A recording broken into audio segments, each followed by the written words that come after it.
Look at yourself, worrying about music licensing. What? Meet Filmora 11, the video editor that can do more. Got a good thing.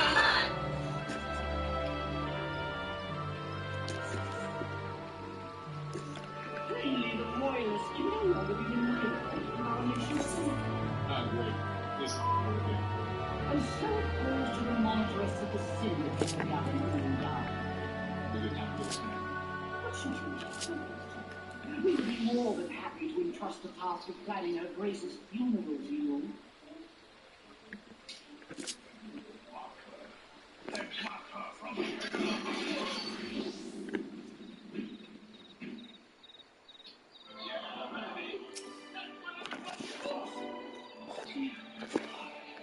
It's beautiful.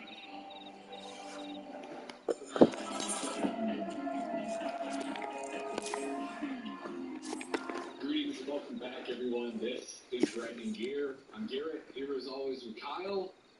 And we did it, Kyle. We finally did it. We said we were going to talk about it last week, but turned out closing the comment was a little thick. We had some thoughts. Wanted to share our experience there. But we can finally now sit down and have a chat about the fact that both of us have actually finished A Realm Reborn. There's a video up on this channel that says, I survived A Realm Reborn. No. Now I have truly survived A Realm Reborn. Yeah, there's a couple of patches and a lot of main story quests. Oh my goodness. That is such a mean word. There is a third of this that I did not care about, and that was everything building to the scandalous Game of Thrones ending. That ending I enjoyed, but all the weapon crate stuff and yeah, I'm sure. I'm with you. I think this is the most we're probably going to agree in a while on most things. We both like the game for different reasons. I've been on such a journey, man. I've been on such a journey with this game. I find it so amusing. Because when we dusted this channel off not that long ago, it was to just start doing game reviews. And throughout that, we covered things like the OGP interviews moving into end. And if you can go back and watch that, and plus we did run on live Final Fantasy 14s, like World Players from World of Warcraft. If you watch those two, you will see me be the biggest fucking world about this game. Everyone knows me from the podcast side of things. They've heard me say even more ridiculous things like, no, I'll never play that game. I'm not into anime aesthetic. Like, whatever the hell that is. So I'm so journey, man. So far, I've been involved with this channel, and I think that ends up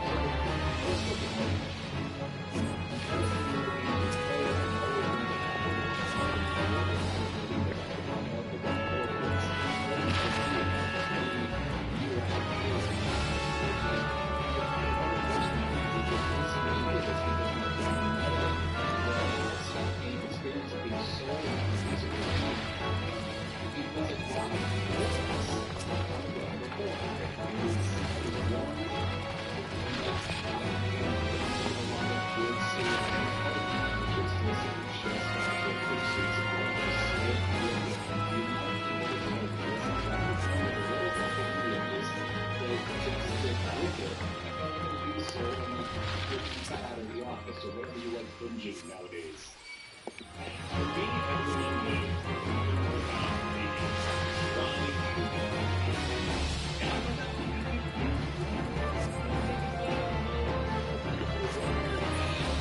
it was this skunk following the Pretoria that was the most hyped we were So much. I feel like I was really hey, look, there's a great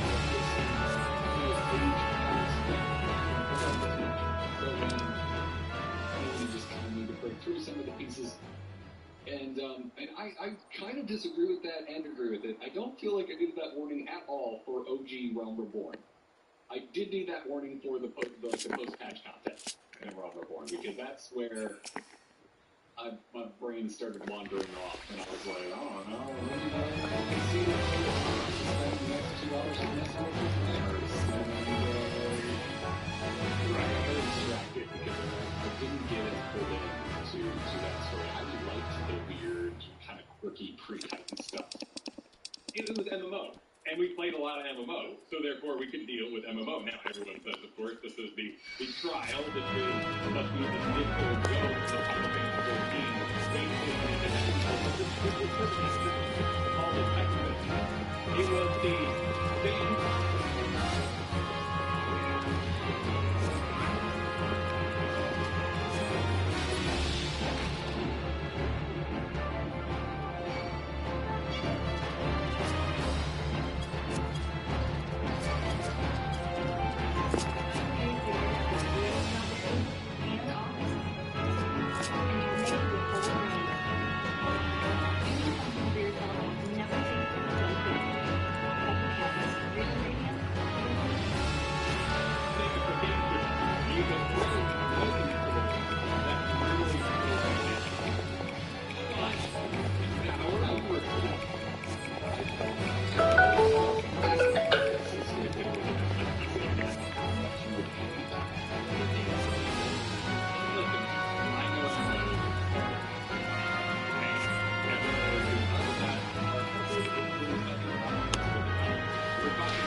Everything seems to be getting really dramatic.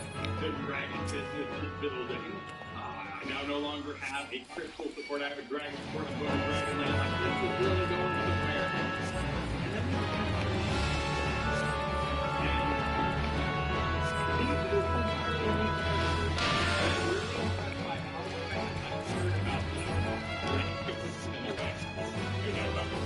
yeah. I'm right there with you. She showed up and she's very sassy and very happy to dangerous suspense forward.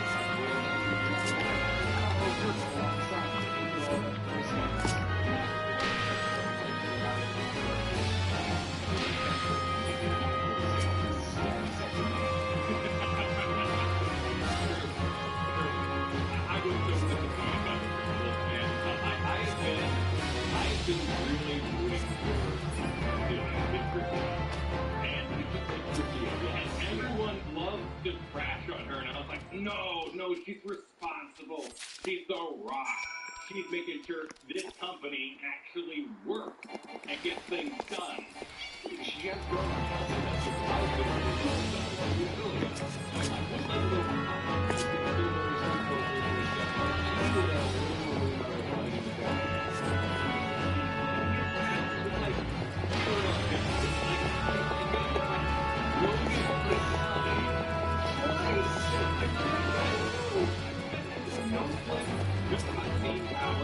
just straight up passion. I was totally enjoying it. Yeah, we did this basically all the science so that we can see why they are really how they can go we have to see people who anything that just give it to hopefully we can hear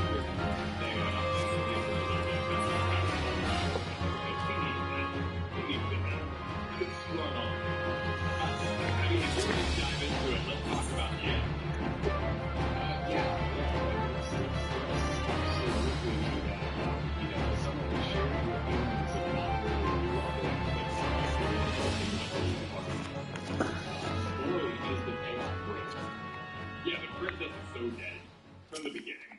Like, she will not shut up about how dead she's about to be. And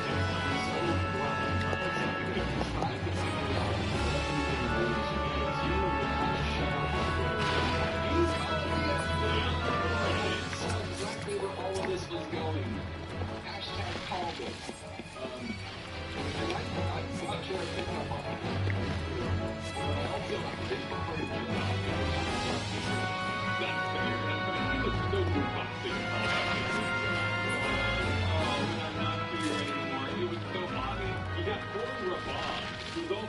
around being like, man, I sure was a rough warrior in the past. I sure don't know what I'd do if the princess ever was gone. I'd try to lose my biscuit to kill somebody. He's just like, you're just like, okay, obviously, princess is dead, maybe in an anime way, dead, but all the same, gone for now, and Raban's gonna lose it. That was so obvious going into this. What I didn't expect, possibly from coming to MMO, was being really like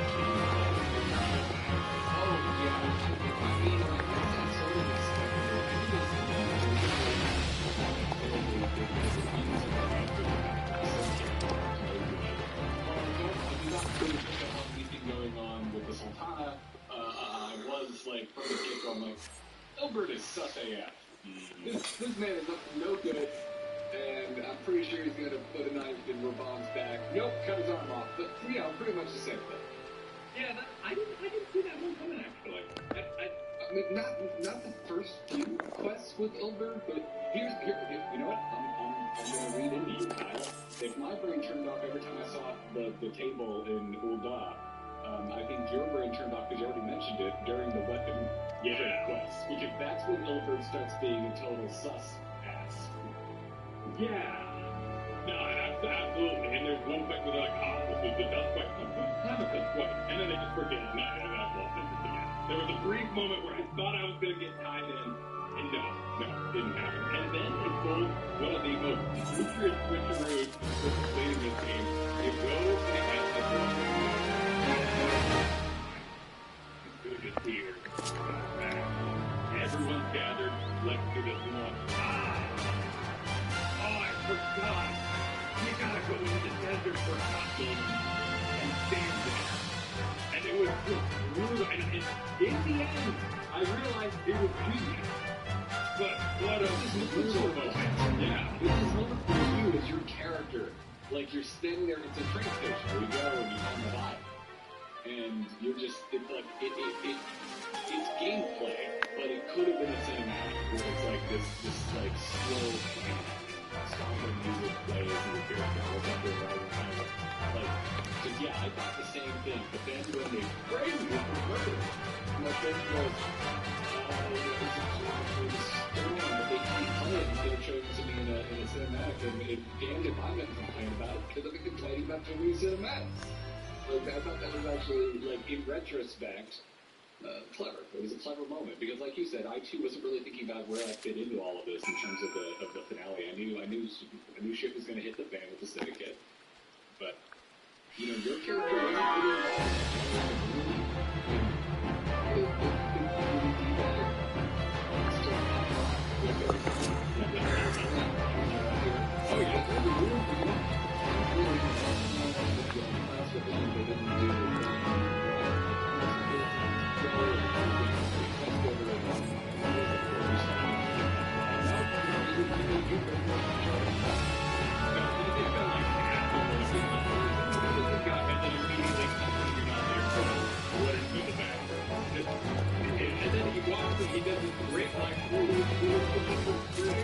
and then immediately walks in the room and just starts throwing down and everybody.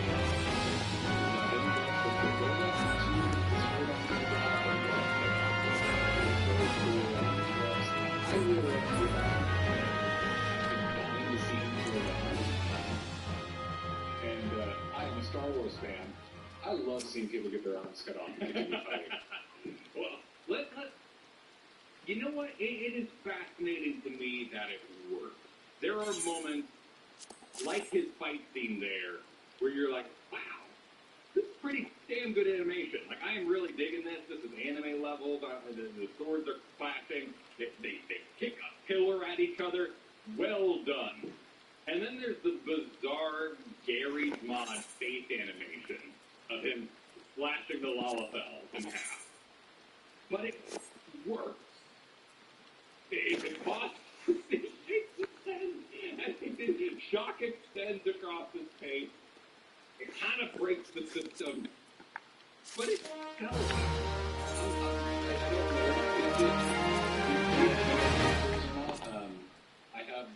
We're going to talk probably next week about taking our first steps into Ishgard. And I will say, there is a clear line drawn in the sand quality. The first damn, like, in-game cinematic, which isn't even all that impressive that we kick off, we're like, oh, okay, we've got an additional layer of polish. I'm assuming that extends to things like the animation of faces and whatnot, but I haven't come across anything as dramatic as the ending of the I'm still, though, like, again, coming from other MMOs and thinking about, you know, what I was doing in World of Warcraft in 2015, like, this is still impressive as all get out in terms of how these in-game cinematics look, how they play out, the action that is on display. Even watching Ghost Garrosh in 2020, it's pretty impressive. Eventually, you're up screen, I'm like, alright, let's do it, and you run. And I was a little, I didn't want to, like, fight ads or anything in that moment, but I was a little disappointed I just ran away. And then it just goes full Mass Effect underground. And it's the power protecting the cinematic power, and we clearly got really excited for this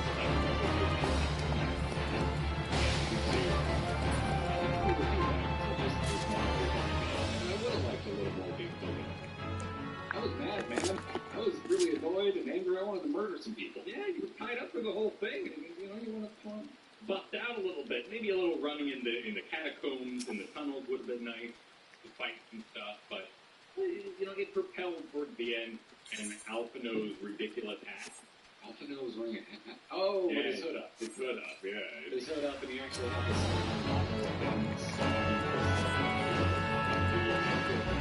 Yeah, you can see.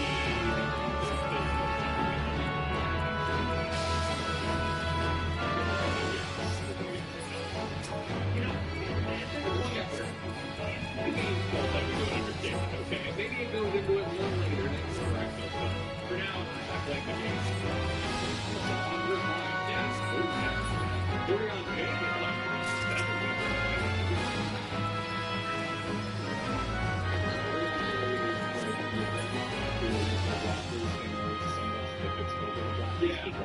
Yeah, I don't really know what's going on there. Granted, my timeline is all screwy because I also did Koyo the Bahamut, and he was still in the Waking Sands when everyone else had already left. And now I'm like talking to the bad guy, and I'm ready to walk. I love that you mentioned everyone got through seeing something interesting. Except we don't. You're like, oh, my Dave Pastor, and run across the laser.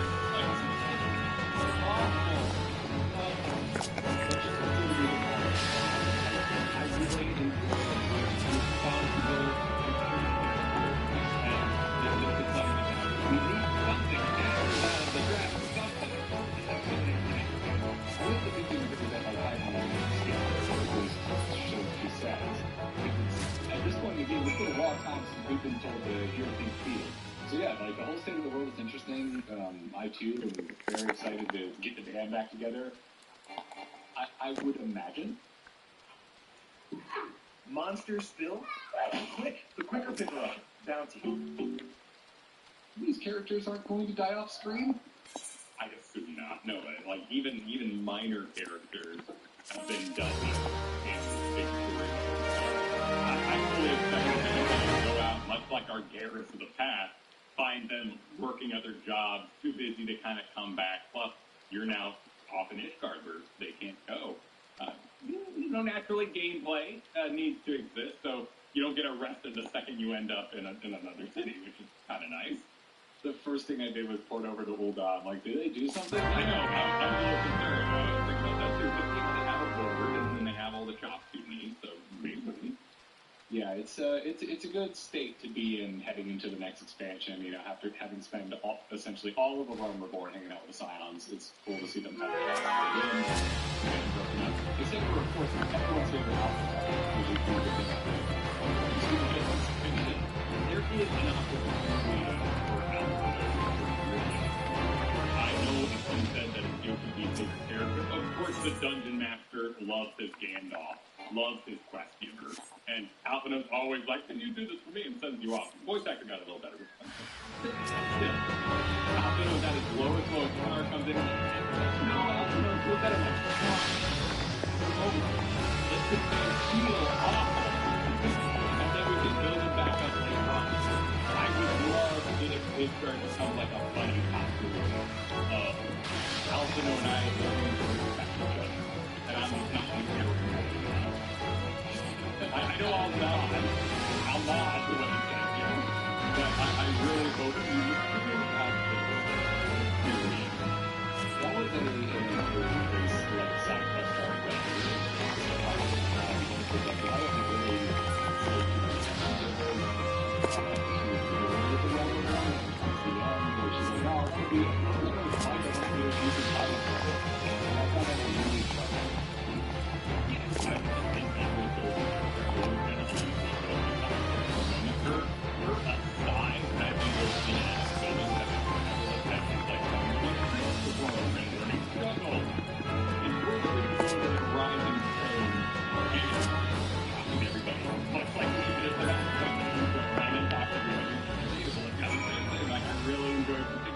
stopping by and seeing her evolution of her character that eventually led her to yeah. And then that's too, I know I've said that a lot of the YouTube in this space, and every time you go back and talk to them,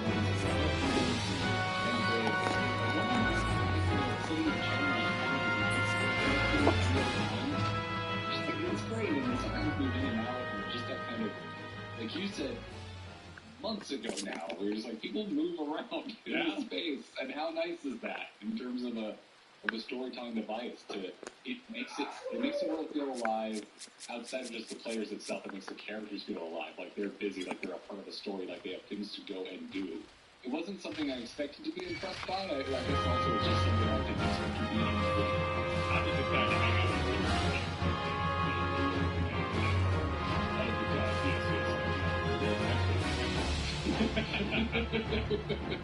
I needed a little more time with this card. I got distracted, went and did the Dark Knight stuff, which I also want to talk about.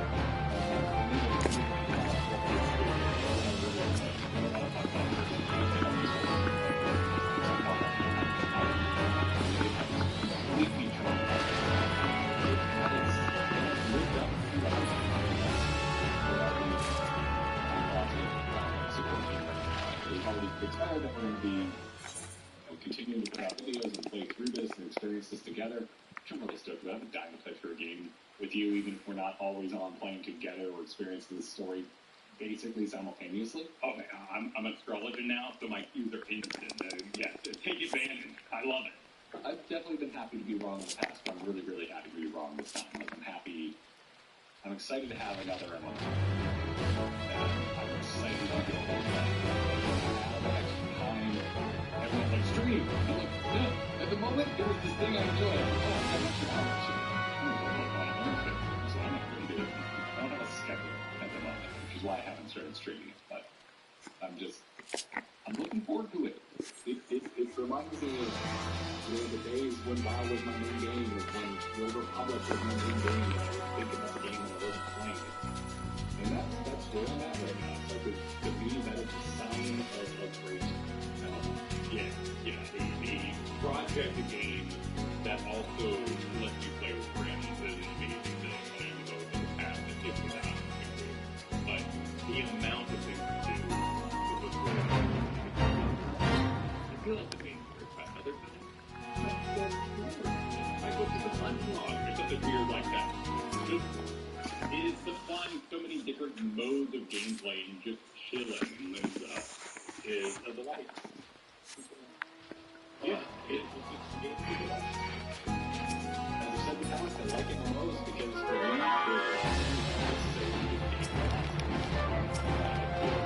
respects me for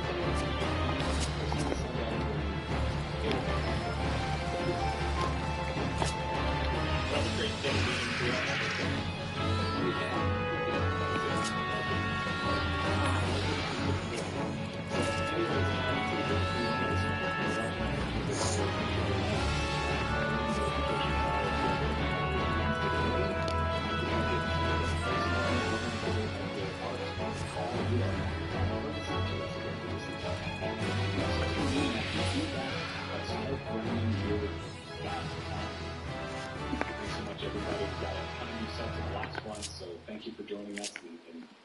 and saying, yeah, want to see more videos? Okay. Keep it coming. Until next time, good luck in that thought.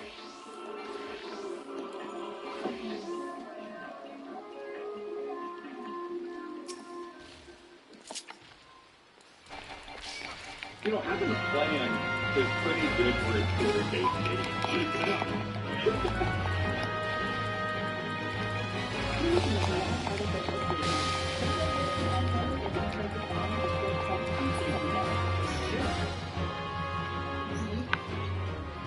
There you go. Thank you. Yoga 0% yogurt. Perfectly balanced. Yes, it's not the most important thing to know that it has an arrow. Instead of turn towards you. The whole analysis was extremely early on. I did that in 2018. I didn't know there was a hole in the back. I apologize. I quickly forget that you have done this game for like 3 years.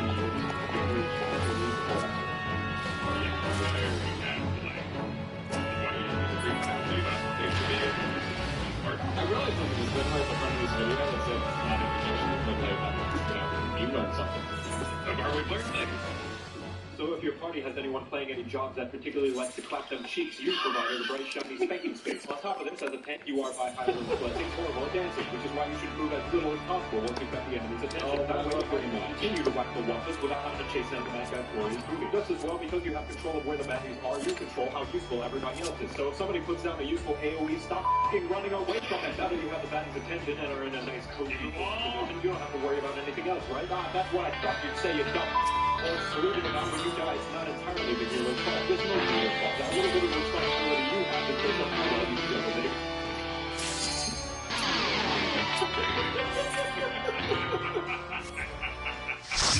Listen, if I'm in a dungeon running one of the mechanics, I will admit I agree with this graph. Would you and I do raids for the first time in eye level as a screen event and going blind without the producer saying that? This is not me. This graph does not represent me. And the world is probably my fault. But that's not me.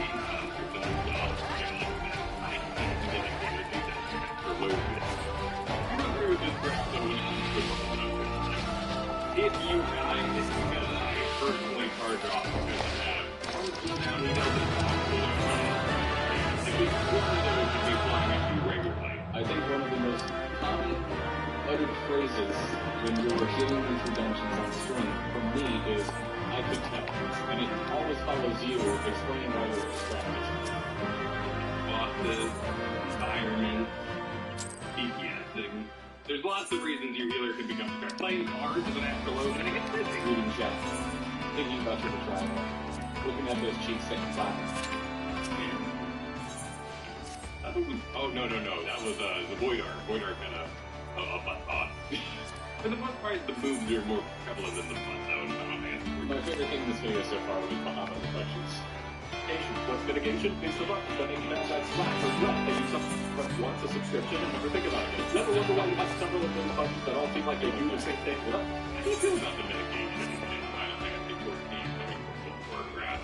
I haven't spent enough time with another. Well, I guess I did do something with Gunbreaker. I was surprised but okay with the fact that a decent amount of mitigation is shared. Like the abilities are the same. Actually, this is a graph. The 3 abilities unlocked. We all have these. That bottom one I totally use constantly. Don't forget we're currently kind of down to a key. And I use critically competitive.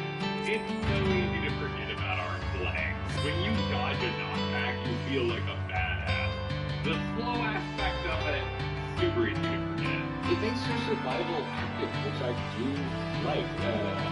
As someone who's played every single tank class in World of Warcraft except for Druid, because it's don't be fair, Dark Knight might seem like a very good experience. And that's a high because that's the other route matter. I love taking the path. I also love taking the path of the team, but I really like her game that just got Blackest Night, which is just pretty cool.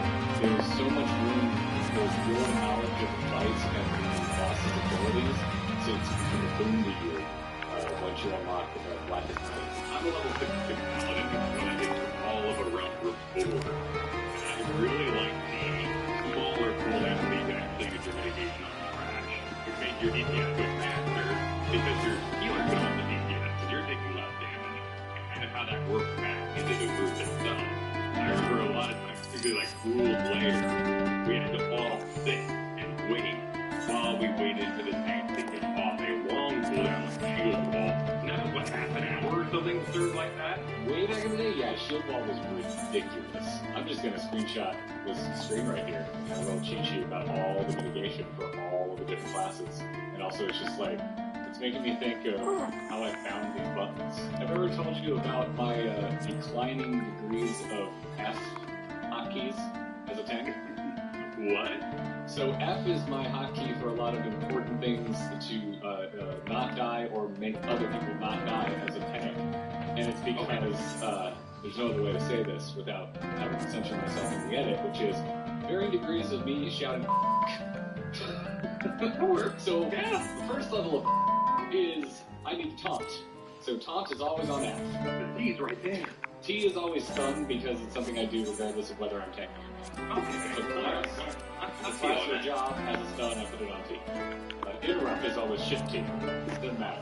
But the next degree of is super which means I'm going to die. So I usually put a serious damage mitigation ability on shift F. Shift because you're capitalizing the F. Yeah, okay. I like this system. I call it super I always forget the name of the ability, but the example of Dark Knight is the one that if you die, you don't die, then you can get healed back up. That's control super six control shift. Okay. Wow, so this really isn't that system. I thought we'd be going into like Giga as you made your way across the keyboard. I didn't realize that you were this dedicated to the F key. Do you not use a... Do you not use like a gaming mouse? Like one with all the little buttons? I used to, and then I stopped because it didn't like how many buttons there were. So no, I just have two thumb buttons. Now the two thumb buttons are also bound, and there's a shift variant of them and a control shift variant of them. So I essentially have 6 buttons off with the 2 buttons on them. I think your screen would look more elegant than mine, because I basically have this huge block of abilities that looks like I don't give a damn about them. It's the tile grenade. I have a name for it. I just never told you it. Yeah, very much that. Very much that. But they're all very important to me. I love them all equally. All my children.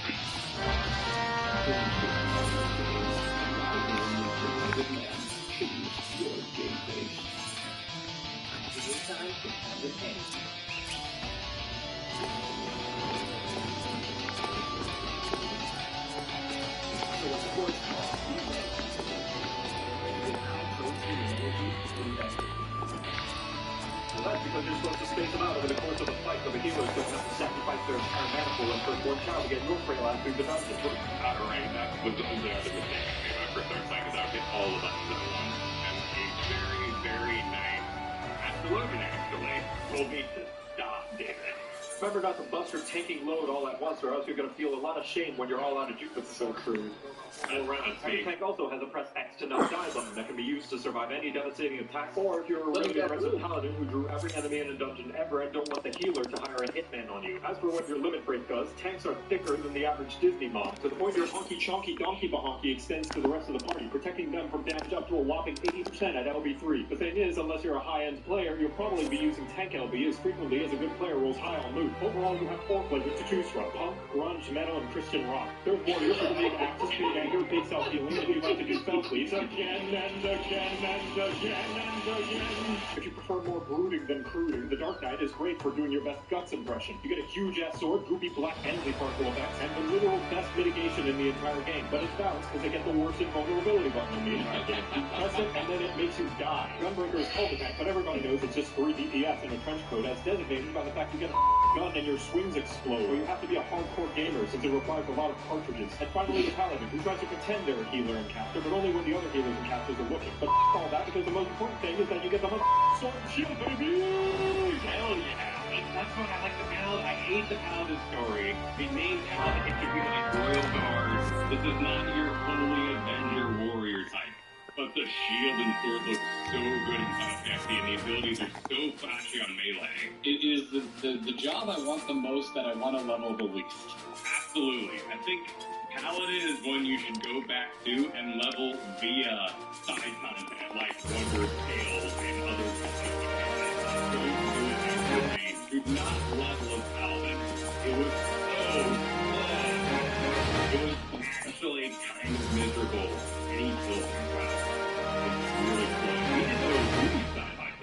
screen.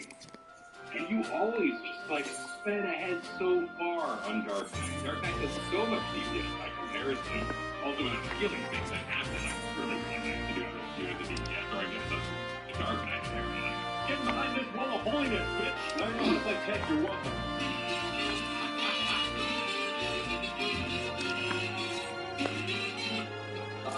I'm going to make that kazoo music the ringtone for when you call me, which is unfortunate because you never call me.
To me, it's like the simplest answer is it's blood tanking as a Death Knight if it was actually cool.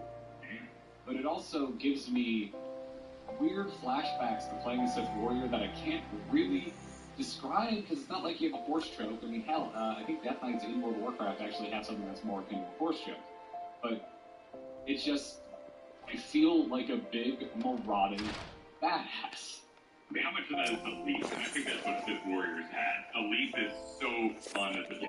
Charging in World of Warcraft, like leveling up to the point I think it was 20 or so back when I played heavily, was laborious before you got charged. Charging is so much fun. 90% of my joy in Samurai is the engaged distance. And specifically, like, looping in that where, like, have a target, you're in range, and now the game is just going to make you look cool as you get to where you're going. I really like, say, World of Warcraft, the charge horse that Paladins got. It is cool, it's super unique, but you actually need to control it. I think it's cooler, but it just does it for you. You know that you're going to end up exactly where you want to be. Mobility is always fun. Mobility is always fun in any game that has satisfying mobility, and tanks in Final Fantasy XIV have just that. At least the ones I've played a decent amount. Unbreaker, Death Knight, both. I haven't played the storyline is pretty fun. It's a bit wacky. I like the bit I'm not really cool with the fantasy. I've never been an Max fan. That's part of the reason I haven't played French. Yeah,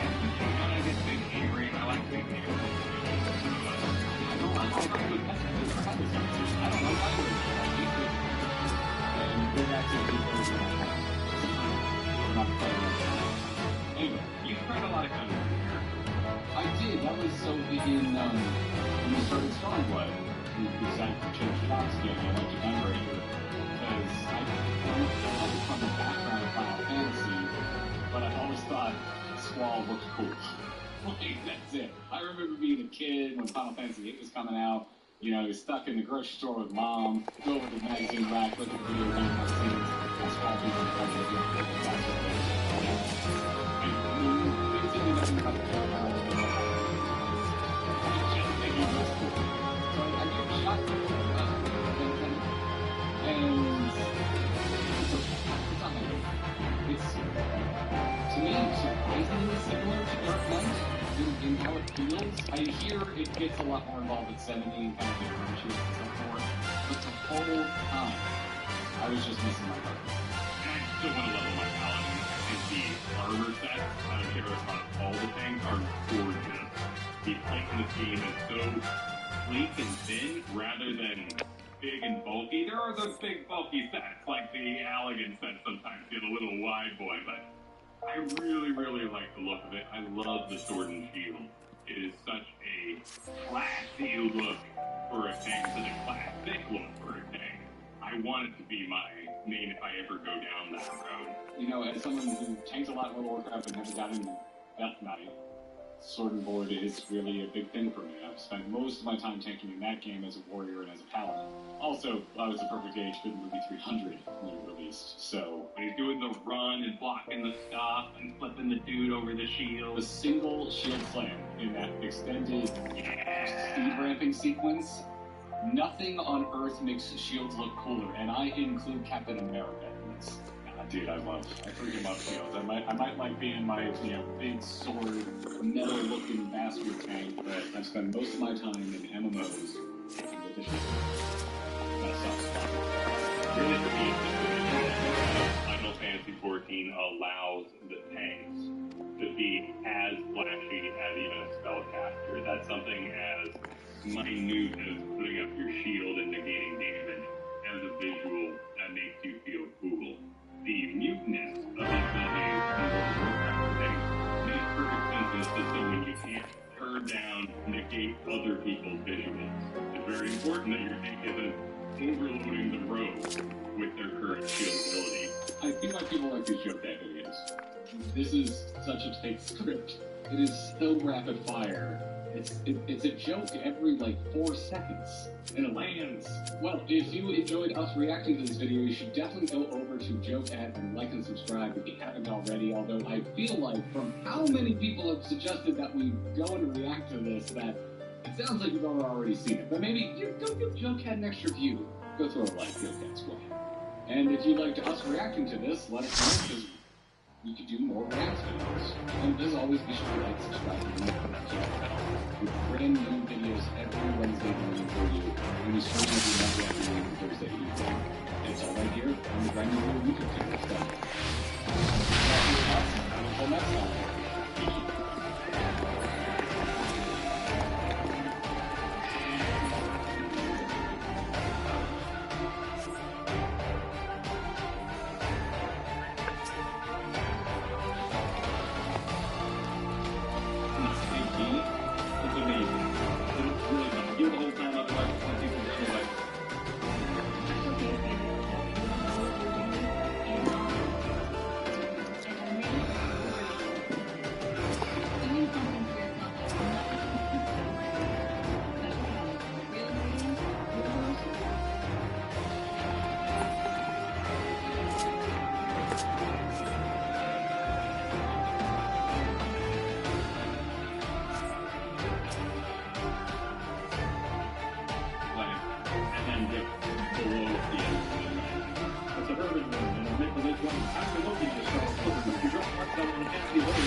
So, damage or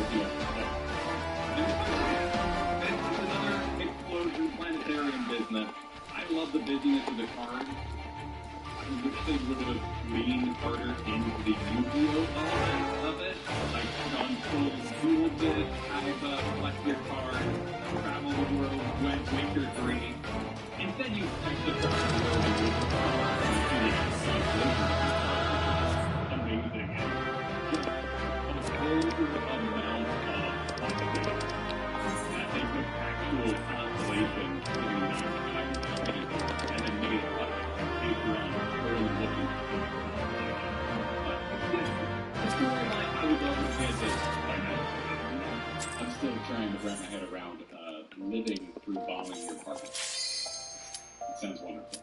Scholar is a weirdo who used to hang out with all the bad DPS kids, but decided to turn their life around when they met a nice girl who supports them in their new hobby. Only problem is she knows nothing about your hobby, and you have to keep correcting her on fandom trivia. They're all about putting shields and defensive buffs that protect the party from taking damage in the first place. That way, guess what? DPS even more. Also, your girlfriend can get dicks. So you could be one of these right now. I picked up my job crystal. That's as far as I've gone with Scholar, because I just historically have not really enjoyed healing outside of PvP. In World of Warcraft, I just really haven't bothered even scratching the surface of it in Final Fantasy yet.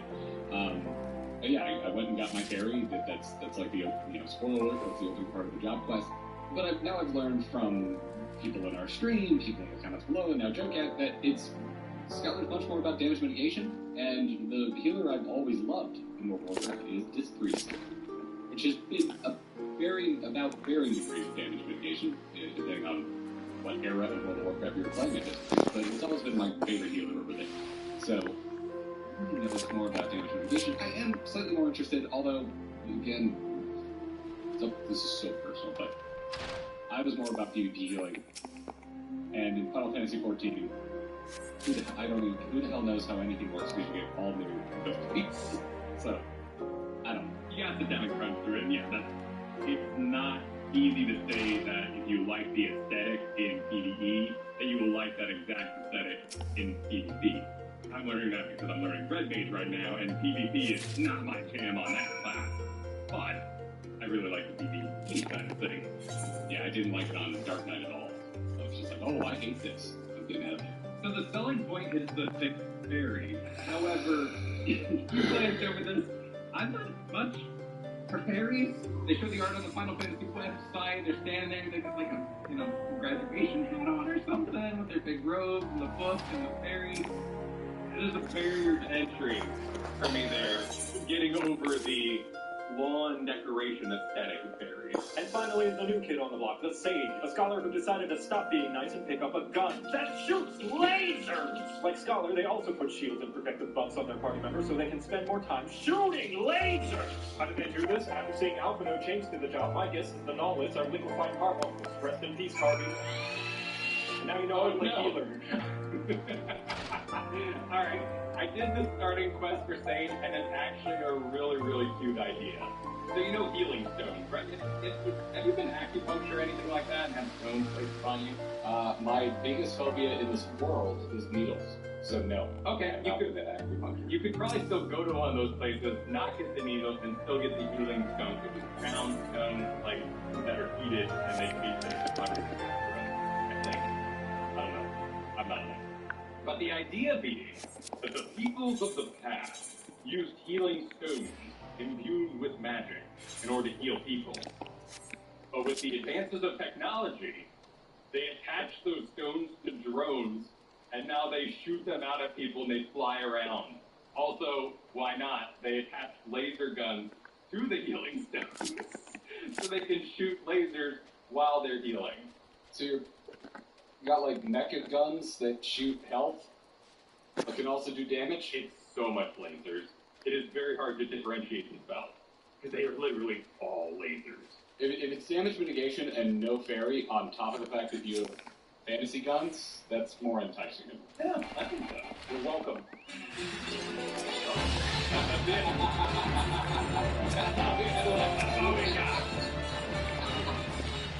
Alright, Kyle, to give one recommendation. What can you do? And properly do this. I don't think that my scholar skill, but that's fun. Am I right that the scholar get levels from your summoner? For these local. job stones are essentially synced in level, is my understanding. I don't know technical particulars of how it works. You still gotta go do your job quests and unlock your abilities and lock on those job quests, but whatever level your summoner is, that's the level of your job stone for your scholar, and vice versa. I know you like Summoner, so my, convenience is right around the corner. Why not shop there? Recommendation is, well, why not try out that? But you want to go to a good restaurant, you know? That's fair. I mean, it's stuff like this. It's got the deep, it's got the shielding, and if you like this, who doesn't like healing things? Heal. They just sound good enough. If I had to go heal today, Sage or White Mage, because I kind of like older flavored classic MMOs as well. I tend to like a little bit of that World MMO fun. And I don't know if that's what White Mage has, but they seem like such a basic rendition of what a healer is that might work. I think I have something to do with that. Astrologian has this whole card on the side business, which I find really fun, and I love the aesthetic. I wish I could have played Astrologian during the time when all the cards were unique. Problem was, though, you could use certain cards to, troll people or give people the wrong card to mess with them, so they reduced it down to a basic cost. That's interesting. Anyway, let me know what you think I should play as my first healer. I think Astrologian's a bottom for me. I think I have just pretty much zero interest. I think they're really pretty. The card mechanic is a major turn-off for me. It's busy work, but it's really fun busy work. I really like it. Hey, thanks to JoeCat for making these wonderful guides, and thanks to all of you for watching. The last one was super popular, and probably the most common comment below was, do the rest! So here we are, getting to the rest. Anyways, make sure to like, subscribe, and ring the notification bell to get all of the latest uploads from Kyle and me. We have new uploads every Wednesday morning and streams every Monday afternoon and Thursday evening, so join us for those. Until next time, everybody, GG.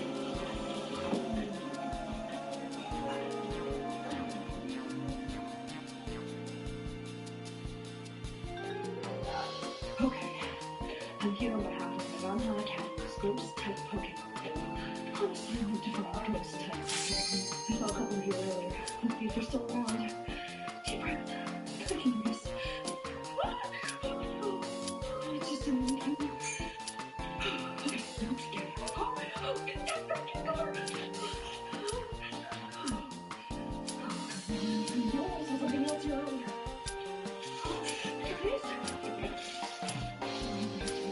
It's just a game.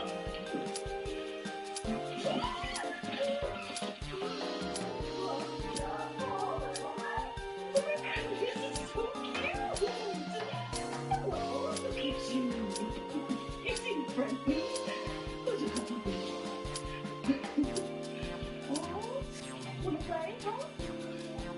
Oh, what is that shape? Okay, here we go. Searching for ghost types. Really sucks the life out. Okay, just one more time.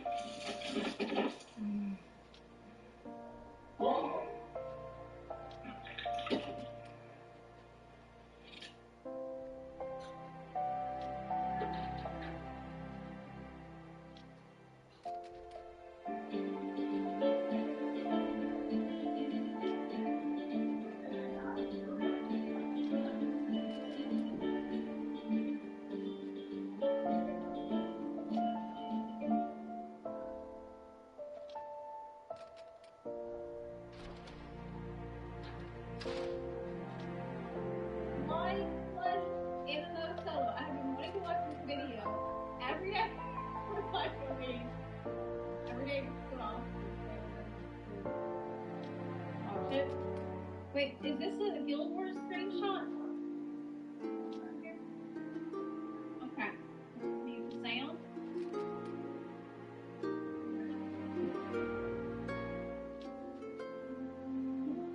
What is Because you're a loner and sad?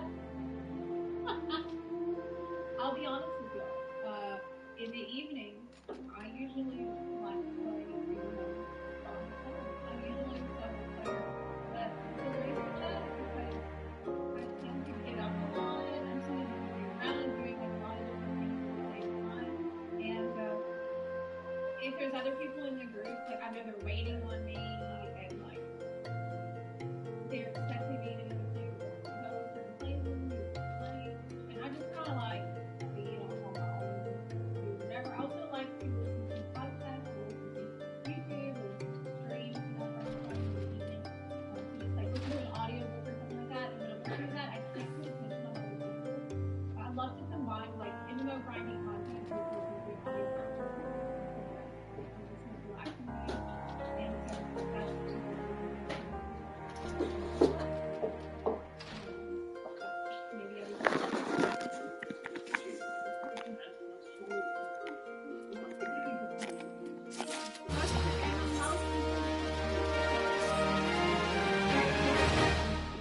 I'm okay.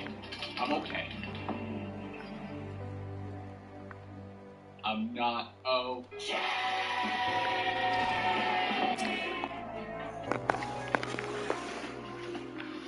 Greetings and welcome back. This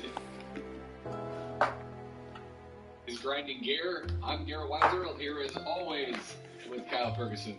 And we're slowly chipping away at Heavensward and getting horribly distracted, leveling up Heavensward classes that we like more than what we've been playing.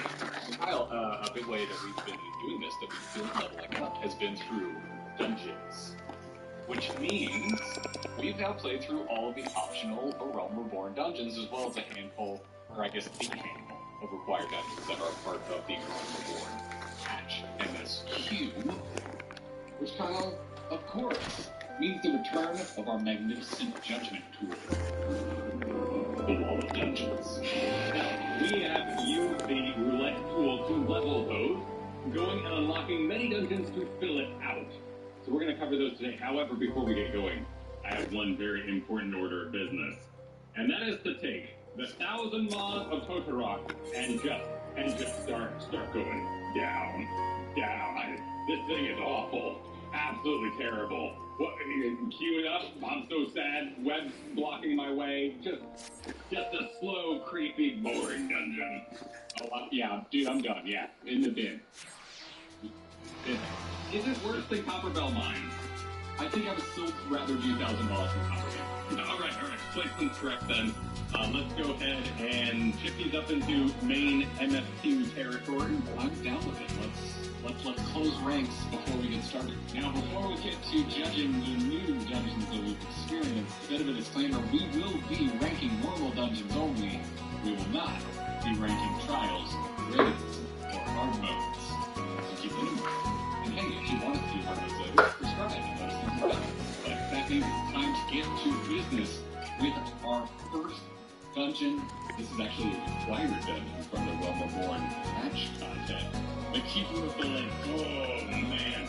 This is where I fell in love with tanking, fighting across, like, the started airships, the calamity, the events of the world finally starting to come together and make sense visually as I traveled the world. This is one of my favorite dungeons. You kind of hyped this one up for me, and it did not disappoint. Okay. I really, really enjoyed the theme of this, the ascent up to the top to see the right out tusk of a head that is Midgard Stormer. If his name isn't said out loud, I didn't take note of it, so I'm gonna butcher names. Old Mitty, chilling at the top of the Keeper of the Lake. I love the mechanics of the fight. It was the first time as a tank, like I felt a little challenged and had to coordinate and move things about as these two dragons coming down. The getting the spear business, the magic gunship you had to fight. It was all really interesting. It's nice to see all the Berlin elements again. I was kind of expecting more of it. The first set of credits to see in the Realm Reborn. But the Berlin is fantastic in the Realm Reborn patch. And I think the war bombs. Like, this is a war depth dungeon, like I said, and with you talking to this giant dragon and also, like, really affecting you as a character and stripping you of certain powers and whatnot. But really, at the end of the day, I love this dungeon because we get, if you're a South Park fan, essentially Final Fantasy XIV's version of Spooky Fish, which is Midgard Stormer the pet, because it's an adorable baby dragon that talks like Satan. All right, well, let's go ahead and put this thing on the list. And I want to inch it right over the edge here. Like, just above all others, story, mechanics, it was just a fabulous time.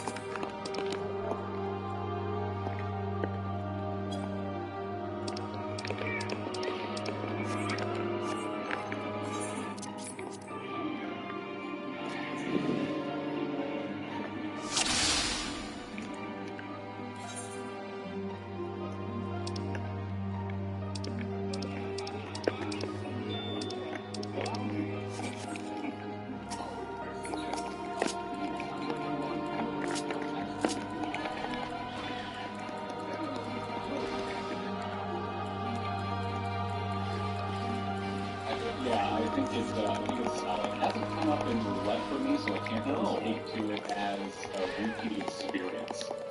You and I have run a lot of roulette in the last 2 weeks, like a lot.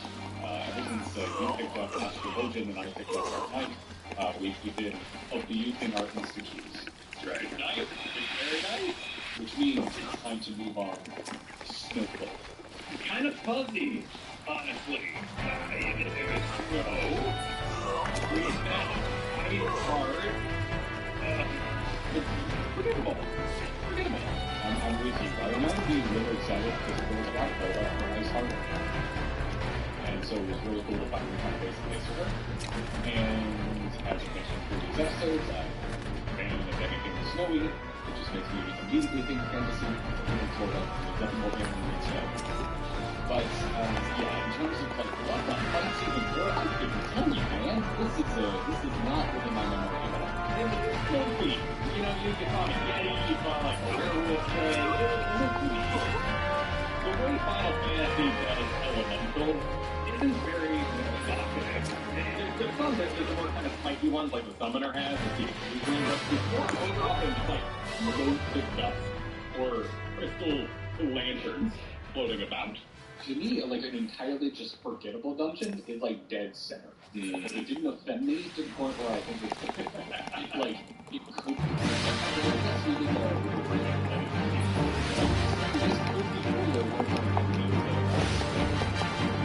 I think that's fair. I would like to put it kind of, you know, on the edge from, you know, the main story beat that was very important. It didn't end up fulfilling that story beat, you know, like we saw Iceheart teleport away, and then we eventually changed and it was like it was all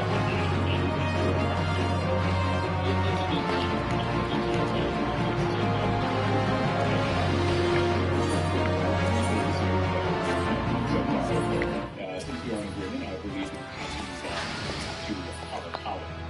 Kyle, I've got some strong opinions about Halatali. Are you bam! Right there, like it. In the trash. What a disappointment every time it comes up.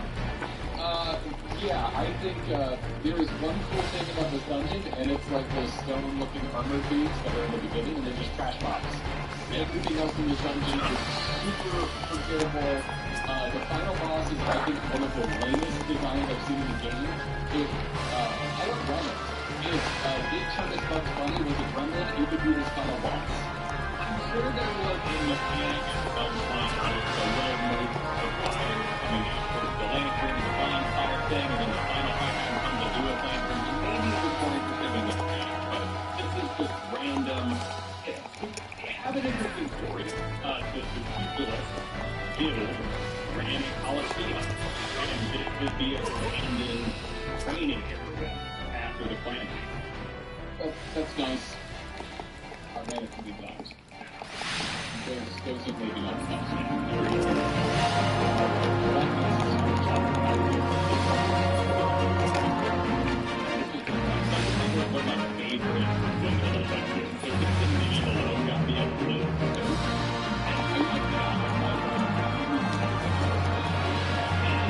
There was also handguns and the Egyptian theme going on. This is a little more like Egyptian flashback. So that theme I very much enjoyed. Me too. It's a good move vibe. I think, visually speaking, a lot of the dungeons that you have of palette FF14 job guides.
them, it also helps you carry enemies along the way. Let's open this.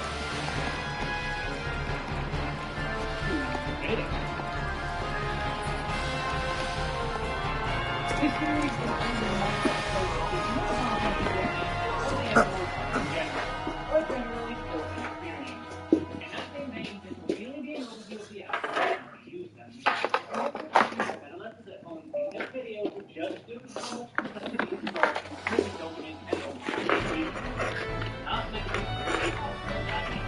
It's certainly optional level tasks that are further places to create your job. We will, however, establish routines as well to help them create a method or creating and give them a couple of courses to be able to do it on the phone. The goal is to drop data from the ground up using a drive-through method. All courses function as level sections of perfection. Level 50 for around the horn, level 50 for heavy through skill, level 70 for swim left toolkit, level 80 for shuttle and level 90 for walk.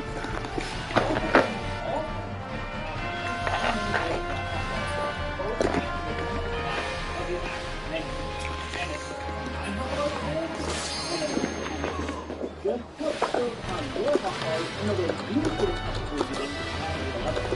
Everyone has their own way of doing things. If you want more overall how I can apply you out, keep the description for the part of the video. And keep the following in mind. Patchy contains job skills. Be sure to check the description for any patch notes, minor computer changes, or skill changes, or any other stuff in there. All that out of the way, let's begin. Monk is a DPS job that is power and speed distilled. What was once a fairly simple job made complex by an overwhelming number of positionals has become a complex job to play just on how the job is built. But built in a way I find fun for the very first time. Dances, buffs, tons of chakra, and the entirety of the blitz mechanic is how it fits into your rotation. All while on top of being the fastest job in the game with a free-form feeling rotation. Mainly, you have two different and very important gimmicks to keep track of. Chakra from critical hits and a blitz command, your eventual big flashy gimmick. And even that has two layers. So overall, Monk is about feeling with the dance, using chakra as you get it, and blitzing the enemy way you can. Which ultimately just boils down to following your rotation mostly. The issue again being of how exactly it all fits in. To play a pugilist, you either start as one, or pick the class up in the old pugilist guild after completion of your level 10 class quest as your first class. Let's get into the finer details of each skill. Level 1, Greased Lightning. Before we even talk about any actual attacks, you have Greased Lightning. Your recast time and auto attack speed is 5% faster than any other class to attack. This is completely active and immediately puts you slightly equally with any other aliens. Not only for this reason, I will not be noting recast time and deliver cooldown attacking outside of Greased Lightning. Just realize you're lower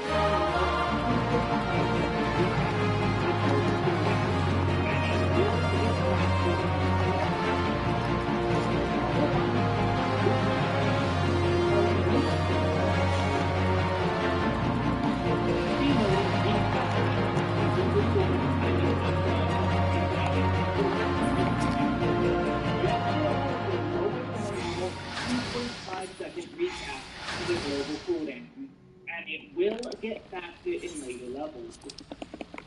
Level 1, Moonshine, or initial basic attack. Spam this on enemies until we level up again. It does 180 points of damage to the target. Just Moonshine forever. However, when we get our next skill at level 4, we have to make note of Moonshine's additional effects. Change this form to Raptor. Level 4, Roost Strike. This attack can only be used in Raptor direction. Quick defensive is granted by Roost Strike. This does 270 points of damage to the target. This, in essence, is a combo. Only this got that combo later than Raptor for combo continuation. However, Monk is slightly interconnected with different layers of skills, which we can consider as a bit more of them. And that has this ultimate boot size and boot size back and forth. And take note of boot size changes between the world. That's quick and active. This can only be used in the plural form, like boot size. This is a dual-layered stick. It does 220 points of damage unless you can return length to a size of it. In this case, it will do 280 points of damage. This is one of two particular things. Not that it does this promotes and relative to music. Always try to aim to be on the flank to the with aim solo, don't really bother trying to do unless the enemy stops something. It's really encouraging the story bit. Then there's the additional effect of changing using overkill, which returns us nice and fast to boost time.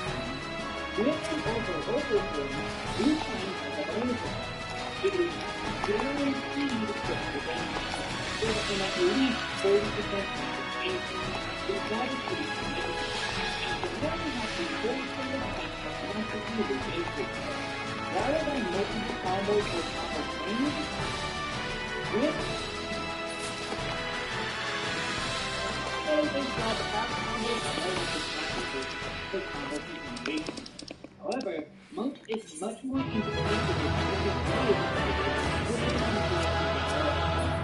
for now, this ultimate group size and group right back and forth, and take note of group right changes from the total. But click that one. This can only be used in the total form, like group right. This is a dual-layered thing.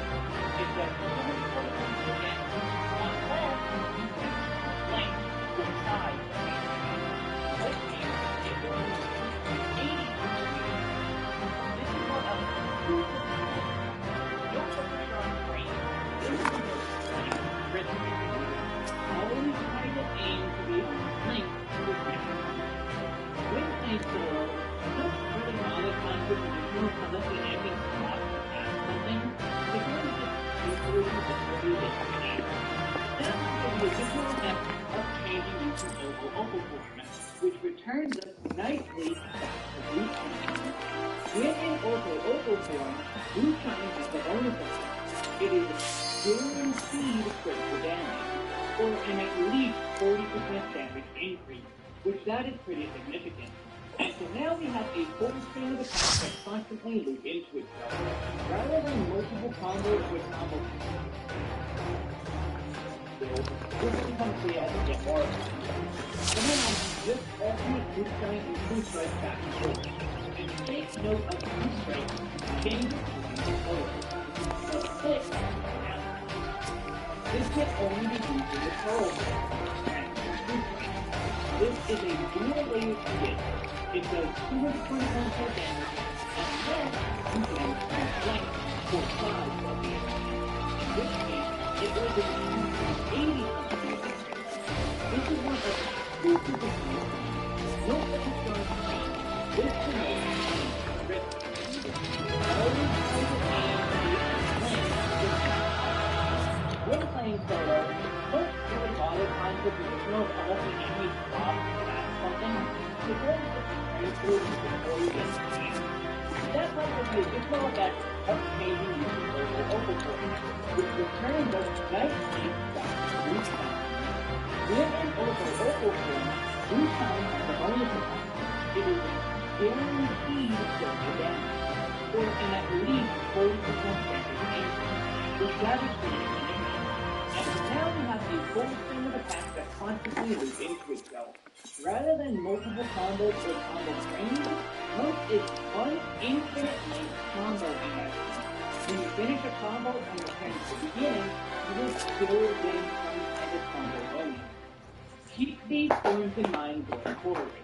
Opal, Raptor, Pearl, and then back to Opal. These forms are key for why Monk is only 3 forms for and also note that if forms all last there are very few places this 30-second timer will ever come into play. At level 8, we have roll action, second wind. All of your roll actions are extremely important, useful, and should be used. put these on your bars. But I will not be going over them. If you wish to hear about the uses of these skills, head below or to the card in the top right to see a video on manageable action. We also have Lead Sweep at level 10 and Bloodbath at level 12. Level 15, Meditation. This is a class quest skill. You cannot use it at all without doing a class quest. This is an extremely important reason to be doing them. Please do get the skills. In the top left is a denotation of this. I will not be verbally mentioning class or job quest lock skills in the future, but this will always be there in the top left element. Before talking about the skill, check our new UI element, the chakra gauge. It has 5 circles of chakra. You need all 5 chakra fills to be able to use any skills tied to it. Meditation is one way to get chakra. The skill has 2 layers. To start, it has a global recap timer of 1 second, but should never be used inside of combat unless you physically cannot attack any enemies. Let's take trials later in the game, for example. Bosses have invulnerability sections or they deal with that entirely. This is where you can use meditation mid-fight. But if you can hit enemies, don't use this mid-fight. Outside of battle, meanwhile, it automatically fills all 5 chakra with 1 button press. Before every single fight, be sure to hit meditation to get your chakra, which, when you have 5 of 5 chakra, meditation will turn into the next skill. Level 15, Steel Piece. This is an ability not on the global cooldown that weapon skills are on, which means you can weave it or use it to use through global attacks. Upon using it, you will lose all 5 chakra and revert the skill back to meditation. It does 180 points to a single target. If 180 is small on its own, it can be used to preview form-based skill sets. And someone uses no time to attack and gaining 3 damage. You'll get one of these every individual battle, so long as you use meditation between groups of enemies. As a result, it adds up quickly to a lot of enemies. Later on, this skill is going to become extremely more important. Get used to using it as much as you can early on, without using meditation mid-combat, of course. Level 18, Twin Snake. This is a rapid form skill, pairing with Truth Ray. You can only use this after Boot Shine, and it grants Pearl form for using Snap Punch after. It does 250 potency of damage, but also grants the buff Discipline Fist. This buff increases all damage you use by 10% for 15 seconds. You absolutely want to keep this buff up at all times. If you don't put it up, you're automatically doing far less damage than you. The fact that this shares a form of True Strike is also notable. True Strike does a little bit more damage, but it's not giving the buff. As a result, you want to alternate them. When you reach your Raptor form, use Twin Snake to put up your Discipline Fist buff. Then the second time, use True Strike to do a bit more damage. Then the third time around, use Twin Snake to maintain your buff, and alternate. Alternating these 2 skills back and forth creates a ratio of 2. Every second combo, you use True Strike. Keep this ratio in mind as we continue. This will be important later. Level 20, Enhanced Reach Lightning. Welcome to Reach Lightning 2. Reach Lightning is a auto attack relation that allows a huge 5% max. On screen is Boot Shine, and the auto attack conversion to and you're going to be able to do it. Lord Structation round level with the stride and Boot Shine. All of the on a good path to perception. 50 around the corner, 50 down to your skill. Level 70 to strong level tool set, level 80 to shadowbring level, and level 90 and walk. I also recommend all tools at strength and unit rate for both stats with various types of target and I have both tools, or make these just put skills on your hotbars in a way you feel comfortable using as you're leveling. Everyone has their own way of doing things. It's more important on icon in my UI has the description for the card in the center for the video audio. And keep the following in mind. Patches can change job skills. Be sure to check the description for any patch notes or minor potency changes or skill changes or any other special notes. All that out of the way, let's begin. Monk is a DPS job that is power and speed distilled. What was once a fairly simple job made complex by an overwhelming number of positionals has become a complex job to play just on how the job is built.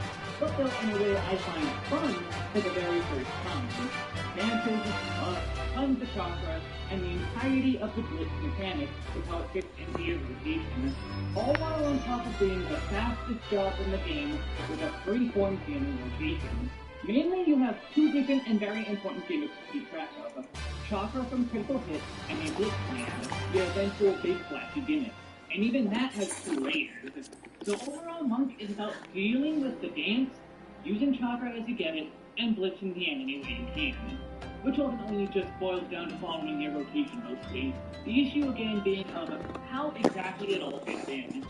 To play a pugilist, you either start as one, or pick the class up in the Ulda Pugilist Guild after completion of your level 10 class quest as your first class. Let's get into the finer details of each skill. Level 1, Greased Lightning.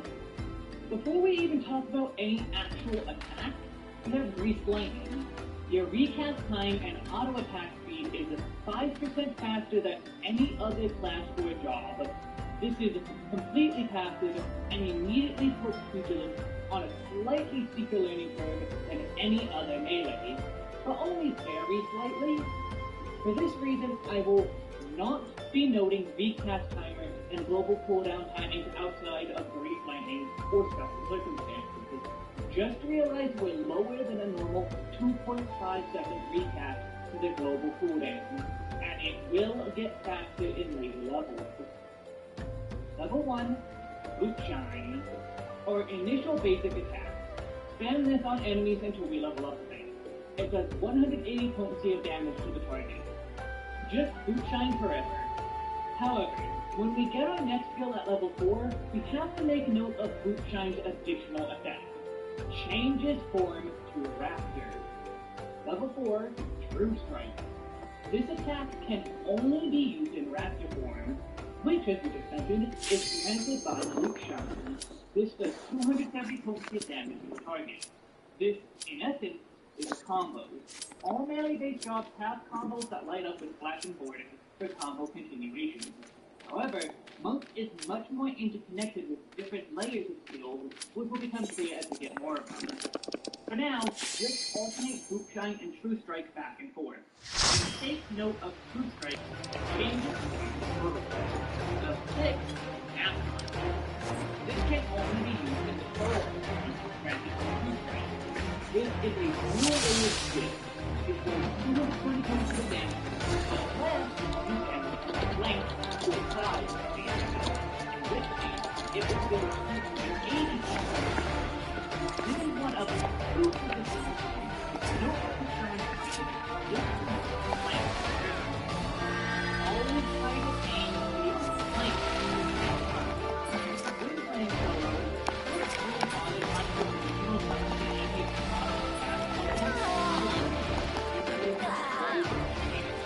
that must be the additional effect of changing your overload, which returns us nicely as Boot Shine. When in vocal form, Boot Shine is the bonus is guaranteed critical damage, and at least 40% damage increase. This is significant. And so now we have a multitude of attacks that have to do with Boot Shine. Rather than multiple combos with almost two, Monk is one infinite length combo gimmick. When you finish a combo in the beginning, you will finish the combo. Keep these points in mind going forward. Loco, Raspberry, Coral, and Impact. These ones are key for why Monk is extremely critical of position line. And also know that the forms are all parts of the set. There are very few states this service will ever play. At level 8, you have roll action, second wind. All of your roll actions are extremely important, useful, and should be used quickly on your ball. But I will not be going over them. If you wish to hear about the uses of these skills, head below or to the card in the top right to see a video on melee roll action. We also have Lake Street at level 10 and Bloodbath at level 12. Level 15, Meditation. This is a class quest skill. You cannot use it at all without doing these class quests. This is an extremely important reason to be doing them. Please do get this skill. In the top left is a denotation of this. I will not be verbally mentioning class or job quest block skills in the future, but this will always be there in the top left for relevance. Before talking about the skill, check our new item, the chakra gauge. It has 5 circles of chakra. You need all 5 chakra builds to be able to use any skill type limit. Meditation is one with get chakra. The skill has 2 layers. To start, it has a global recast timer of 1 second, but should never be used inside of combat unless you physically cannot attack any enemy. Let's take trials later in the game, for example. Bosses have invulnerability sections where they leave the arena entirely. This is where you can use meditation mid-fight. But if you can hit enemies, don't use it mid-fight. Outside of battle, meanwhile, it automatically fills all 5 chakras with 1 button press. Before every single fight, be sure to hit meditation to get your chakra, which, when you have 5 or 5 chakra, meditation will turn into the next skill. Level 15, Feel Peace. This is an ability not on the global cooldown that weapon skills are on, which means you can leave it or use it between 2 global attacks. Upon using it, you will lose all 5 chakras and revert the skill back to meditation. It does 180 potency to a single target. While 180 is small on its own, it can be used between your form-based skill sets. And so you're losing no time between your attacks and gaining 3 damage. You'll get one of these every individual battle, so long as you use meditation between groups of enemies. As a result, it adds up quickly to a lot more damage. Later on, this skill is going to become extremely more important. Get used to using it as much as you can early on, without using meditation mid-combat, of course. Level 18, Twin Snake. This is a rapid form skill, pairing with True Strike. You can only use this after boot showing, and it grants Pearl form for using Smash Punch after. It does 250 potency of damage, but also creates the buff Big Fist. This buff increases all damage to 10% for 15 seconds.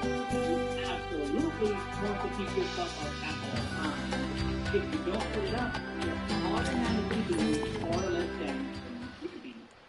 The fact that they share the form with True Strike is also notable. True Strike does a little bit more damage, but does not give you buff. As a result, we want to alternate. When you reach your rapid form, use Twin Snake to put up its buff.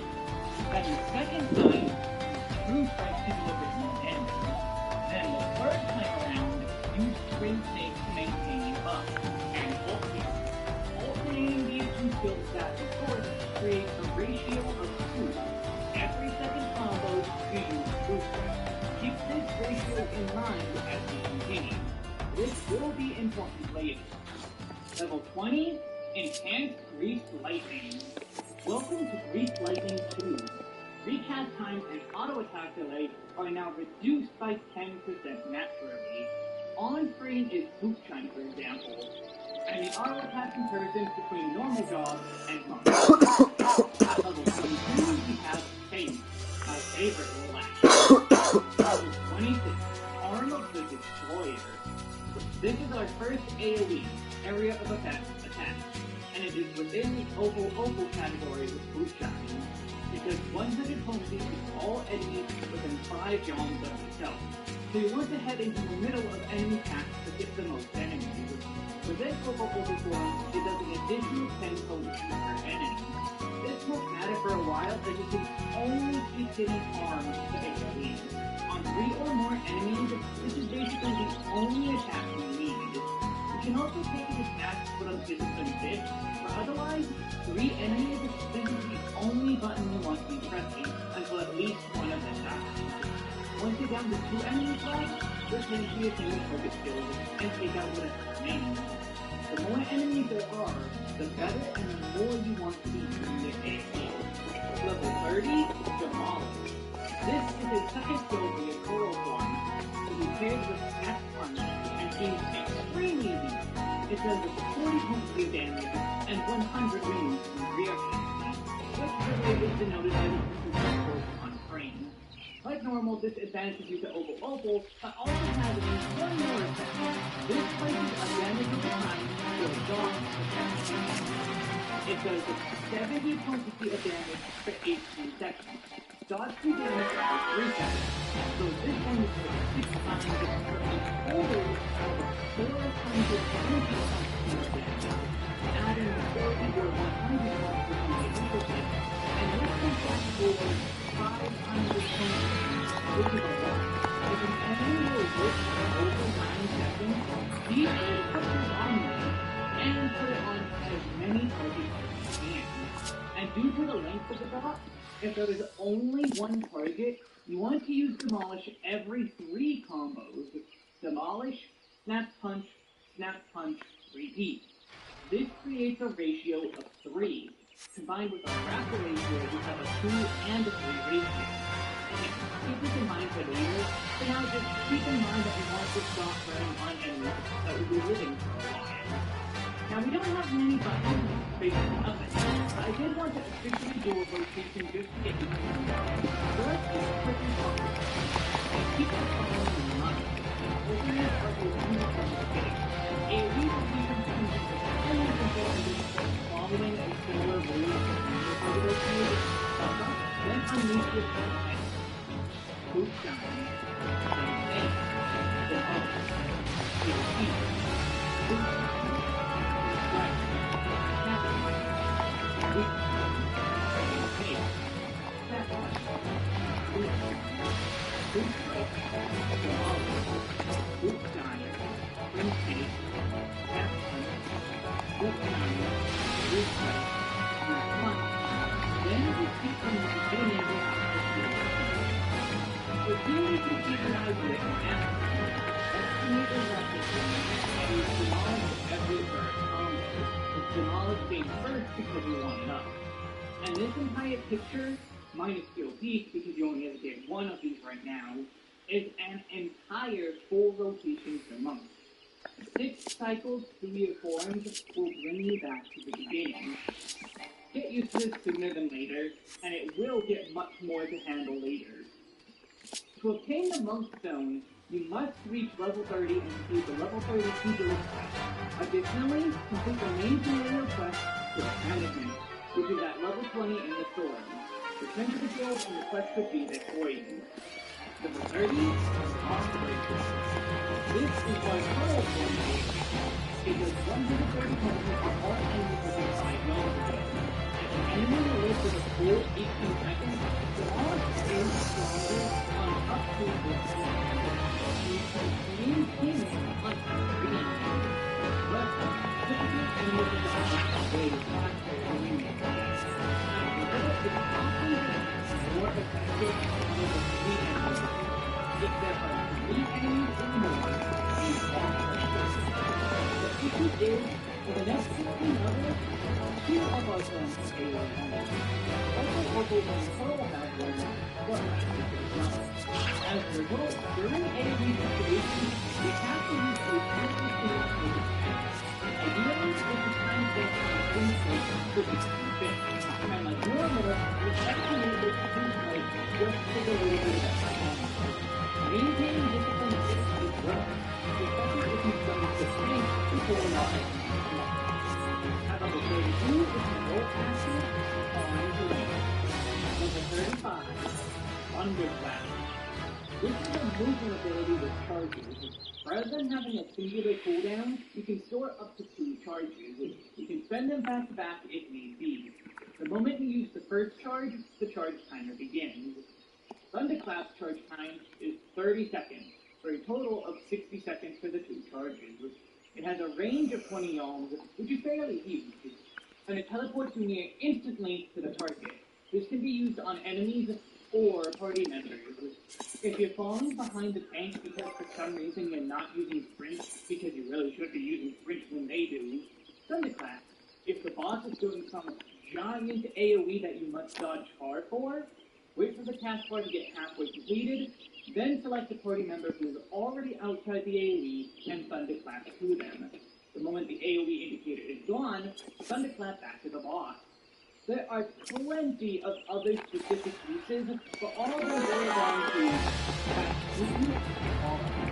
and for as much as I enjoy Moonlight, Thunderclap is definitely the coolest new addition.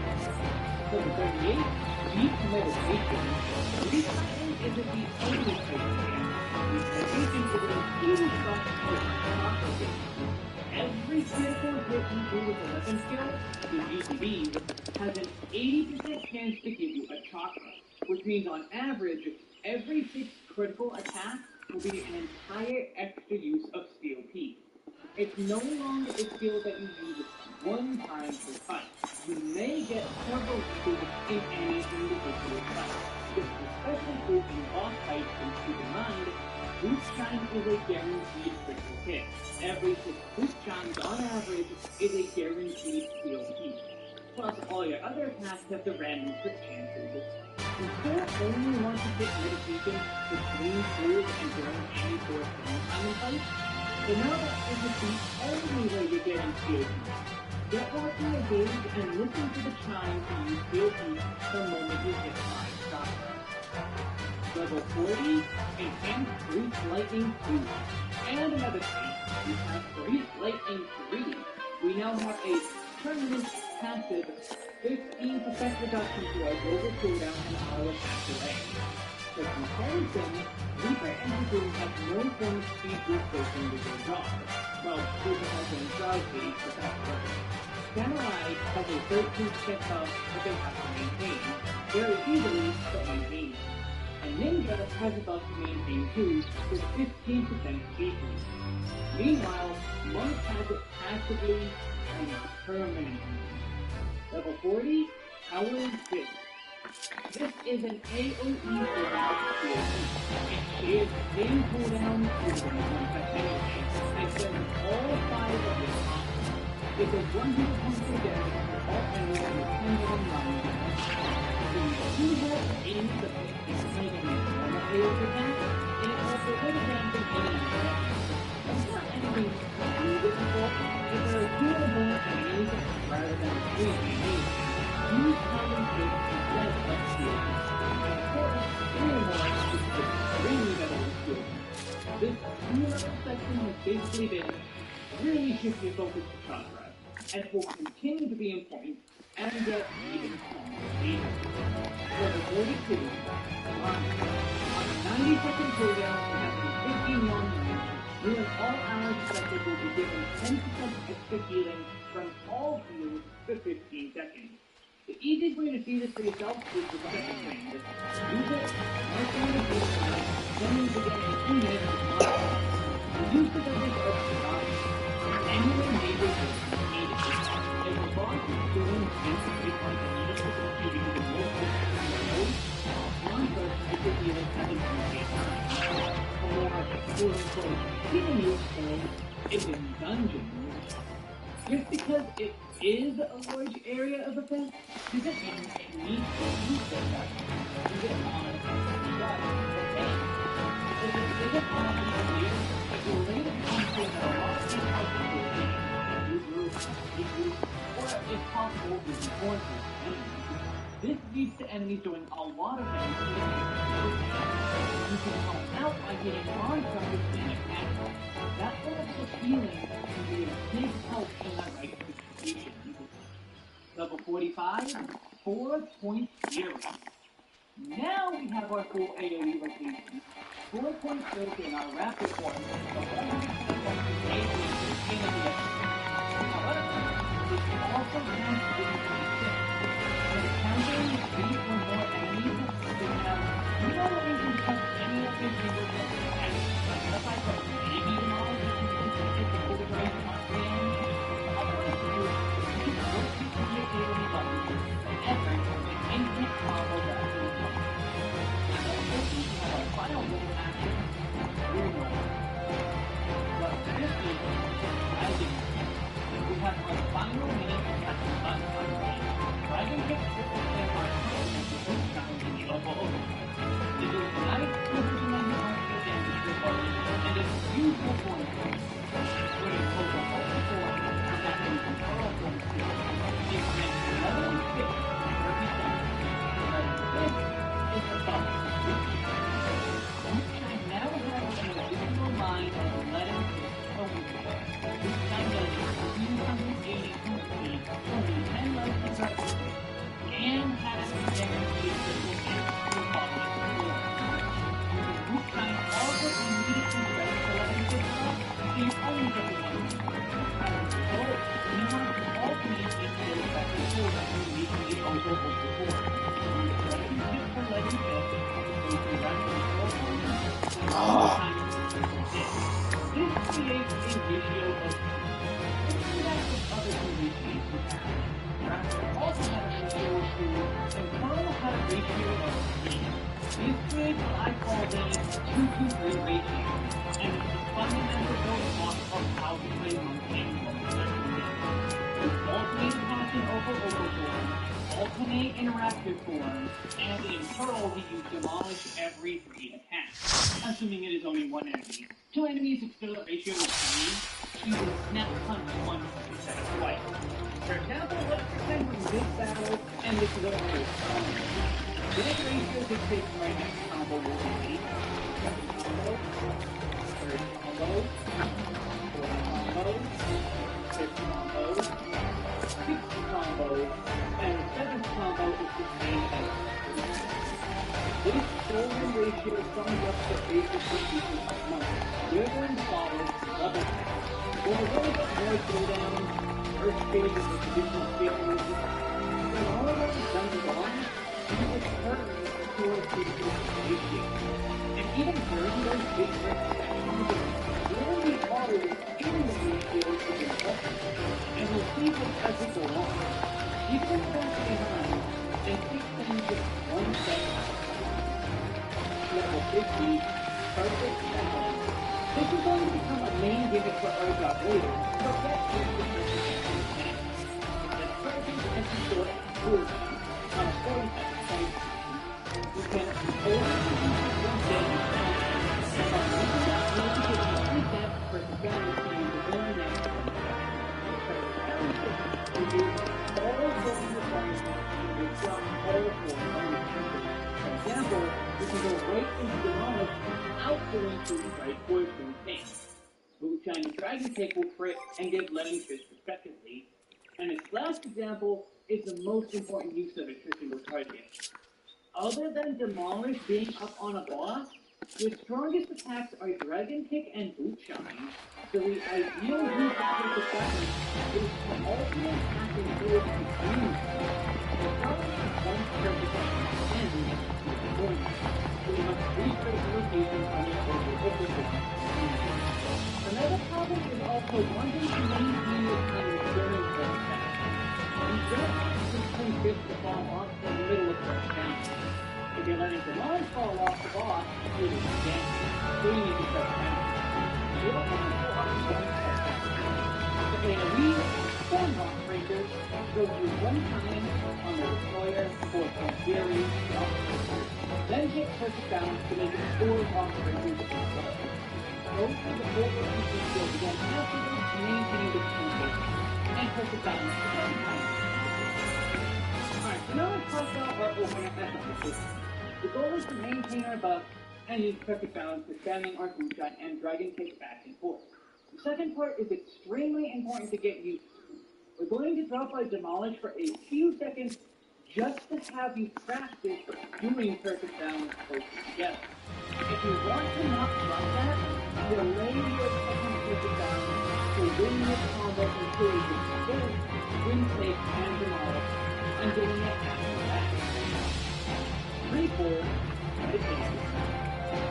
Dragon Pit, Green Snake, Demolish, Steel Peak, Dragon Pit, Treasure Channel, Boot Shine, Dragon Pit, Boot Shine, Dragon Pit, Green Snake, Snap Punch, Dragon Pit, Treasure Balance, Boot Shine, Dragon Pit, Boot Shine, Dragon Pit, Green Snake, Demolish, Dragon Pit, then continue on to into 2-2-3 ratio.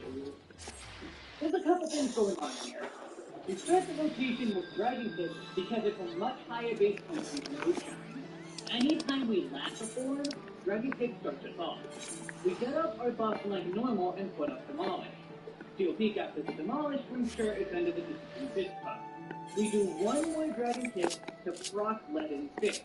With Leaden Fist stored, we go into Perfect Balance and do our alternating of buttons, starting with Boot Shine to spend Leaden. Afterwards, we do another Dragon Pit because, as mentioned, Perfect Balance leaves us torment. So we have to start over. Put the Discipline cost back up and get back to Dragon Pit to regain Leaden before our next Perfect Balance. As I mentioned before, if you are seeing this now, you will drop them off. You do have 40 seconds on the timer before your next Perfect Balance fight comes in. So you do have time to do a combo where you use both Green Snake and Demolish. Or you could use your final stack of Perfect Balance to put back up Demolish. Otherwise, it's a relatively small downtime on the dot, but it's worth thinking about if you want to improve your play. Again, this is more to specifically get you used to alternating your Dragon Kick and Boot Shine and using Perfect Balance back to back. When your third and beyond Perfect Balance come up, ensure you do time things properly. We're not going to be dealing with this specific opener for all too long anyway. Once we hit 60, all of this means nothing. That's why I'm prioritizing specific things to get your muscle memory working. Be sure to get used to Boot Shine Dragon Kick alternating, and your 2 positionals on your curl skills. And finally, remember that you're building chakra the entire time. While there is only one Steel Peak in this opening rotation, you might get a second one. You also might not get that second one. Every crit is a high chance for chakra, but we can't specifically mark down when the second or third Steel Peak will be. Just remember to always be watching the gauge and use them as soon as possible. Now let's go through our karaoke opener. I'm going to speak the names of the skills as they are used, and because Monk is a massive god, you may hear a lot of these overlapping with types of options. They run. That's because you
4, Steel Peak Mastery and the Forbidden Chakra. This boils down to a simple potency boost. From 180 potency to a much higher 310 potency. The Forbidden Chakra is the same in every other way.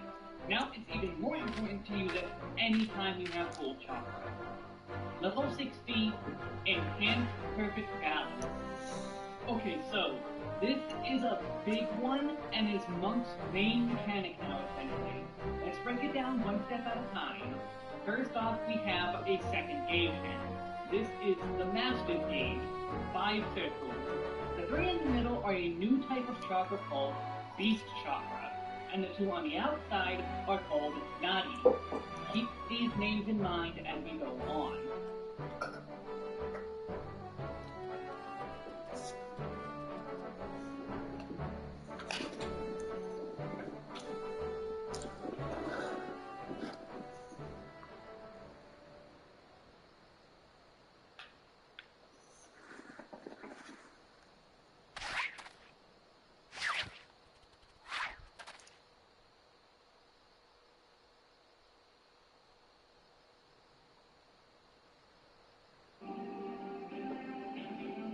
I think there were a lot of different things that President Trump did for the country that will be long remembered, making America.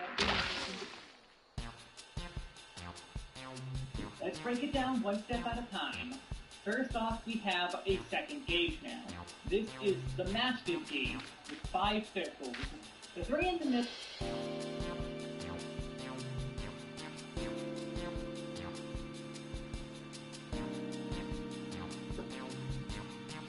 Will not be noting recap timers and global cooldown timings outside of Grease Lightning or such circumstances. Just realize we're lower than a normal 2.5 second recap to the global cooldown, and it will get faster in later levels. Level 1, Boot Shine, or initial basic attack. Spam this on enemies until we level up a bit. It does 180 potency of damage to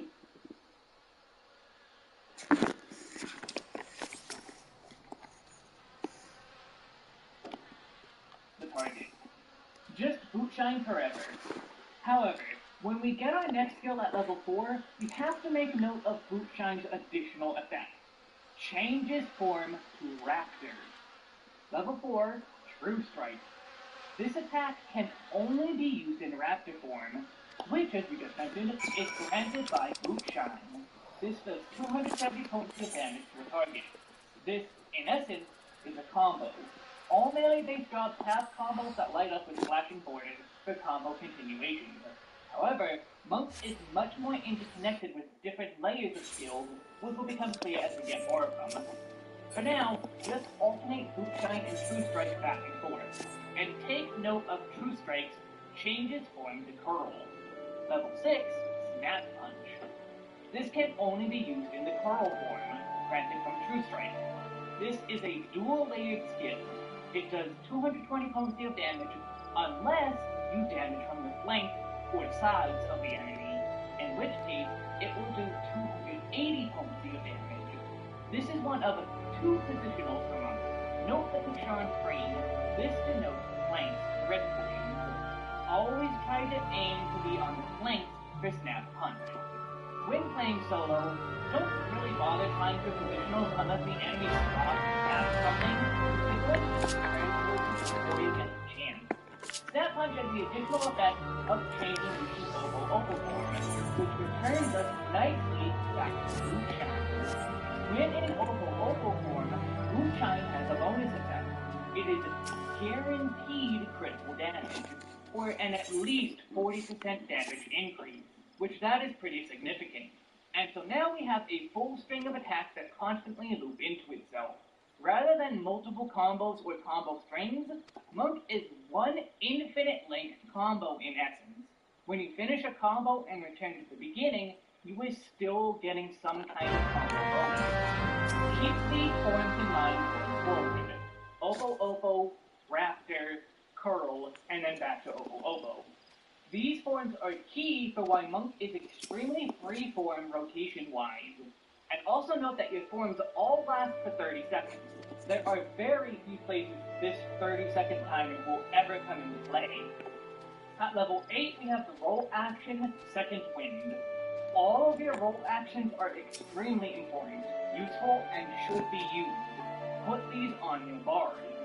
But I will not be going over them. If you wish to hear about the uses of these skills, head below or to the card in the top right to see a video on melee roll actions. We also have Leg Sweep at level 10 and Bloodbath at level 12. Level 15, Meditation. This is a class quest skill. You cannot use it at all without doing a class quest. This is an extremely important reason. Please do get this skill. In the top left is a notion of this. I will not be verbally mentioning class or job quest block skills in the future, but this will always be there in the top left when relevant. Before talking about the skills, check our new UI element, the chakra gauge. It has 5 circles of chakra. You need all 5 chakra filled to be able to use any skills category. Meditation is one way to get chakra. This skill has 2 layers. To start, it has a global recap timer of 1 second, but should never be used inside of combat unless you physically cannot attack any enemies. Let's take trials later in the game, for example. Bosses have invulnerability sections or leave the arena entirely. This is where you can use meditation mid-fight. But if you can hit enemies, don't use it mid-fight. Outside of battle, meanwhile, it automatically fills all 5 chakra with 1 button press. Before every single fight, be sure to hit meditation to get your chakra. Which, when you have 5 of 5 chakra, meditation will turn into the next skill. Level 15, Steel Peak. This is an ability not on the global cooldown that weapon skills are on, which means you can weave it or use it between 2 global attacks. Upon using it, you will lose all 5 chakra and revert the skill back to meditation. It does 180 potency to a single target. While 180 is small on its own, it can be used between your forms and skill set. And so you're losing no time between your attacks and gaining free damage. You'll get one of these every individual battle, so long as you use meditation between groups of enemies. As a result, it adds up quickly to a lot of damage. Later on, this skill is going to become extremely more important. Get used to using it as much as you can early on, without using meditation based combat abilities. Level 18, Twin Snake. This is a rapid form skill, pairing with True Strike. You can only use this after Boot Shine, and it grants Curl form for using Snap Punch after. It does 250 potency of damage, but also grants the buff Disciplined Fist. This buff increases all damage you do by 10% for 15 seconds. You absolutely want to keep this buff up at all times. If you don't put it up, you're automatically doing far less damage than you should be. The fact that this shares a form with True Strike is also notable. True Strike does a little bit more damage, but does not give you the buff. As a result, we want to alternate them. When you reach your Raptor form, use Twin Snakes to put up your Discipline Fist buff. Then the second time, use True Strike to do a bit more damage. Then the third time around, use Twin Snakes to maintain your buff, and alternate. Alternating these 2 skills back and forth creates a ratio of 2. Every second combo, you use True Strike. Keep this ratio in mind as you continue. This will be important later. Level 20, Enhanced Greased Lightning. Welcome to Greased Lightning 2. Recast time and auto attack delay are now reduced by 10% naturally. On screen is Boot Shine, for example, and the auto attack comparisons between a normal job and monk. At level 22, we have Faith, my favorite class.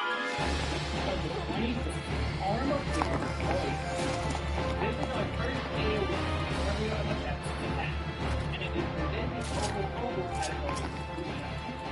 This 100 confuses all enemies within 5 blocks of yourself. You want to head into the middle of enemy attack with the enemy. This is the form is that it is 10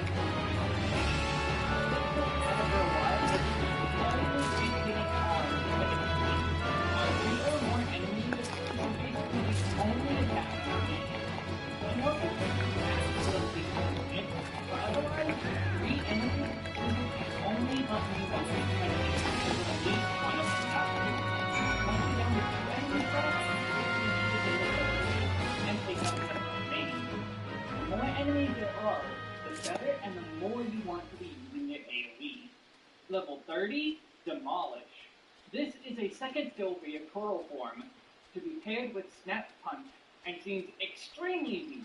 It does 40 potency of damage and 100 removes from the rear enemy, which the rear is denoted by the pictured red portion on frame.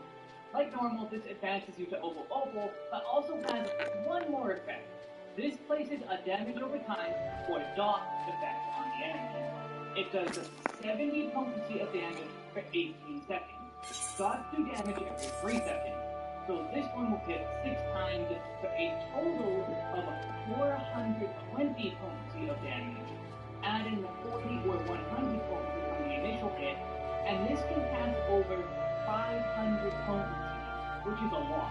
If an enemy will live for over 9 seconds, be sure to put this on them, and put it on as many targets as you can.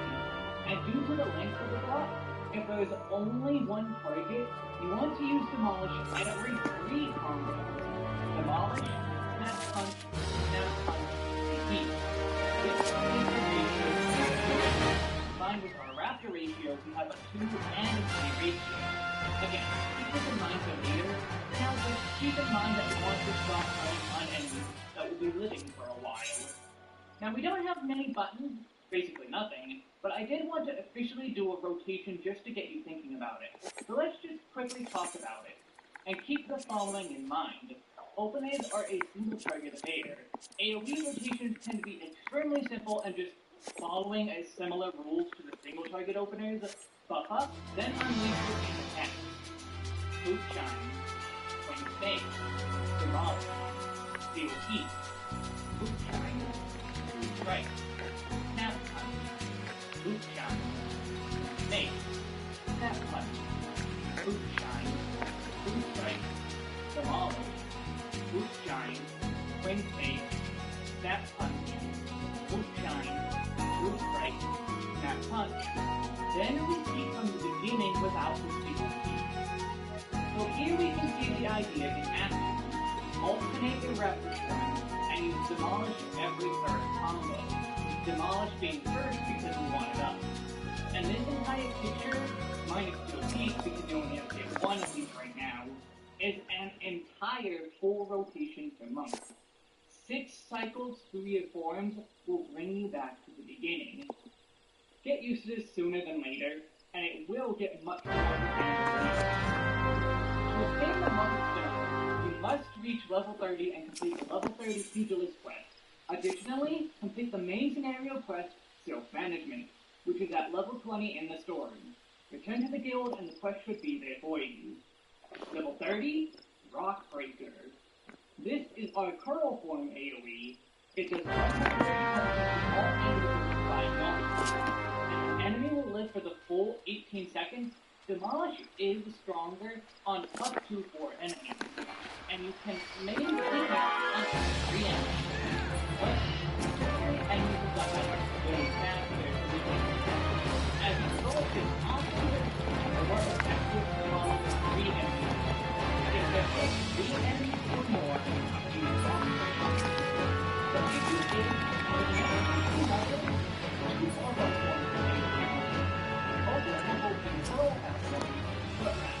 not. As a result, during AoE situations, we have to use a fairly single target attack. Ideally, this is time spent on Twin Snakes for Discipline Fist. And like normal, you alternate with True Strike just for the little bit of extra damage. Maintaining Discipline Fist is worth it, especially if you started to get tanks who pull a lot of enemies at once. At level 32 is the roll action, Arm's Length. Level 35, Thunderclap. This is a movement ability with charges. Rather than having a singular cooldown, you can store up to 2 charges. You can spend them back to back if need be. The moment you use your first charge, the charge timer begins. Thunderclap's charge time is 30 seconds, for a total of 60 seconds for the 2 charges. It has a range of 20 yalms, which is fairly huge, and it teleports you near instantly to the target. This can be used on enemies or party members. If you're falling behind the tank because for some reason you're not using tank because you really should be using tricks and pages, Thunderclap. If the boss is doing some giant AoE that you must dodge hard, Then select the target member who is already outside the AoE and send it back to them. And when the AoE is gone, send it back to the boss. There are plenty of other specific uses, but all of them boil down to fast movement, bar. And for as much as I enjoy new monks, Thunderclap is definitely the coolest new addition. Level 38, Deep Meditation. Grease Lightning isn't the only trait we get. Deep Meditation is a huge buff to our chakra gauge. Every critical hit you do with a weapon skill, your GCDs, has an 80% chance to do with chakra, which means on average, every critical attack will be an entire extra use of COP. It's no longer a skill that you use one time per fight. You may get several uses in any individual fight. This is especially true in boss fights, since keep in mind, Boot Shine is a guaranteed critical hit. Every 6 Boot Shines on average is a guaranteed COP. Plus, all your other attacks have the random crit chances. You don't only want to get downtime in fights, but now that isn't the only way you're getting COP. Get watching your gauge and listen to the chimes to use COP the moment you hit 5 chakra. Level 40, Enhanced Grease Lightning 2. And another trait, we have Grease Lightning 3. We now have a permanent passive 15% reduction to our blizzard cooldown and auto attack delay. For comparison, Reaper and Dragoon have no form of speed boost built into the job. Well, Reaper has a shroud speed, but that's first. Samurai has a 13% buff that they have to maintain, very easily, but maintain. And Ninja has a buff to maintain too, with 15% speed. Meanwhile, Monk has it passively and permanently. Level 40, Howling Fist.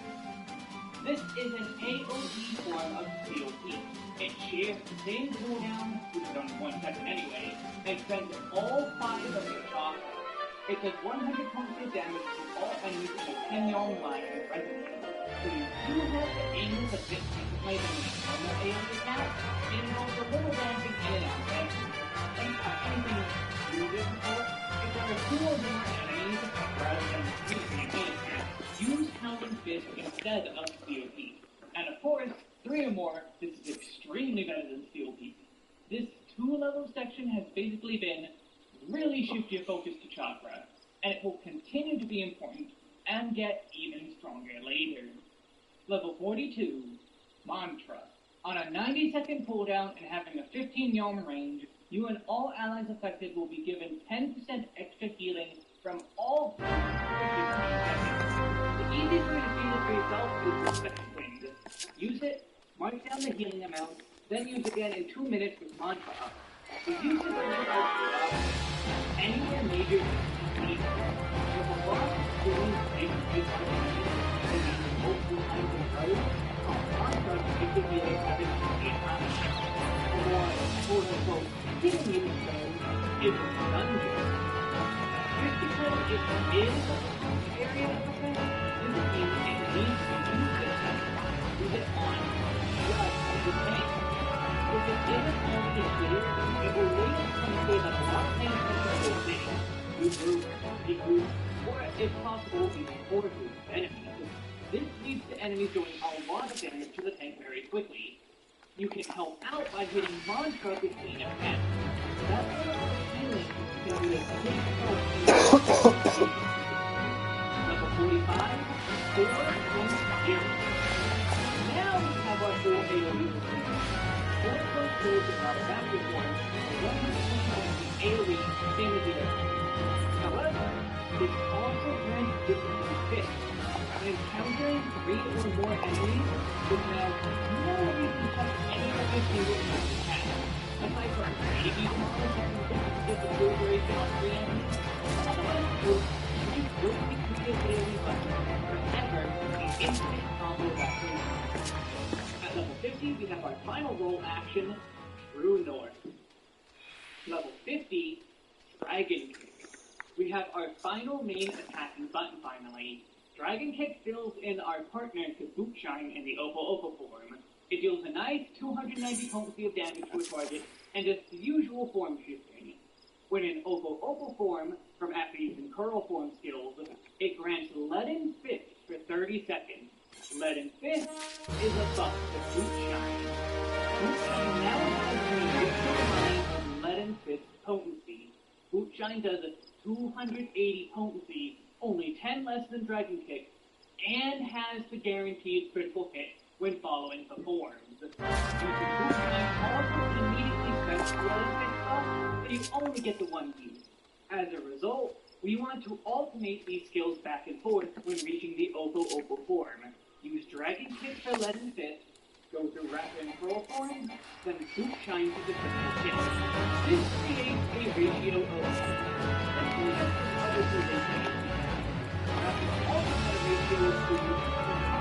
ratio of 8. This creates what I call the 2-to-3 ratio, and it's the fundamental building block of how to play one in You alternate attack in Opo form, alternate in Raptor form, and in Curl we use demolish every attack. Assuming it is only one attack. Two enemies is still a ratio of 8, using Snap Punch twice. For example, let's pretend we're in this battle, and this is our first combo. Then ratio dictates our next combo will be combo, third combo, fourth combo, fifth combo, sixth combo, and seventh combo is the same as our first one. This golden ratio sums up the basic rotation of monks you're going to follow to level cap. When we're going to get more cooldowns, first phases of additional skills, but when all of that is done and gone, we return to our 2-to-3 ratio. And even during those big burst sections, where we are within the ratio is important. And we'll see this as we go on. Keep it in the back of your mind, and take things one step at a time. Level 50, Perfect Balance. This is going to become a main gimmick for our job later. It says charges and can store on a 40-second duration. You can only use this once getting into combat. Upon using it, you will be given 3 stacks of Perfect Balance beating within the next 3 seconds. Perfect Balance stacks remove all forms of elements and will drop all form bonuses. For example, we can go right into Demolish without doing Pure Strike or 3 things. Boot Shine and Dragon Kick will crit and give Leaden Fist successfully. And its last example is the most important use of it for dual target. Other than Demolish being up on a boss, the strongest attacks are Dragon Kick and Boot Shine. So the ideal use of Perfect Balance is to alternate back and forth between them. The problem is once Perfect Balance ends, you are fortunate, so you must retread the rotation from your Opo form to continue. Another problem is also wanting to maintain your timers during Perfect Balance. You don't want Instant Fist to fall off in the middle of Perfect Balance. If you're letting the Molly fall off the boss, you will lose damage, so you need to try to balance. The opening will go up one such balance. For AoE, spam Rock Breakers, go through one time, Armor Destroyer, 4-point Fury, Rock Breaker, then hit Perfect Balance to make 4 Rock Breakers against target. Go through the full rotation of skills against enemies to maintain difficulty, and Perfect Balance second time. Alright, so now let's talk about our open attack.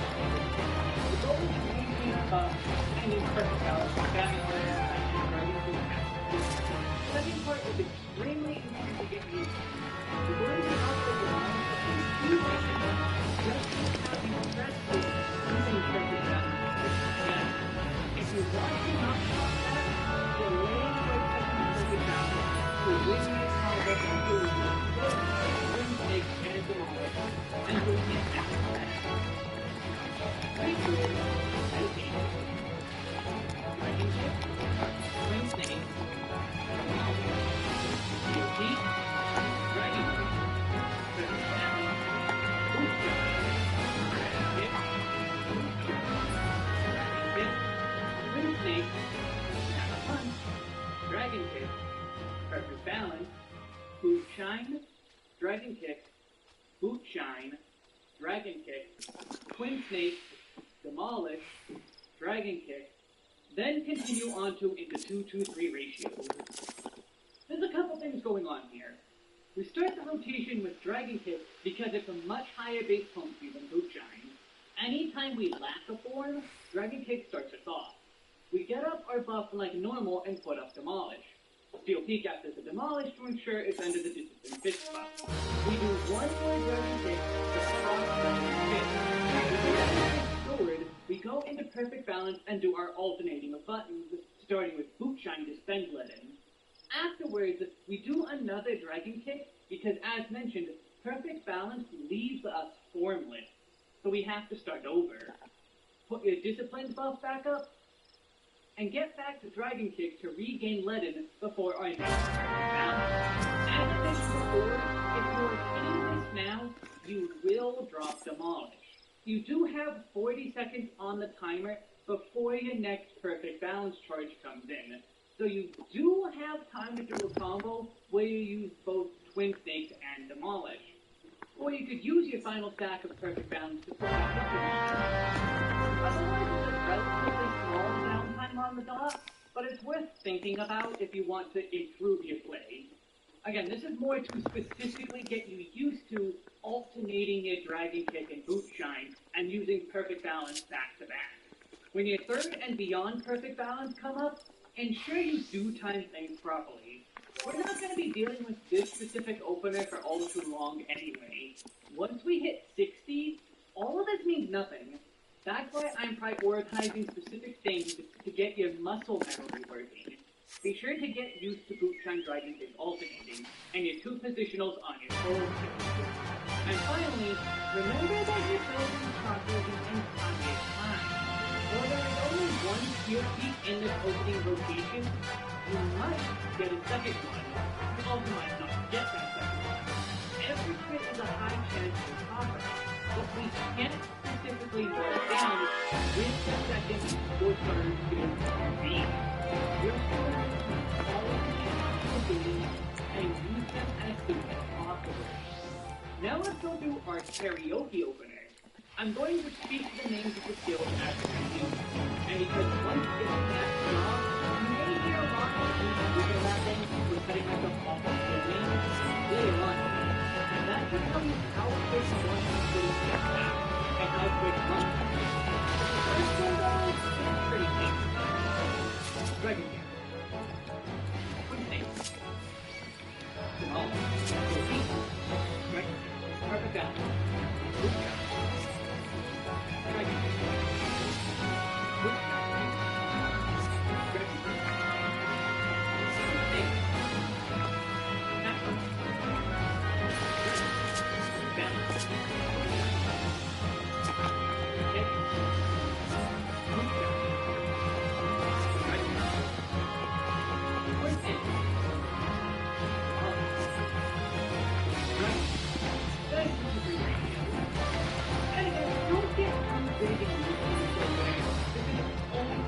Shine. Level 60 and beyond is all very similar to each other, specifically focused on more. Now we're focusing on mental items. Other than skills up with some over there. What can we change to the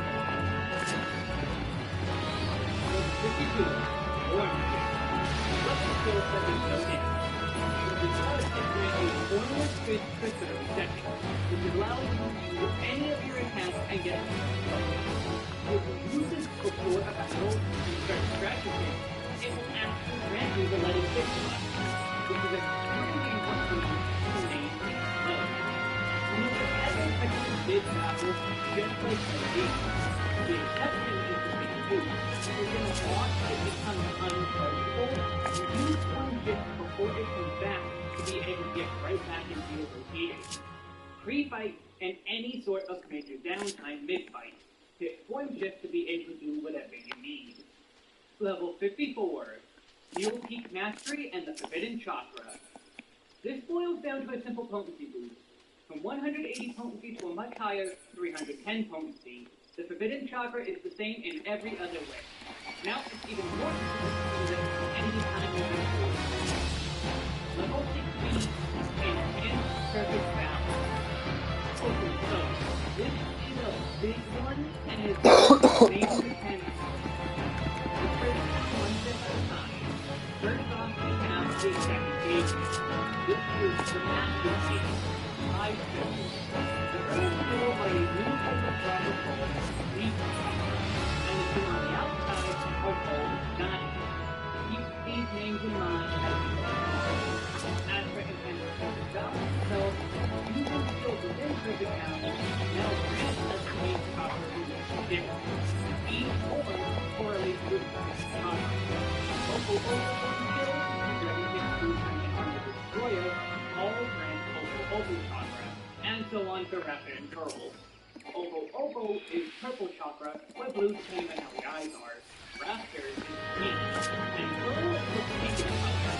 Not supposed to be the character, but really mistake is involved in the XL. You should also try and look at the symbols. It's quite that hard to tell what they are. Until we use the perfect balance, use 3 attacks to get 3 chakra, and you must fill all 3 circles with chakra. And then what? Then we go to our next skill. Level 60, Masterful Blitz. Here on just called Blitz. Time to do the appropriate stage. On gaining 3 deep chakra, Blitz uses one of multiple different attacks. Which attack you turn it into depends on how many different beast chakra there are. 1, 2, or 3 different beast chakra. It's each a different skill. Each one has a global cooldown and grants you one afterwards, as it is to get this one. This is the easiest gift immediately after engagement. Let's start with our 1 chakra and 3 chakra bosses. Level 60, the Lifted Field and Split Strike. These two are essentially perfect. Both do a 620 AoE around yourself that is 5 yalms in radius, with 70% damage fall off, which translates to 180 potency of damage to the second enemy and beyond. Their effects and the way you get them are opposing though. Having only 1 type of beast chakra will give Elixir Field. Having all 3 types of beast chakra will give you Flint Strike. The Elixir Field will grant you the Luninati, the one on the left. Flint Strike grants the Solinati, the one on the right. Getting Flint Strike is pretty simple in general. Just follow the rotation like normal after getting Strike down. The Lunia forms out of order for fancy alignment, and I do recommend it. For Elixir Field though, this is why we want to practice that Boot Shine and Dragon Field alternate. Not only is it damage, it's because ways to get Elixir. For AoE, instead of spamming Obo skills, use Broad Breaker 3 times to get out the Broad Breaker is your strongest AoE weapon. This is the one obvious, this AoE skill is used for the quick generating of shots. And while it is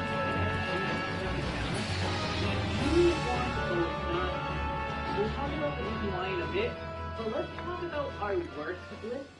Level 60, Celestial Revolution. To access this blitz, you must have specifically 2 different beast chakra across the 3 you need.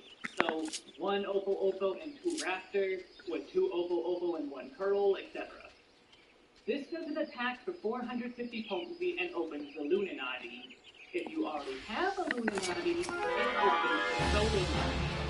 Now this sounds good, but it's actually really tough. This is only when you actually can get up and need some sort of stage. It's only single target, and 150 lower than the other options for either content, within its content. Remember that the Elixir Field grants the Luninati, and just like Solinati. We want to use them both to get one of the nine. You only escape to use Celestial Revolution if you make a mistake with the amount. For example, let's assume all 3 gone the Solinati and Blizzard, which means we need to do the Luminati meaning we'll do our Boot Shine and Presence alternated. And so, Perfect Balance, Boot Shine, True Strike, or you just made a mistake with that True Strike. You only needed Obo chakra, and now you have both it and Raptor. can still get the Illuminati by using Dragon Kick and get Celestial Revolution. That is the use of it. This information, never Celestial Revolution. It's entirely including an already used state. It's one of the biggest potential losses in this completion, and was why I tried to drill it earlier is what you can get. But okay, the user lip swipe from Luna and Solinati out. Level 60.8. Lip swipe becomes tornado kick. No matter what, when you have both lines. You need 3D software, depending on combination. Lip swipe, Celestial Revolution, or Flint Swipe. It will be tornado kick instead because you have both Nadi. But you will change the elixir field because, again, Ovo is powerful. It does an 850 potency hit for the target and 425 potency to all enemies within 5 yalms of the inventory. You need to aim differently than your Nadi generation. This will grant you one to 6 like normal and remove your Nadi. This is not just building up for the concentration. This is a single hit to both inventory and a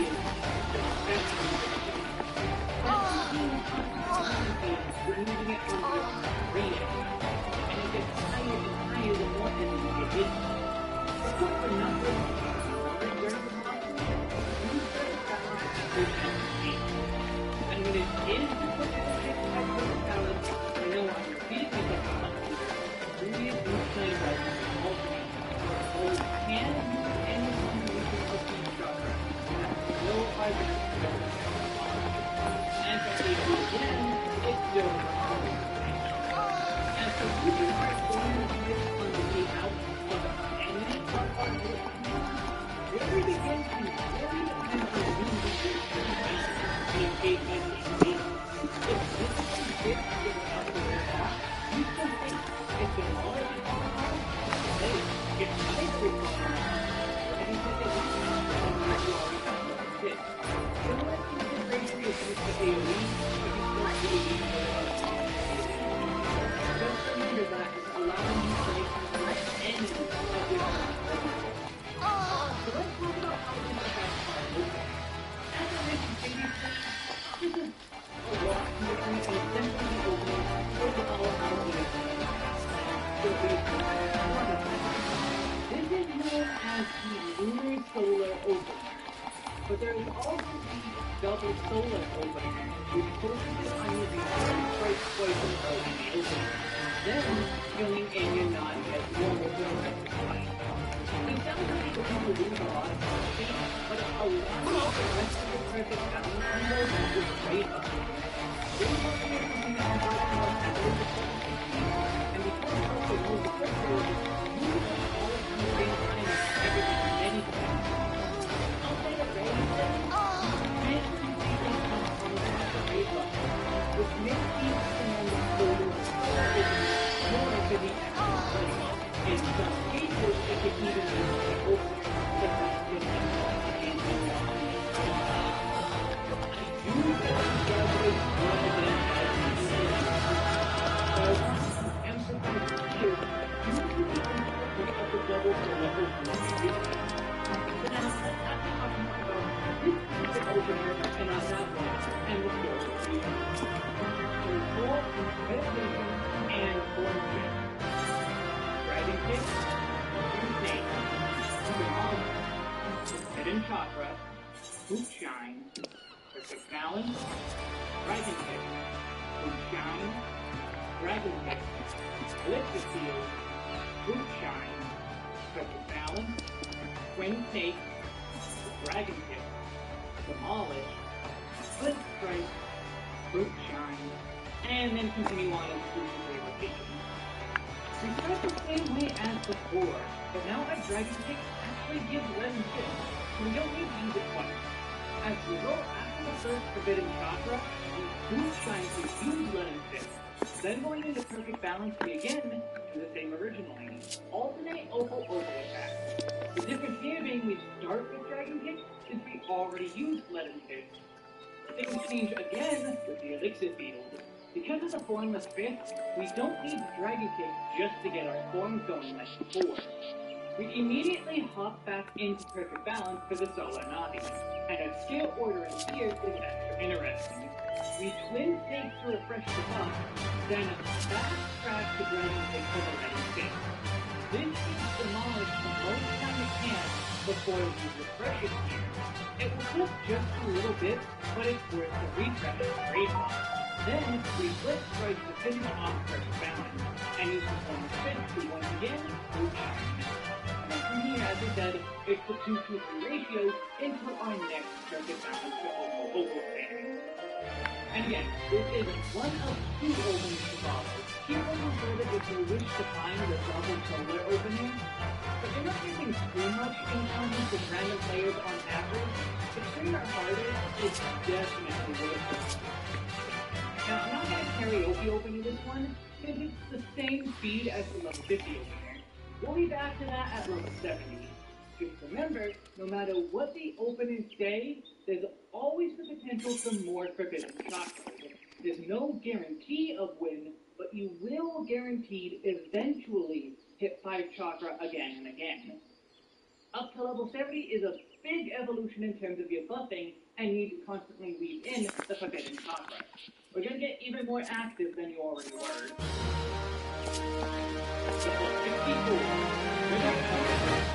This is another charging skill. You have up to 3 charges for a maximum of 90 seconds for charging all stacks. For 10 seconds, you're granted 3 stacks of Beautiful Earth, meaning you can take with you stacks 20% time. No, it's not saying you take 60% or 40% then. Number 1, Boot Shine, or initial basic attack. Spam this on enemies and critical attack. It does 180 plus 2 damage to strike. Just Boot Shine first. However, when you get a message level 4, it's time to make note of Boot Shine's additional attack. Change its form to Raptor. Level 4, Fruit Strike. This attack can only be used with Raptor. Frequent is entered by Boot Shine. This does 20% damage to target. This, in essence, all benefit from that combo items is 5 and 4 for combo unification. However, once this must be independent of different layers of skills, this will become clear as we get more. For now, we'll alternate which side you choose right back and forth. And take note of True Strike changes into Curl. Level 6, Apple. This can only be used in the Curl form, granted from True Strike. This is a dual-layered skill. It does 220 points of damage unless you can flank the side of the enemy. In this case, it will do 280 points of damage. This is one of 2 Note that we are on the range. This denotes flank ready. Always try to aim to be on the flank for Snap Punch. When playing solo, don't really bother trying for positionals unless the enemy stops to cast something. They're going to just turn toward you before you get the chance. Snap Punch has the additional effect of changing you to Obo form, which returns us nicely back to Boot Shine. When in Obo form, Boot Shine has a bonus effect. It is guaranteed critical damage, or an at least 40% damage increase, which that is pretty significant. And so now we have a full string of attacks that constantly loop into itself. Rather than multiple combos or combo strings, Monk is one infinite length combo in. When you finish a combo and return to the beginning, you are still getting some kind of combo bonus. Keep these forms in mind going forward. Obo, Raptor, Curl, and then back to Obo. These forms are key for why Monk is extremely free-form rotation-wise. And also note that your forms all last for 30 seconds. There are very few places this 30-second timer will ever come into play. At level 8, you have the roll action, second wind. All of your roll actions are extremely important, useful, and should be used. Put these on your bars. But I will not be going over them. If you wish to hear about the uses of these skills, head below or to the card in the top right to see a video on melee roll actions. We also have leg sweep at level 10 and bloodbath at level 12. Level 15, meditation. This is a last quest skill. It's not too late at all without this last quest. This is an extremely important skill to do. Please you can get this skill. In the top left is the notion of I will not be verbally mentioning that or job quest long but this will always be there at the top left element. Before talking about the skill, check on the icon. The chopper skill. It has 5 levels of chopper. You need all of the chopper skills to be able to do any skill type. Meditation is to get started. The skill has 2 layers. Start, it has a global recap timer of 1 second, but it is not entire combat unless you physically cannot pass an enemy. Let's make a trial later. Bosses have been going really fast.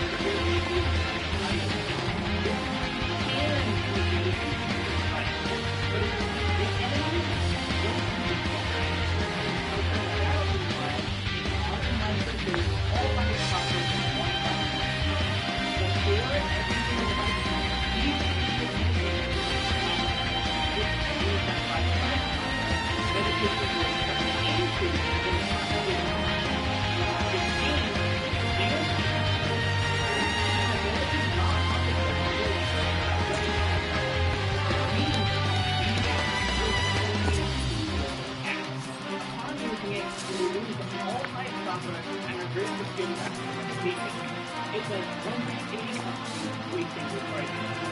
While 180 is small on its own, it can be used between your skill sets. Instead of using those and being able to begin, you'll get one of these every individual battle, so long as you use meditation between your sets. As a result, it has a quick to unlock. Later on, this skill is going to become extremely long. Get these easy as much as you can for a now, you have a big skill. Level 18, Blue Tank. This skill is actually good. Carrying this blue, you can only use this to this and address all of the skills. It does 200 points of damage, but also makes it up. This is from 5th. This buff increases all damage you do by 10%. Absolutely want to keep this buff up at all times. If you don't put it up, you're automatically doing far less damage than you should be. The fact that this shares a form with True Strike is also notable. True Strike does a little bit more damage, but does not keep this up. As a result, you want to alternate. When you reach your rapid form, use this snake to put up your buff. And the second time, True Strike to do it again. Then the third time around, use this snake to make the buff. And alternate. Alternating these two skills back and forth creates a rich field of speed. Every second combo reduces this one. Keep this skill in mind as you continue. This really is a funny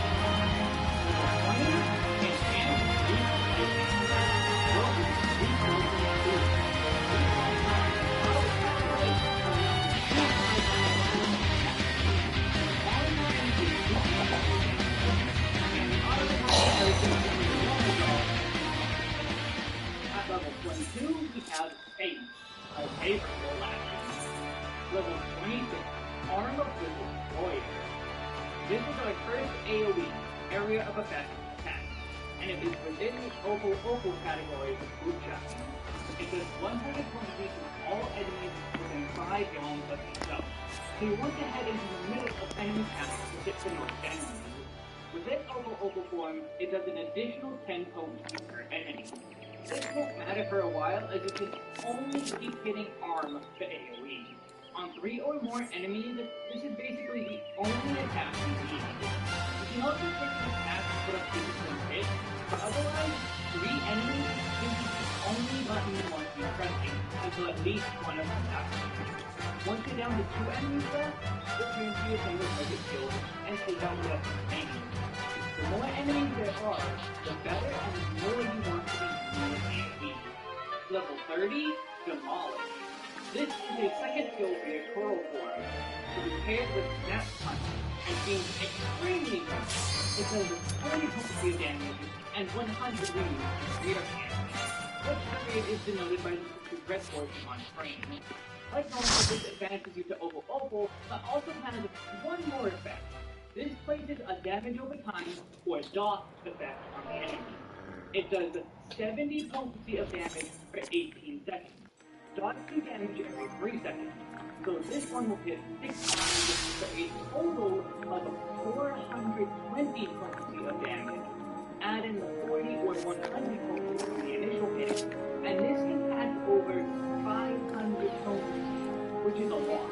If an enemy will live for over 9 seconds, be sure to put this on them, and put it on as many targets as you can. And due to the length of the dot, if there is only one target, you want to use Demolish every 3 combos. Demolish, Snap Punch, repeat. This creates a ratio of 3. Combined with a Raptor ratio, you have a 2 and a 3 ratio. Again, keep this in mind for later. Now, keep in mind that we want to stop on it. That will be literally fine. Now, we don't have many buttons, basically nothing, but I do want to officially do a rotation just to get you. So let's click the button and keep the column in mind. Only the target is AoE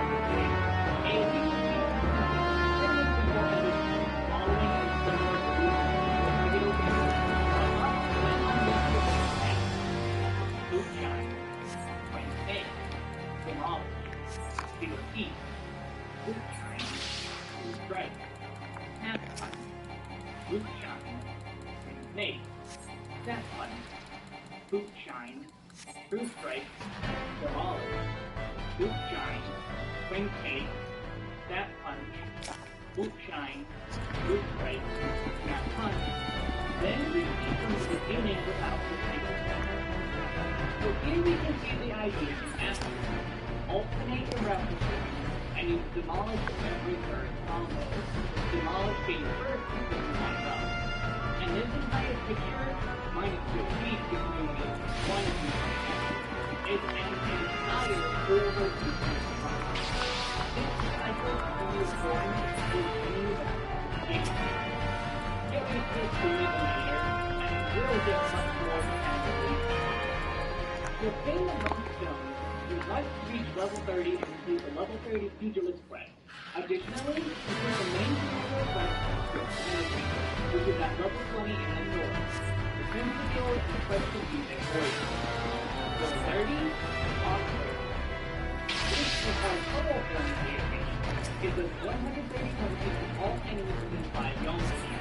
If an enemy will live for the full 18 seconds, Demolish is stronger on up to 4 enemies. And you can maintain it on 3 enemies. However, typically enemies will die way faster than you may expect. As a result, it's often more effective to move with 3 enemies. If there are 3 enemies or more, you must fight. What you do is, for the next 2 levels, you have a weapon to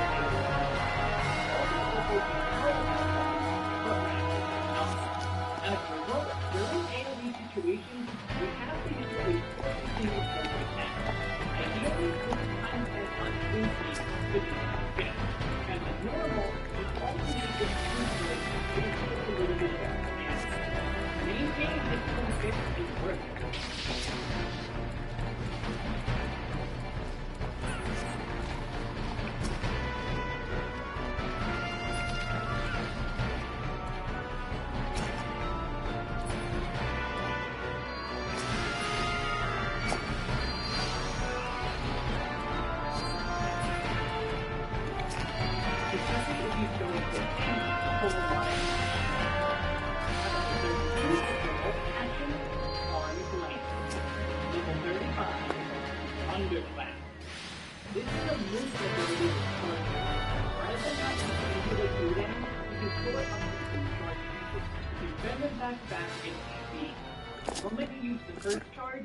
charge timer begins.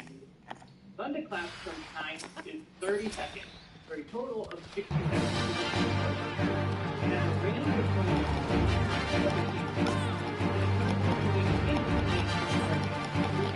on enemies or if you're talking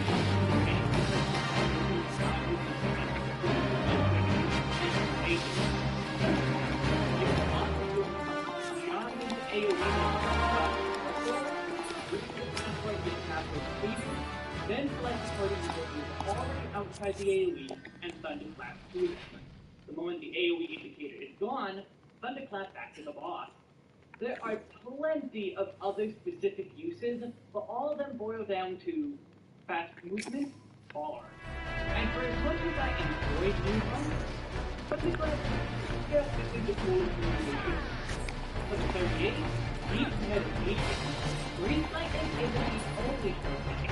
Meditation is a huge process to our processing. Every critical hit you do with a weapon skill, the GCD, has an 80% chance to do a proc, which means on average, every 6 critical attacks will be an entire extra use of skill key. It's no longer a skill that you use one time to fight.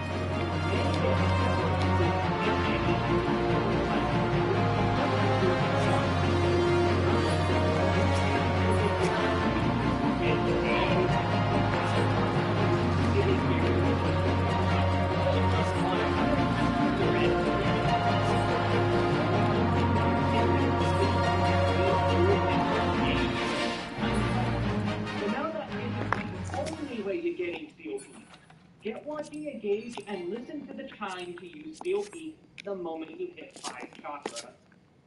Level 40, Enhanced Greased Lightning 2. And another trait, we have Greased Lightning 3. We now have a permanent, active, 15% adjustment to our over to the mountain and the lake. Reaper and Stewart have both one speed with the job. Well, Reaper has an enshroud stage besides her.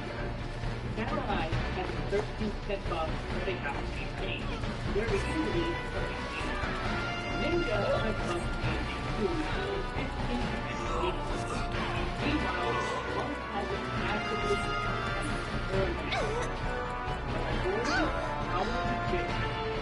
This is a AoE form of COP. It shares the same cooldown with 1.7 anyway, except all 5 of the shots. It does 100 damage to all enemies in a 10-yard line. So you have to aim with the 50 and AoE attack, and it rolls a little damage in and out of it. There are 2 or more enemies rather than 3 enemies. Use common fist instead of spear. And of course, 3 or more is extremely beneficial.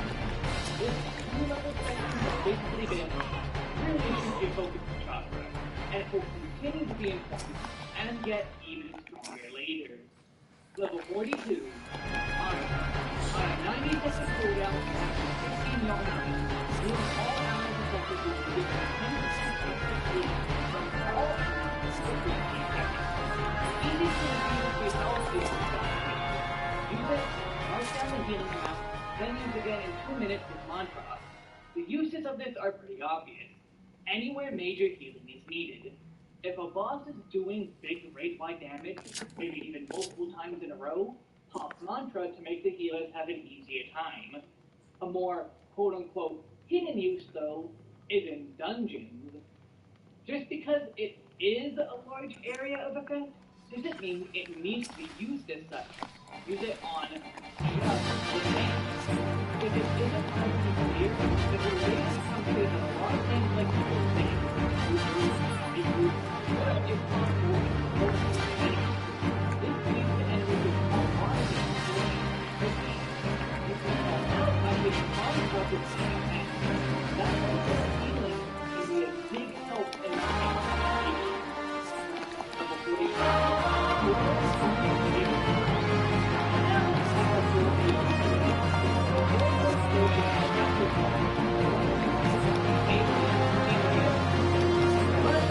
It also grants 15 hits, and encountering 3 or more enemies is now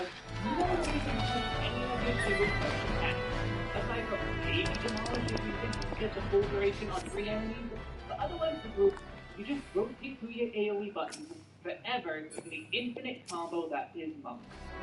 At level 50, we have our final roll action, Blue Door. Level 50, Dragon. We have our final main Bud Hunt. Dragon Kick kills in our partner, Moonshine, of all of them. It deals 9 points of damage and it's 2 forms. When in Opal form, it has these 12 forms here. It grants 11 6, 11 7, and 5 is a buff. Moonshine now has an additional line of 11 6 Moonshine does it 200 and has guaranteed critical hit when falling to 4.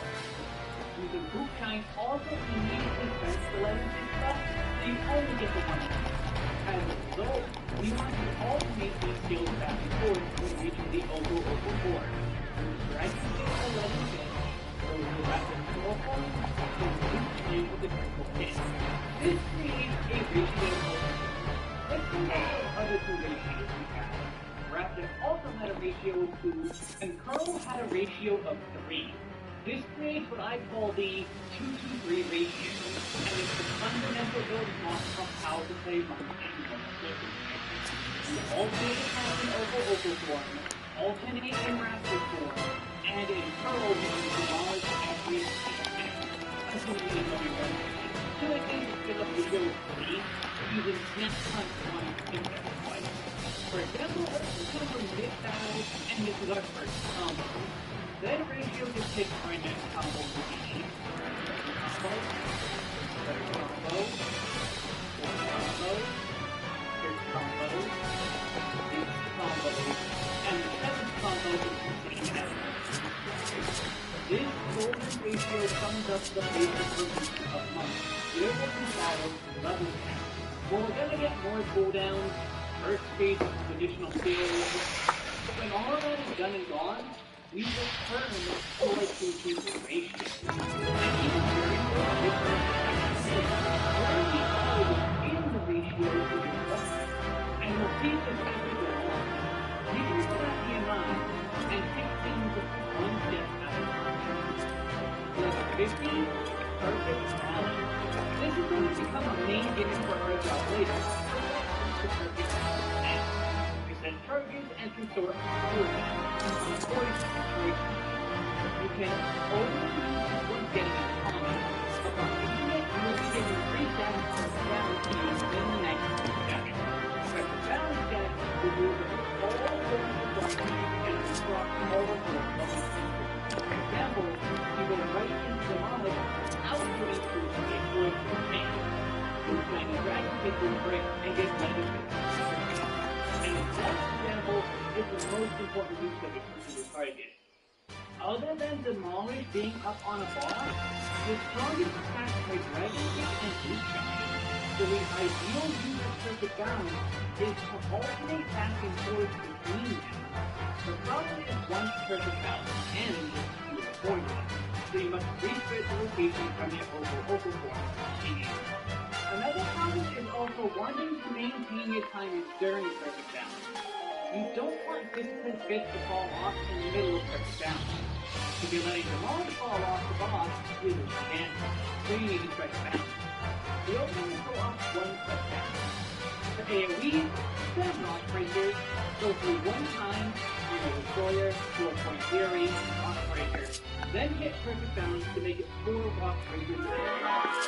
Go through the 4 rotation skill again after, maintain the movement, and Perfect Balance is something else. Alright, now let's talk about our open air combos. The open air combos and the Perfect Balance.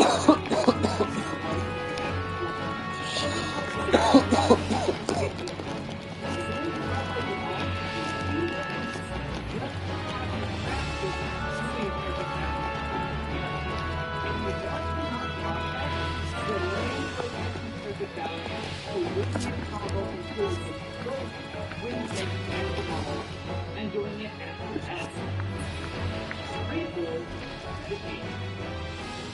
Dragon Kick, Twin Snake, Demolish, Steel Peak, Dragon Kick, Perfect Balance, Boot Shine, Dragon Kick, Boot Shine, Dragon Kick, Twin Snake, Snap Up, Dragon Kick, Perfect Balance, Boot Shine, Dragon Kick, Boot Shine, Dragon Kick, Twin Snake, Demolish, Dragon Kick, then continue on to the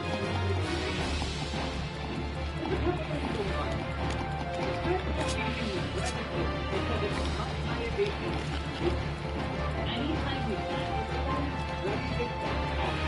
We set up our problem as one more important model. We take out small we do a one-more repetition with flash button fix. With 11 fix coded, we start to pivot balance and do an alternate starting with 2 times 7. Afterwards, we do another dragon kick because as mentioned, because our balance leaves us order. So we have to put a discipline buff back up and get back to dragon kick to regain Leaden before our next perfect balance. As I mentioned before, if you are hitting this now, you will drop Demolish. You do have 40 seconds on the timer before your next perfect balance charge comes in. So you do have time to do a combo where you use both Twin Snake and Demolish. Or you can use your final stat to perfect balance to put back up Demolish. Otherwise, it's a relatively small downtime on the board.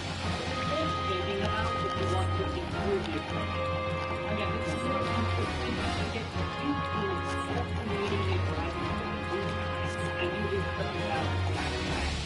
When your third and beyond first balance come up, ensure you use time to the option. We're not going to be dealing with this specific opener for all too long anyway. Once we hit 60, all of this means nothing. That's why I'm prioritizing specific things to get your muscle memory working. Be sure to get used to boost time reps and your two-dimensional total. And finally, remember that you're building the chocolate and it takes time. While there's always one movie in the opening rotation, we might get a second one. Also, might not get that second one. Every trip to the high end of the chocolate, but we can't specifically mark down which second or turn will be. And use them as soon as possible. Now let's go through our karaoke opener. I'm going to speak the names of the skills as they are used.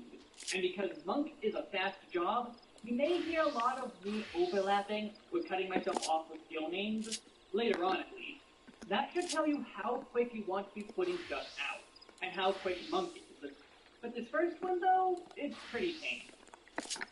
Dragon Kick, Twin Snake, Demolish, Steel Peak, Dragon Kick, Perfect Balance, Boot Shine, Dragon Kick, Boot Shine, Dragon Kick, Twin Snake, Snap Up, Dragon Kick, Perfect Balance, Boot Shine, Dragon Kick, Boot Shine, Dragon Kick, Twin Snake, Demolish, Dragon Kick, 7-2-2-3 ratio. And again, don't get too big and used to this opener. This is only level 50. Level 60 and beyond is all very similar to each other and should be focused on more. But now we're focusing on just the fundamentals I outlined. Can only really build them with some kind of opener. Hopefully you're getting used to the game. Level 52, a weapon skill that does no damage. What this does is grant you Formless Fist for 30 seconds, which allows you to use any of your attacks and get the form bonus. If you use this before a battle and start with Dragon Kick, it will actually grant you the Leaden Fist buff. This is extremely important for monks to maintain load. Do not ever touch this battle just like Meditation. The exception is the same too. Within a boss, it becomes untargetable.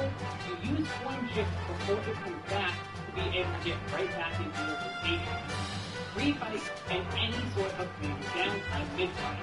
Get Form Shift to be able to do whatever you need. Level 54. Steel Peak Mastery, and the Forbidden Chakra. This boils down to a simple potency boost. From 180 potency to a much higher 310 potency, the Forbidden Chakra is the same in every other way. Now it's even more important to use it anytime you have full chakra. Level 16, Enhanced Perfect Balance. Okay, so this is a big one and is Monk's main mechanic now essentially. Let's break it down one step at a time. First off, we have a second gauge now. This is the Master's Gauge, with 5 circles. The 3 in the middle are a new type of chakra called Beast Chakra, and the 2 on the outside are called Nadi. Keep these names in mind as we go on. As for Enhanced Perfect Balance itself, using skills within Perfect Balance now grants us Beast Chakra when using skills. Each form correlates to a specific chakra. Opal form skills, Dragon Kick, Boot Shine, and Arm of the Destroyer, all grant Opal Chakra, and so on for Raptor and Curl. Opal is purple chakra, or blue depending on how your eyes are. Raptor is green, and Curl is a pinkish color. Not important to inherently remember, but if you make a mistake, this info can help you. You can also try and look at the symbols, but personally they're hard to tell what they are. Until you use Perfect Balance, use 3 attacks to get 3 chakra, and you must go all 3 chakra. And then what? Then we go to our next skill. Level 16, Magical Blitz. Here on just called Blitz. Time to do your finest saving impression. Upon gaining 3 Beast Chakra, Blitz will turn into one of multiple different attacks. Which attack you turn it into depends on how many different Beast Chakra there are. 1, 2, or 3 different Beast Chakra is each a different skill. Each one is a global cooldown and grants you Formless Fist afterwards as if you had hit Form Shift. This makes it easier to get immediately back into your rotation. Let's start with our 1 chakra and 3 chakra options. Level 60, Elixir Field and Flint Strike. These 2 are essentially partners. Both do a 600 potency AoE around yourself that is 5 yalms in radius, with 70% damage fall off, which translates to 180 potency of damage to the second enemy and beyond. Their effects and the way you get them are opposing though. Having only 1 type of Beast Chakra will give Elixir Field. Having all 3 types of Beast Chakra will give you Flint Strike. Elixir Field will grant you Balloonanadi, the one on the left. Flint Strike grants the Solinadi, the one on the right. Getting Flint Strike is pretty simple in general. Just follow your rotation like normal after hitting Perfect Balance. You can do your forms out of order for fancy buff alignment, and I do recommend it. For Elixir Field though, this is why we want to practice that Boot Shine and Dragon Kick alternating with Perfect Balance. Not only is it big damage, it's the ideal way to get Elixir Field. For AoE, instead of spamming Opal skills, use Rockbreaker 3 times to get Elixir Field. Rockbreaker is your strongest AoE move after all, which if it wasn't obvious, your AoE skills do work for generating Beast Chakra. And while it is the best use of Perfect Balance, we do want both Nadi. We'll talk about the reason why in a bit, but let's talk about our worst Blitz. Level 60, Celestial Revolution. To access this Blitz, you must have specifically 2 different Beast Chakras across the screen.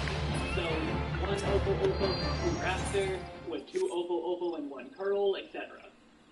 This does an attack for 450 potency and opens the Lunanadi. If you already have a Lunanadi, it opens the Solinadi. Now this sounds good, but it's actually the worst option. This is only when you accidentally mess up and need some sort of saving. It's only single target, and one will keep you lower than the other 2 options for even remember that the Elixir Field grants for Lunanadi, and this Strike grants for Solinadi. We want to use them both to get one of each Nadi. You only escape into Celestial Revolution if you make a mistake in Perfect Balance. For example, let's say you've already gotten the Solinadi from Flint Strike.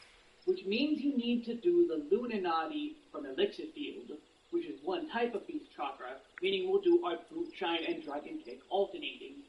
And so, Perfect Balance, Boot Shine, True Strike, oh, you just made a mistake with that Boot Strike. You only needed Opo Chakra, and now you have both it and Raptor.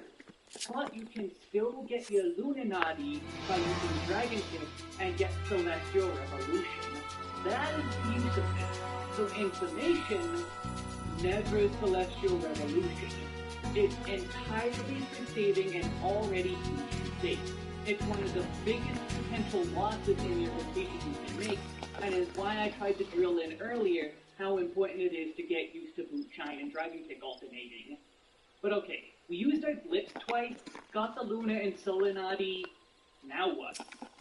Level 60? Tornado Kick. Blitz will become Tornado Kick no matter what when you have both Nadi filled. You need 3 Beast Chakras still, but it can be any combination.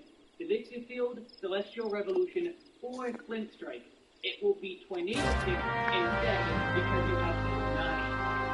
But you will aim for Elixir Field because again, Obo is powerful. It does an 850 potency hit to the target and 425 potency to all enemies within 5 zones of the initial target. So you do need to aim it differently than your Nadi generator. This will grant you Formless Fist like normal and remove both Nadi. This is what we are building up to in our rotational month. This is our single biggest hit for both single target and AoE, especially for AoE. 1700 potency when using it on just 3 enemies, and it gets higher and higher the more enemies you hit. Of course, they're not going to ignore it during the boss. Use Perfect Balance every chance you can. And when it's in, you know how to pick up the monster. Julian Boot Shine Dragon is ultimate. When you can use any combination of the instructions, that's still our best Perfect Balance option. And for AoE again, it's still Rock Breaker's Bam. As for using our Formless Fist on the way out of any of our build plans, where we begin can really depend on when we use Perfect Balance, and case-by-case basis. If Discipline Fist is about to wear off, use Twin Fist. If the Lodge is falling off, play it. If neither is falling off, use Dragon Kick or Boot Shine, depending if you already have every hit.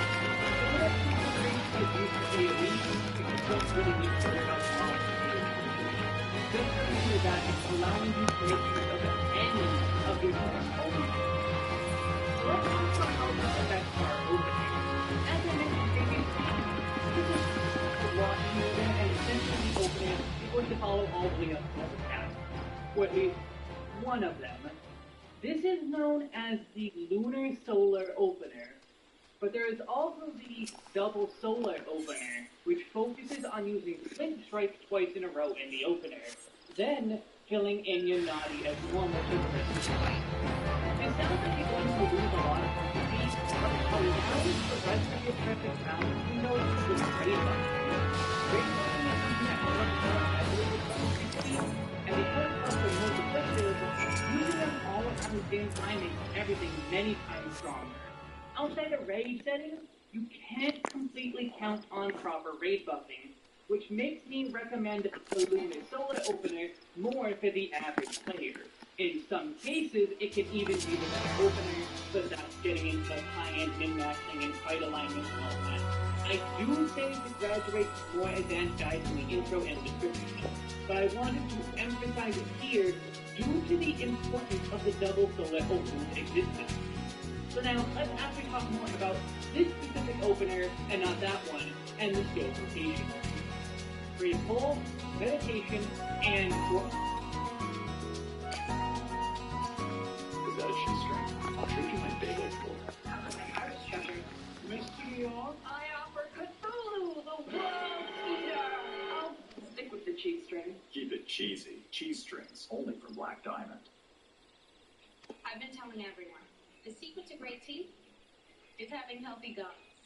Crest Advanced Gum Restore fights plaque bacteria below the gum line, promotes gum healing, and restores gums back to health. Crest.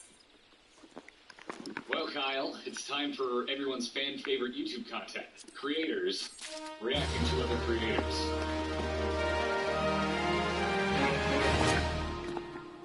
To be fair, this is the most requested video series we've ever had. The Showcast Adventuring Guide, Craft Guide.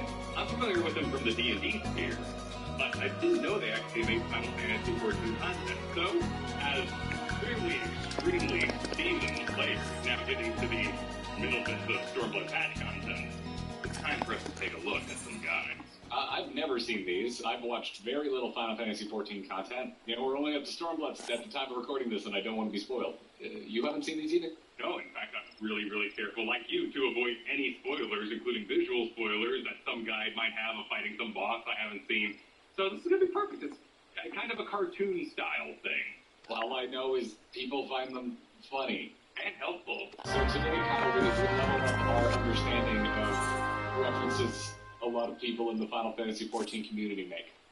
Should have made popcorn for this. What up, warriors of fartness? I bet you don't have the slightest clue how to play this eyeball-melting anime game. Oh, sure, you probably know that you can beat up enemies by clicking on them until they die, but do you know how to find the static in your FC to help you prog uwu? I bet you don't even know what any of the... Okay. First of all, I had no idea there was a face in the Chocobo hat. Oh, there is. I didn't either. Kyle, I don't know what uwu means, and at this point I'm afraid to ask. I think it's a cat thing, like an anime cat thing. I think it's, my guess would be, it's because you have the two eyes, the closed eyes that they use, and then the W makes the cat face. So uwu is just the pronunciation of an emoticon. Right, exactly. Okay.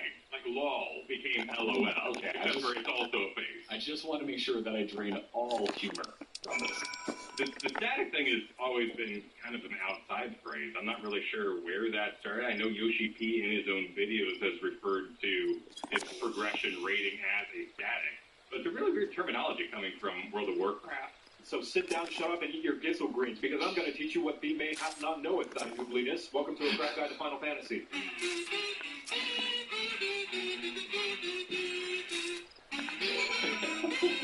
I love all the new colors. I love the new to the front lines of every group, leading the charge to inevitable party wipe, which is because you are the most important person in the party, having slap fights with the boss since everybody else is way too squishy to handle the post-pounding panicking. You'll never see Jimmy. This is exactly what tanks are. Yes! Joe-Cat gets it. I am the most important. I think that tanking is a wonderful way to start this game. I know a lot of people would rather start in DPS, exploring other jobs, but the community is so welcoming and so understanding when that crowd pops up in their Sastasha. I think tanking makes you feel like the main character, particularly when A Realm Reborn's a little crunchy. I think starting as tank is the best way to start this game. No, I don't think I agree with that. I don't agree with that at all. I guess they recently fixed the greatest offenders, but when I started playing before the 6.1 update, the earliest dungeons are the ones that are the easiest to get lost in. And having to lead through that as a tank? No, I completely disagree with that. I wish understand. I straight up invited my friend to run me through 1,000 Miles of Totorock because I was scared to go in there. I still get dungeons to this day from A Realm Reborn that I go in and I'm like, I know I've been here, I'm not sure if I've been I like being the boss of Cross. I like being the one that is angry at. I think with the Cross class support system we have right now, it's a little daunting. Kind of laborious. The AIs don't exactly bring the heat. I've never tried it, so I can't speak to that, but like, yeah, part of the joy of tanking is playing through people who you have to through that. I think if you know games and you play games, yeah, you can probably jump right in and fine, but if you never think before, I don't think that's it. The very first thing you do is you hey, what do you do? Find your own stuff. I'm bringing my own trauma from wailing caverns and being yelled at. So yeah, Final Fantasy is really nice. Day one when I started tanking. Nothing about a dog with a 2x4 and screaming tree branch. How hard can tank you be? Turn off your tank state, do 1, 2 for combo, like a healer when you die, right? That's not like somebody who needs their short tank privileges revoked. Yeah, with tank stats, you turn this on to start gaining enemies. What enemy is where you shout at the bad guys, hey, hit me! They'll be paying attention to you so long as you're dealing damage. So you better be dealing damage and not just having a staring contest. If you... Okay, someone who has tanked a lot in World of Warcraft, do you like enmity?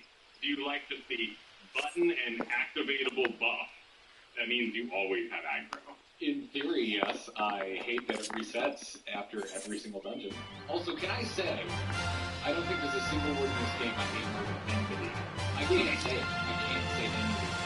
Enmity. I call it my threat generator.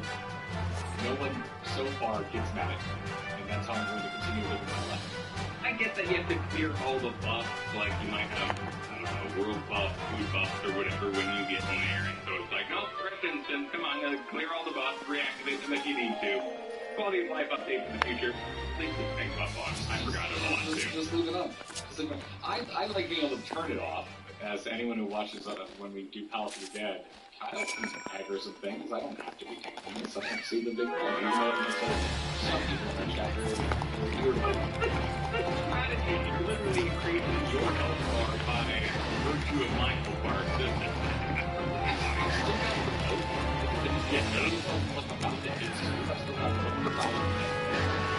You're going to start indiscriminately charging at the rest of the party like a dog at movie theater. If you want a designated mini tank, what did you say you wouldn't force? Is on. If there is another thing in the party and you're already nominated, make sure this is off unless there's some other bad guy who gets hurt. If you have to clicking stances with the other tanks, they will chuck their shoulder pads at you. And the tank you should make sure the bad guys add as many to the party as often as possible. And as indicated by the right boring, happy, kill them underneath the target. This is so that if the bad guys need anything more getting down to the pit, is what I'm going to refer to that as. I didn't know that. I didn't know there was a little arrow. They explained it. What's the Overboard arena you go do? You get a full set of armor when you complete all of the various trials. They explain that there's directions and you can get like damage incentives if you attack from behind, and that's when they show them to explain that opening in the back of the map. Can you pick that up? You can.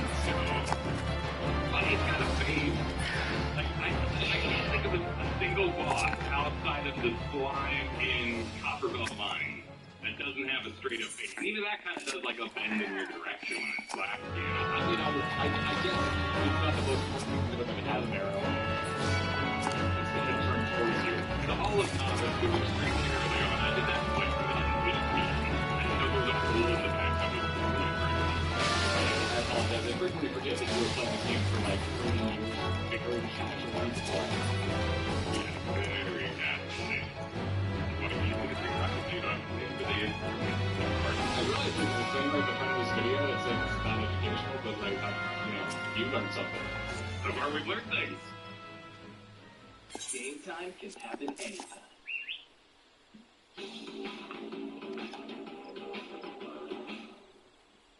So when sports call, be ready.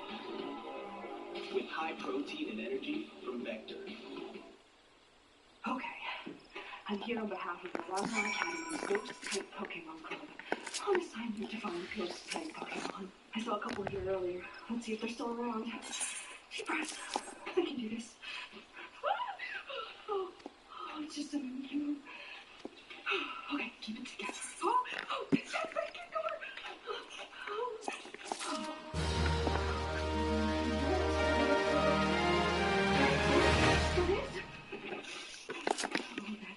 Like it's just a candle. Oh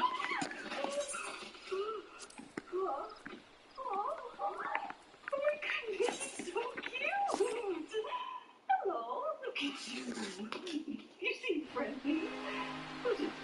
So if your party has anyone playing any jobs that particularly like to clap them cheeks, you provide a bright, shiny, specking space. On top of this, as a tank, you are by Highland's blessing total of dancing, which is why you should move as little as possible once you've got the enemy's attention. That way, you can continue to whack the wonders without having to chase down the bad guy's glorious booty. Just as well, because you have control of where the baddies are, you control how useful everybody else is. So if somebody puts down a useful AoE, stop running away from it. Now that you have the baddies' attention and are in a nice cool position, you don't have to worry about anything else, right? That's what I thought you'd say you don't.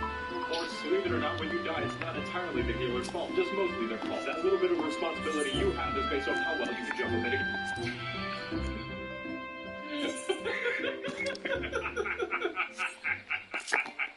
Listen, if I'm in a dungeon where I know the mechanics, I will admit I agree with this graph. When you and I do raids for the first time on mid-eye level as a stream event, and we go in blind without having researched anything, This is not me. This crap does not represent me. I'm aware it is probably my fault. Well, that's like gangbusters and stuff, right? Like that I can't mitigate as he does master lotion. I do agree with this graph, though, when it comes to a normal dungeon. Like, if you die, it's because I personally parted off because I have on cooldown heals and off cooldown heals. And at least one of those should be flying at you regularly. I think one of the most common uttered phrases when you're healing me through dungeons on stream from me is, I could tell. And it always follows you explaining why you were distracted. Bosses, environments, DPSing.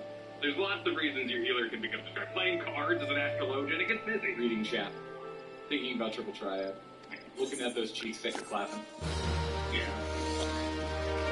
Oh, no. That was Void Arc kind of butt toss. For the most part, the moves are more prevalent in the butt zone. My favorite thing in this video so far was Bahamut with butt cheeks. Mitigation. What's mitigation? It's the buttons that make the bad guys slap or left that you sometimes press once a subscription and never think about again. You ever wonder why you have several of those buttons that all seem like they do the same thing? Well, how do you feel about the mitigation in Fantasy 14 coming from World of Warcraft? I haven't spent enough time with another... Well, I guess I did do some Gunbreaker. I was surprised but okay with the fact that a decent amount of mitigation is shared. Like, the abilities are the same. Yeah, like, actually, this is a great graph. The three abilities on the left, we all have these. That bottom one I totally use constantly and don't forget and don't currently have bound to a key that I use very frequently. It's so easy to forget about our play. When you dodge a knockback, you feel like a badass. The slow aspect of it, super easy to forget. It makes your survival active, which I do like. You know, as someone who's played every single tank class in World of Warcraft except for Druid, because I just don't want to be a bear, Dark Knight might be my favorite tanking experience I've had. And that's a high thing. This isn't me like saying like WoW is bad or anything. I love tanking in WoW. I also love taking in Final Fantasy XIV, but I really like Dark Knight, and I just got Blackest Night, which is just freaking cool.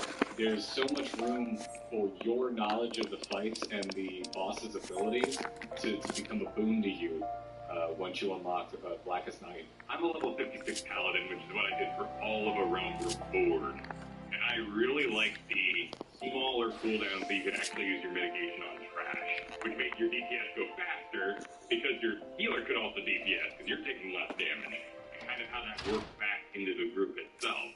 I remember a lot of times, particularly like Gruul's Lair, we had to all sit and wait while we waited for the tanks to get off a long cooldown like Shield Wall. And that was, what, half an hour or something absurd like that? Way back in the day, yeah, Shield Wall was ridiculous. I'm just going to screenshot this screen right here and have a little cheat sheet about all the mitigation for all the different classes. And also, it's just like, it's making me think of how I found these buttons. Have I ever told you about my declining degrees of F hotkeys as a tank? What? So F is my hotkey for a lot of important things to not die or make other people not die as a tank. And it's because there's no other way to say this without having to censor myself in the edit, which is varying degrees of me shouting That works. So yeah, the first level of is I need to taunt. So taunt is always on F. But T's right there. T is always stun because it's something I do regardless of whether I'm tanking or not. Okay. So class, That's the job as a stun, I put it on T. Interrupt is always shift T. Doesn't matter. But the next degree of is super which means I'm gonna die. So I usually put a serious damage mitigation ability on shift F. Shift because you're capitalizing the F. Yeah, okay. I like that. Yeah. Super I always forget the name of the ability, but the example on my Dark Knight is the one that if you die, you can go die, then you can get healed back up. And control super Okay. Wow, so this really is an F system. I thought we'd be going into like giga and hella as you made your way across the keyboard. I didn't realize that you were this dedicated to the F key. Do you not use I just dropped it. Do you not use like a gaming mouse, like one with all the little buttons? I used to, and then I stopped because I didn't like how many buttons there were. So no, I just have 2 thumb buttons. Now the two thumb buttons are also bound, and then there's a shift variant of them and a control shift variant of them. So I essentially have 6 buttons off of the 2 buttons on the mouse. I think your screen would look more elegant than mine, because I basically have this huge block of abilities that looks like I don't give a damn about them. It's the Kyle grenade. I have a name for it. I've just never told you it. Yeah, it's very much that. Very much that. But they're all very important to me. I love them all equally. All my children.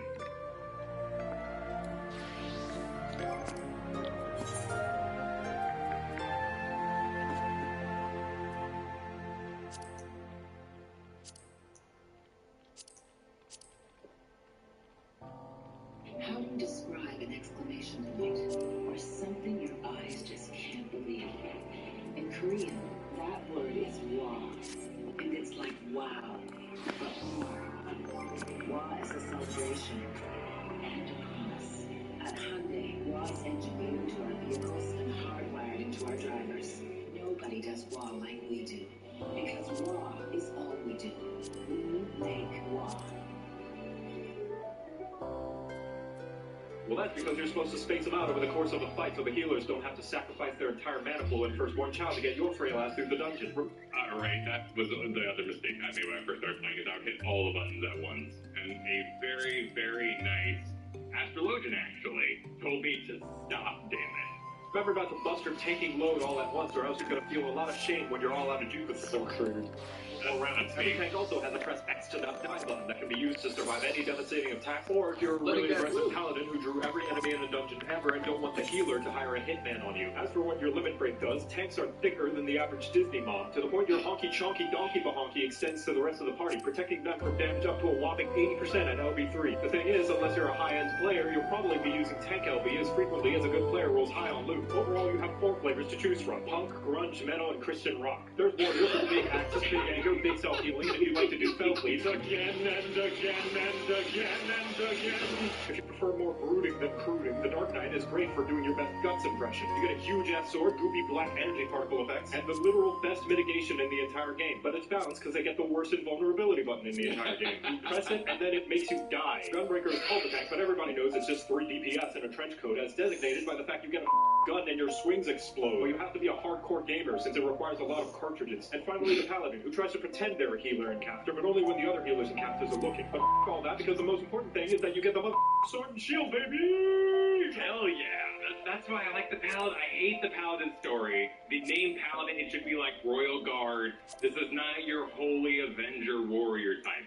But the shield and sword look so good in Final Fantasy, and the abilities are so flashy on melee. It is the job I want the most that I want to level the least.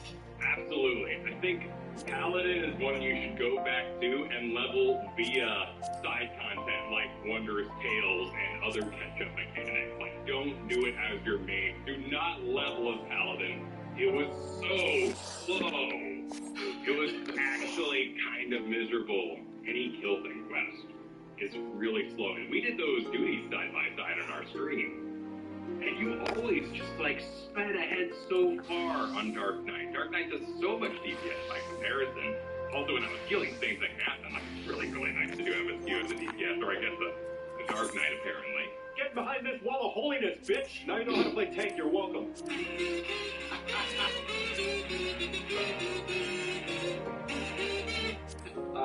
I am going to make that kazoo music the ringtone for when you call me, which is unfortunate because you never call. Sorry, dear. So you've now been tanking in Final Fantasy 14 for about 9 months. Basically since the very start of Heavensward. So when did our first Heavensward video come out? Okay, so you started as a summoner. I did start as a summoner. I did not tank in Realm Reborn. So why'd you switch off the tanking then? Was it just you fell in love with Dark Knight and well, kind of throw in the water, but oh my goodness, Dark Knight's cool. You're basically right, yeah. Well, we had that conversation where we were like, maybe it would be cool if we swapped what job we were maining every expansion, which I don't think I'm going to do anymore, by the way. I like Dark Knight that much. Okay. I'm looking at Shadowbringers, and I'm like, no, I'm staying as a Dark Knight. It's called Shadowbringers. Being a Dark Knight for it sounds badass. It sounds sounds like the right choice. It is one of my favorite classes in any MMO that I've played. So much of it is aesthetic for me. It shouldn't be a surprise. If you watch us talk about dungeons, you know how important it is to me that a dungeon just looks cool and plays to sensibilities that I like. Growing up, I wore my Darth Vader costume constantly. Hit high school, started playing Warcraft 3. I thought Arthas and Death Knights were the coolest thing ever. Haven't really been a Death Knight in World of Warcraft because I don't think they actually nailed the fantasy. They did in the early days, but I was really into my other mains in that game, which doesn't make it easy to switch classes. And then when I did move over to Death Knight, I didn't like it anymore. Another MMO, like Star Wars The Old Republic, I played the Sith Warrior, and I loved it. That original Sith Warrior, like, quest line, like the story that plays out in the Old Republic, which feels like classic BioWare, it's amazing. Some of the most fun I've ever had in games, and I like the improvements a lot. It was really pure. It was a really good storyline. I played Inquisitor, and it was a lot messier. Yeah. So World of Warcraft is the only place where I break from this, but it's really because to me, the fantasy of being a Death Knight, specifically taking as a Death Knight, did not play out. I cannot stand for Death Knights. I think they are super boring. I don't like playing them. With all that out of the way, Dark Knight in Final Fantasy XIV is like this amalgamation of everything I like about emo plate wearers. It really worked. To me, it's like the simplest answer is it's blood tanking as a Death Knight if it was actually cool. And it also gives me weird flashbacks to playing as a warrior that I can't really describe. It's not like you have a force code to tell us. Death Knight is the Warcraft actually has force code. But it just, I feel like a big, marauding badass. How much of that is the lead? And I think that's what the Warrior has. The lead is so unpredictable. Charging in World of Warcraft, you were leveling up to the point it was 20 or so. That's when I played that ability. Was Laborian, where you got that charging. Charging is so much fun. 90% of my joy in Samurai is the engage and disengage. And specifically, like, leaping in, that where, like, you have a target, you're in range, and how the game is going to get cool as you get to where you're going. I really like, say, in Warcraft, that chargers that shot is cool, it's super unique, but you got to be cool. And I think it's cooler when it just doesn't for you. So it's exactly where you want to be. Abilities always go. Abilities always go in any game that has satisfying ability. Games on fancy or playing on always ends up with abilities. Regular just to both have games. I haven't played it. And the storyline is pretty fun. A bit wacky. I like the big action. I'm not really sold on the fantasy. I've never been an expert. That's the thing. Direction. Yeah, this game kind of gets big angry, and I like big angry. I don't like either of them. I hate big actors. And big actors need better than anyway, you find a lot of guns there. I did. That was so interesting when we started Stormblood. And we decided to change jobs again, and I went to Gunbreaker because I don't come from a background of Final Fantasy, but I've always thought Squall was cool. Like, that's it. I remember being a kid and Final Fantasy was coming out, you know, stuck in the grocery store with mom, go to the magazine rack, look at the computer, play magazines, swapping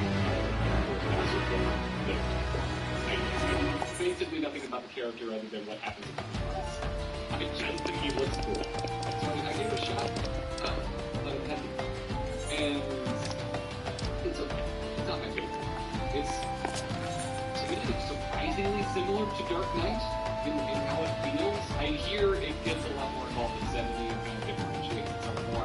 But the whole time, I was just missing my Dark Knight. And I still want to level my paladin. I think the armor that different from all the things are gorgeous. The plate in this game is so sleek and thin rather than big and bulky. There are the big bulky sets, like the elegant set sometimes get a little wide boy, but I really, really like the look of that. I love the sword and it's a classy look for a tank. Such a classic look for a tank. I want it to be my main if I ever go down that road. You know, as someone who changed a lot of the world, I've gotten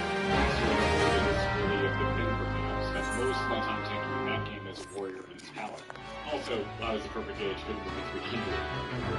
So, There was a run and blocking the stop, flipping the dude over the shield. the single shield slam in that extended grabbing sequence, nothing on Earth makes the shield look cooler, and I include Captain America. Dude, I freaking love shields. I might like being my, big sword, metal-looking bastard tank, but I spend most of my time in MMOs with the shield. That sounds fun. Really, for me, it's just the visual. Final Fantasy XIV allows the tank to be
Oh, this is so cold in your blanket outfit.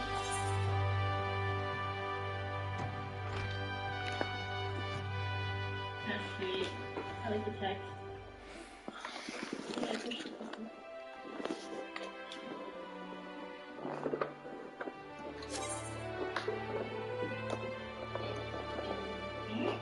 sure. For sure I did. Weird. Make it till you make it. The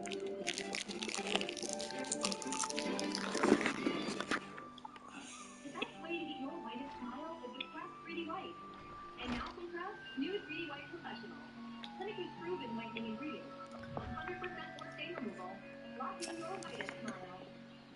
Smile. Crest has you covered. Well, Kyle, it's time for everyone's fan-favorite YouTube content. Creators reacting to other creators.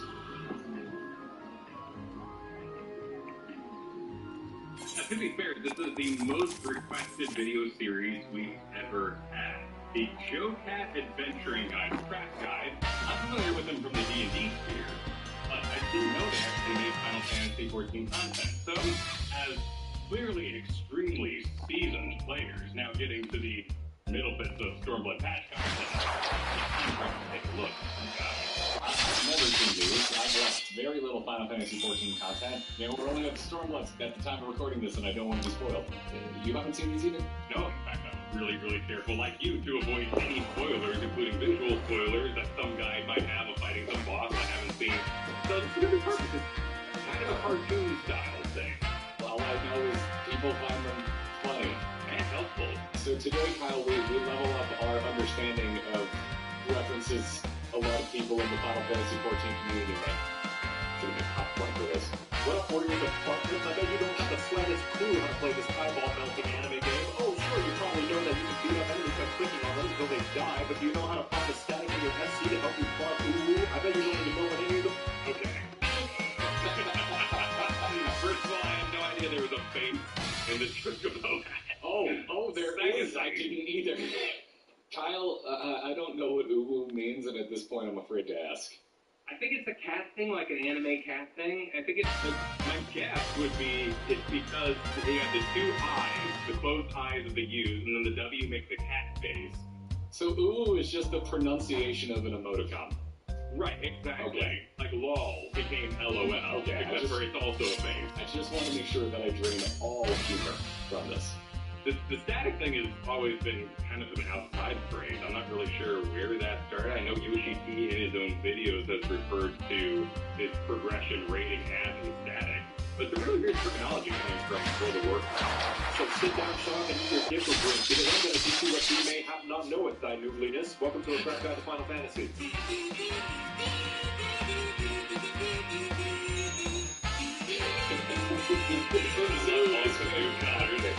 I like the new colors.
clubs, Dragoon.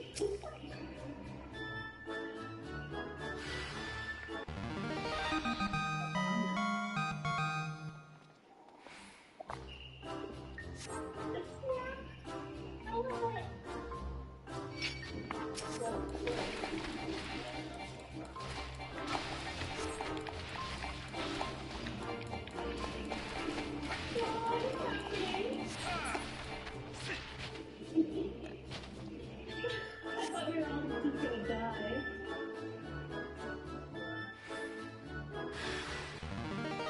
Yeah, they're invisible. I can even wiggle his butt.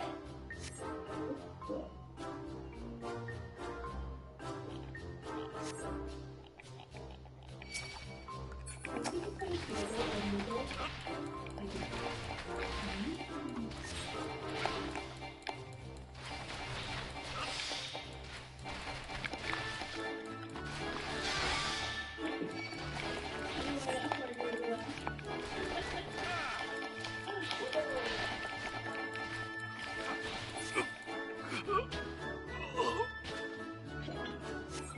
Oh my gosh. I am wondering the chieftain of this music town. Did you see him wave? That's cute.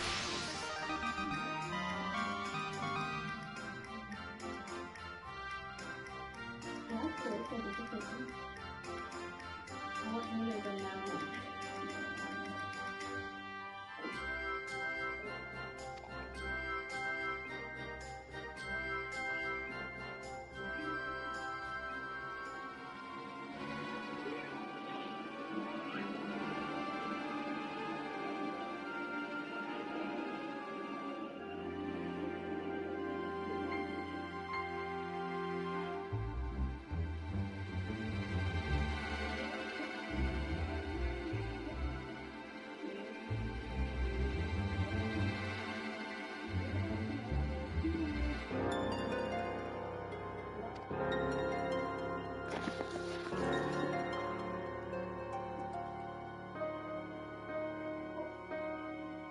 Oh no!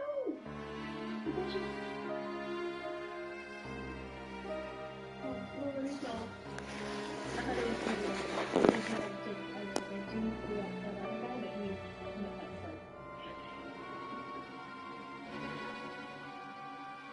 You still so salty about that. I really like Little Bird. The chocolate over sweet and we're all agree. We can take our uniforms and strip us of our makes, and there won't be no rest in the country. Oh, my heart! You're cute!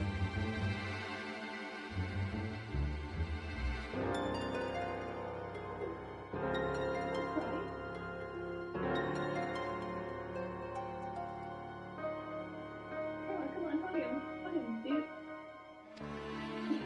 I like slapped him in the face for a dragoon by the name of a stimulant. Oh, he's back. Like what's taking you guys so long? Straightening my butt off.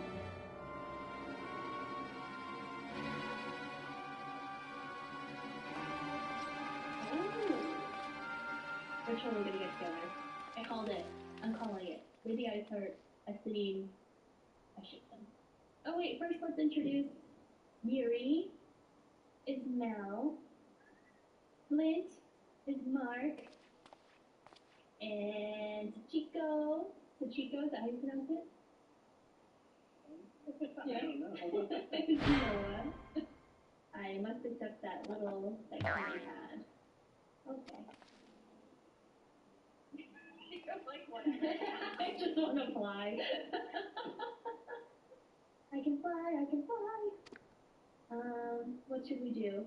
Can Ixion fly? Yeah. Everyone.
nice rebuilding too. Hey,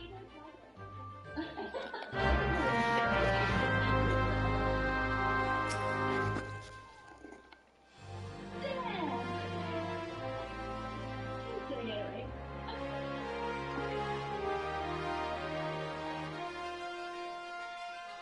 Well, at least I actually listened to you. Oh, this is the best guy.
Oh my gosh.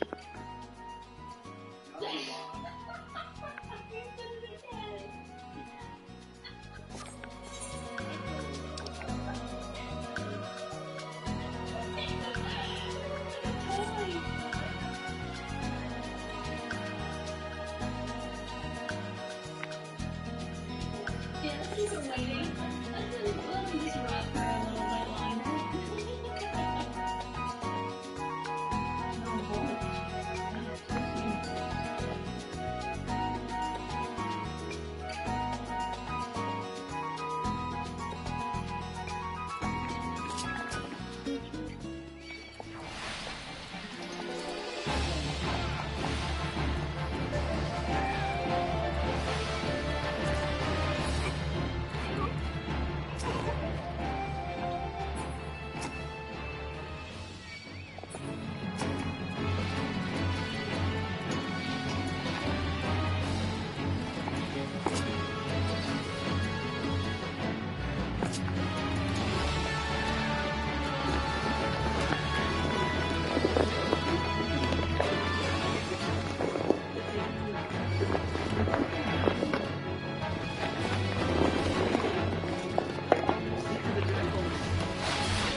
so sad.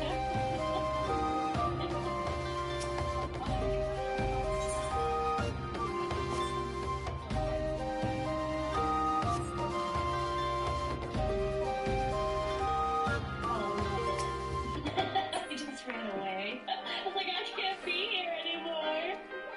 My friend died saving me and he told me to smile. Oh no, thanks for that. That's how I feel. I want to roll away with my field. Oh, you can touch this ball.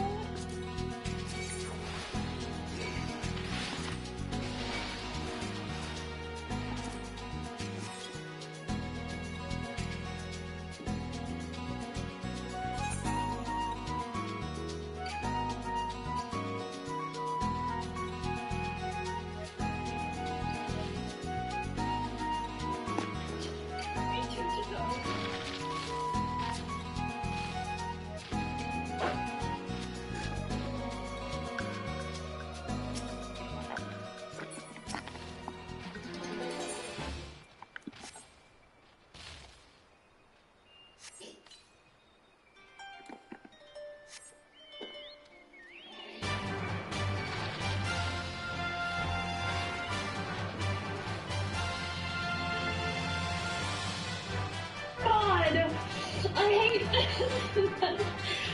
Hold on, I need tissue. I'm so glad Joel is okay. Let's look at her. Her hair's different, her eyes are different, but she's still alive. She's dead.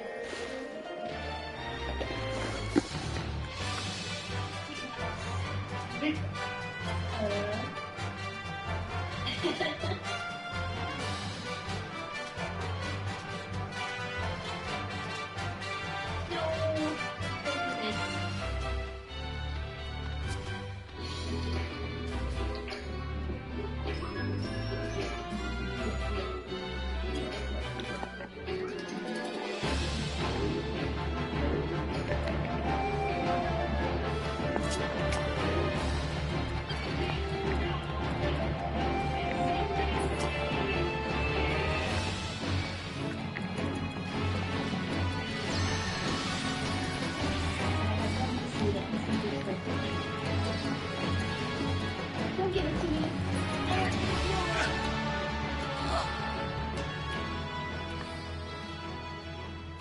You are hope, a shining beacon that shall give the people of Ishgard through the raging sea.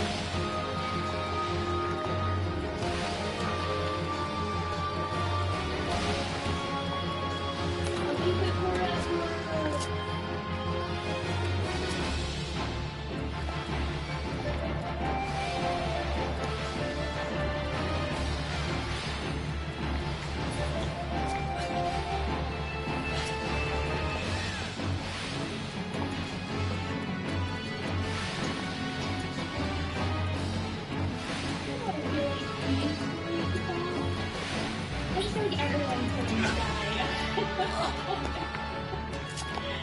I don't know why. It's like this epic send-off. I'm not ready for it. Like everyone's dead.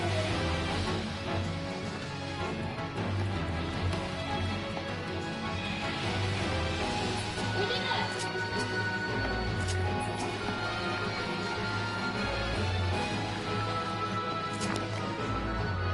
Well, that's not good. Run away?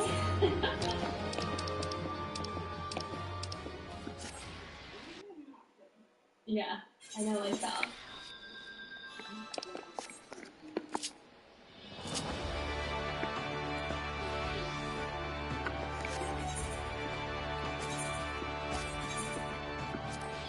Wait, how did she get on And I'm confused. Did I miss something?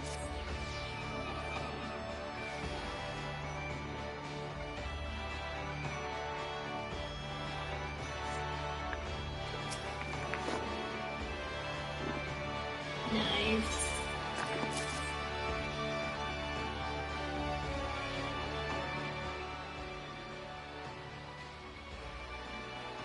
I mean, like, don't just kind of stand there. Oh.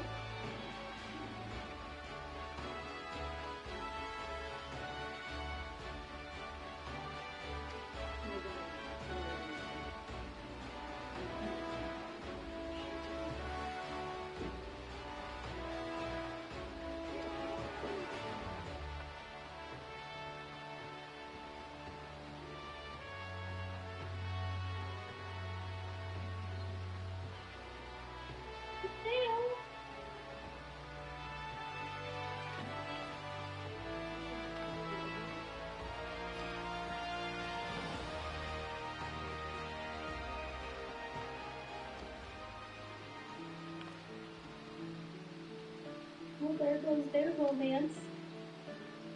Who will come into this forsaken place and disturb my solitude? Me.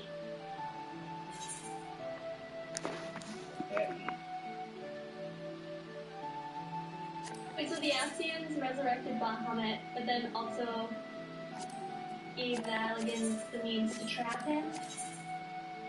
So why? Like, just so that Bahamut could destroy everything? Like, what is their purpose? What are these again? The last one! Ooh, the pretty!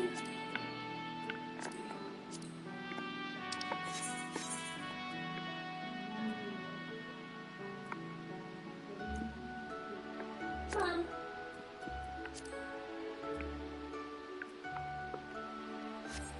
Ooh. Wait, but I don't want him. I don't want the baby dragon to go away. Ooh. Alright, he's cool. I guess baby dragon could upgrade to teenage dragon. Oh, it is called Heaven Sword. Is this the last? Is this like the ending? Is it this? This can't be it. It seems too like short. Oh wait, Organization 13.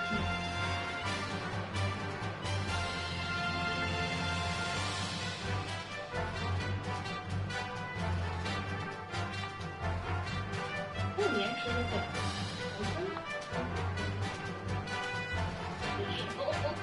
Oh, what's happening? Oh, ice.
2.0.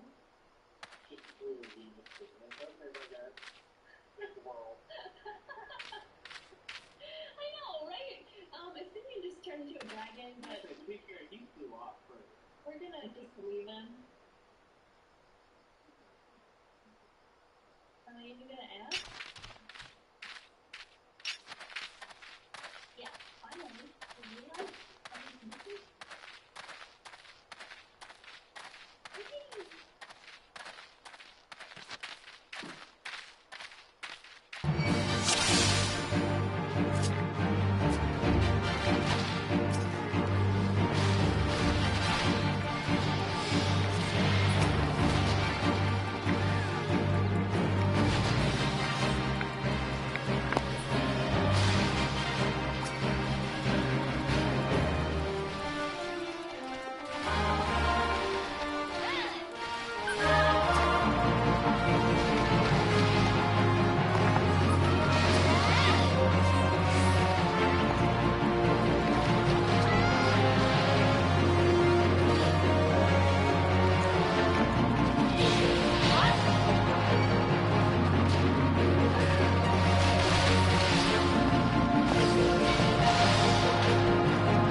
We're just missing one friend.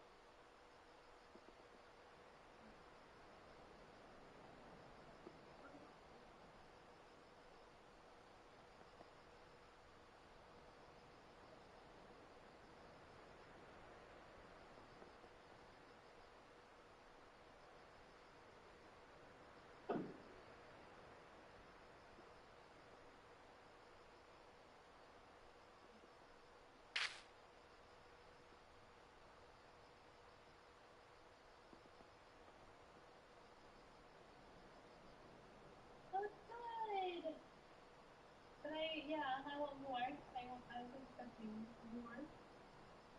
No! Not like probably time for the music too, like a cry. The credits should just be pictures of Entrepreneur and like him smiling and cheering you on. That's what I want. Ooh. The light at you.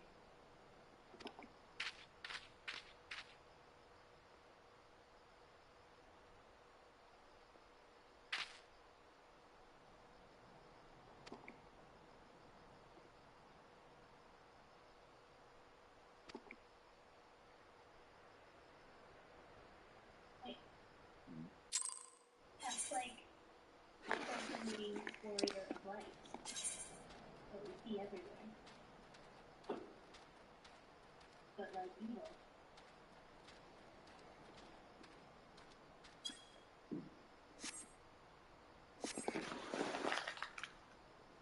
And the moon? Inspiring she's humble to dust, to the truth.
everyone does in general, the thing might be here. I find that puzzle way more fascinating.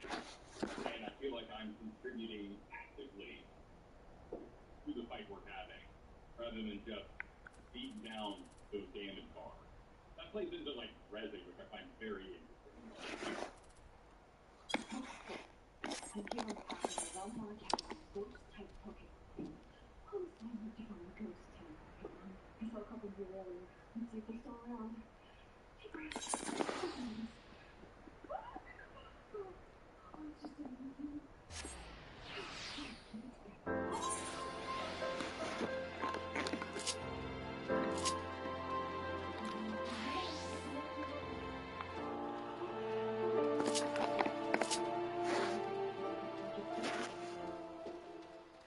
Whose job is not necessarily to heal life, but rather to keep them alive. And yes, there's a difference. There's going to be a lot of downtime between heals, and you bet you're a flated rumpus that you're making the fight take longer than it has to. You're just sitting there twiddling your thumbs, waiting for your next chance to cast Cure. What do you do when the party's full health? What do you do when the party's full health? Or even halfway up and standing DPS the bad guys. He's right. But this is why I always feel like we're about to go.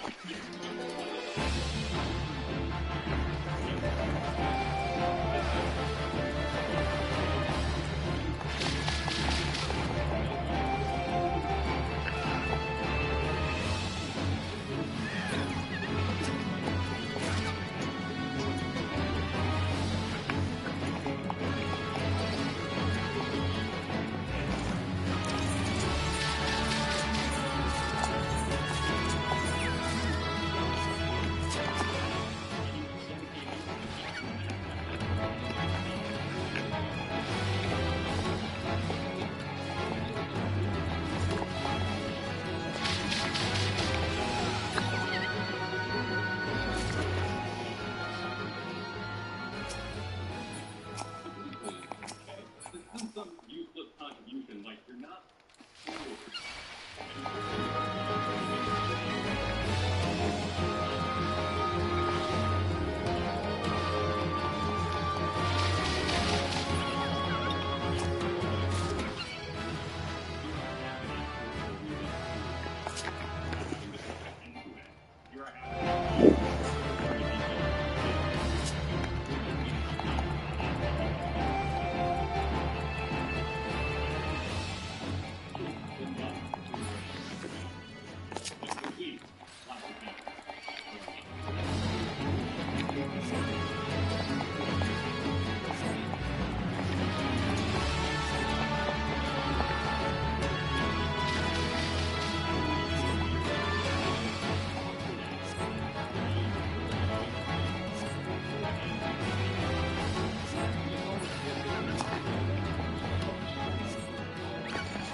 DPSing is just mitigating future damage. And if you're able to kill the current wave of dungeon mobs before they deplete the 10 HP, which by the way is going to reach into full by the time you reach the next mob full anyway, what does it matter how low their HP gets?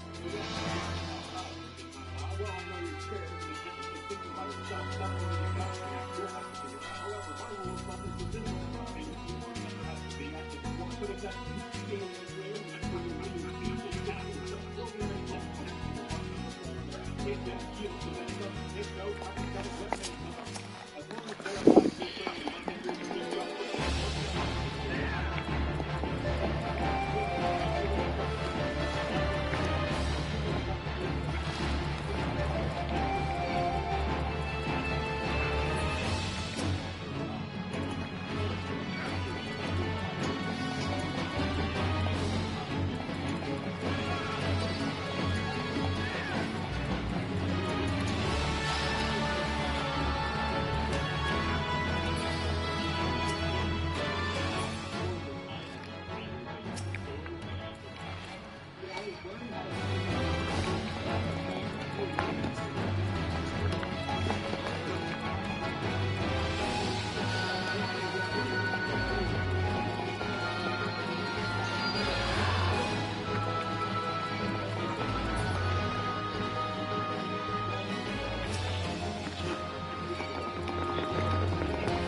great with our healers for the first time. I noticed how close the healers were. So in Final Fantasy, your AoE heals all.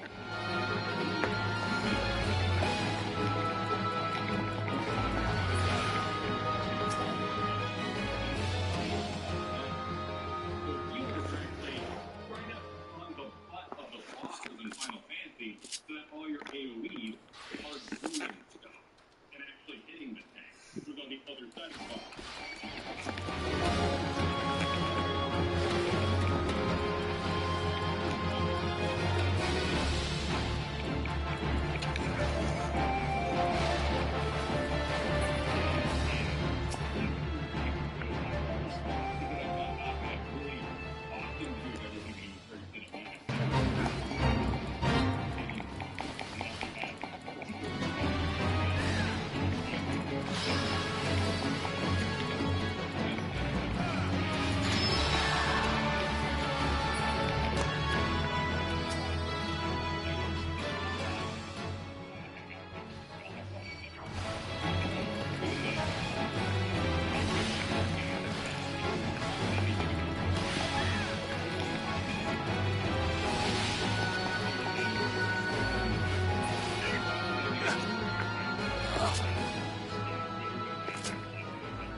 Especially if you're on a weekend and suddenly 800 mobs crash through the wall. By carries quickly. And still do it, but you should know what you're getting into. That's live streaming, hoping that anybody will watch.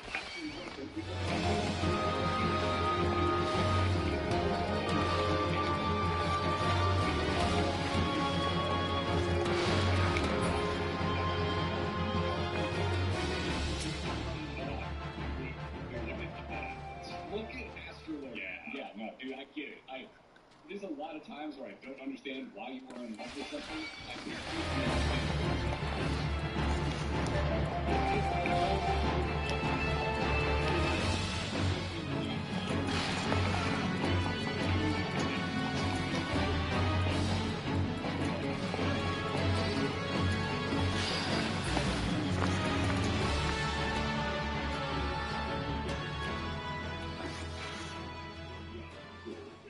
Party back from the dead is continued, but they will have to do the thriller afterwards. So it's best to see when we talk about people who make a backup dancing crew. For the players of healer, we have 3 boomers and the new kid on the block who bought a block and the bit top. The white mage is the most straightforward. You deal with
PvP, for some reason, white mage shoots this gigantic.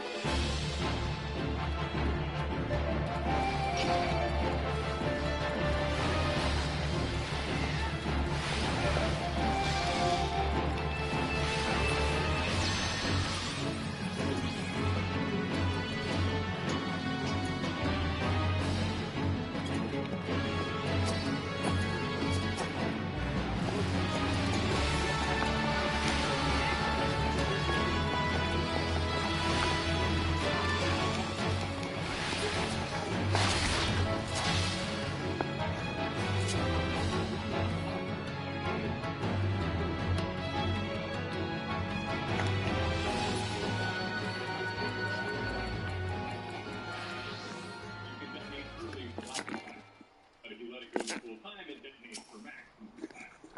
So does it deal damage or heal? Both. And it's quite pretty. It's another explosive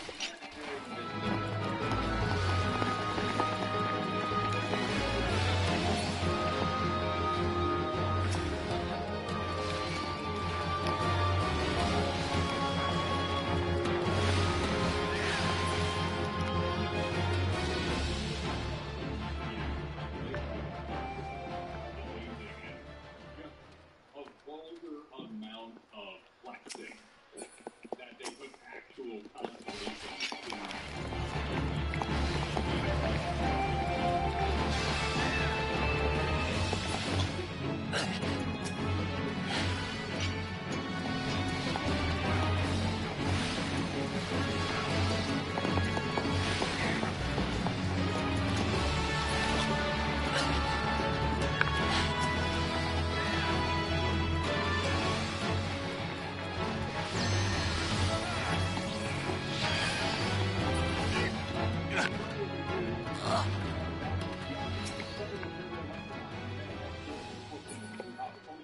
She knows nothing about your hobby, and you have to keep correcting her on fandom trivia. They're all about putting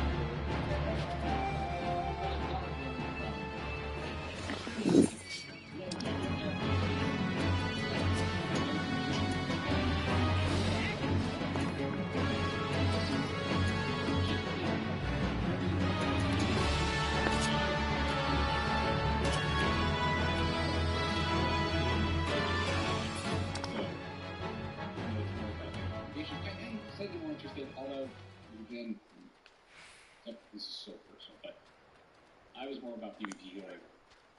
And in Final Fantasy XIV, who the hell knows how anything works because you all knew.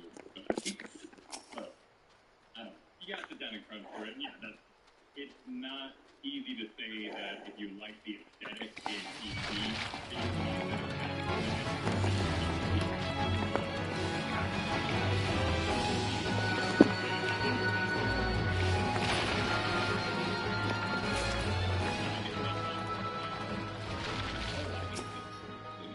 because the selling point is just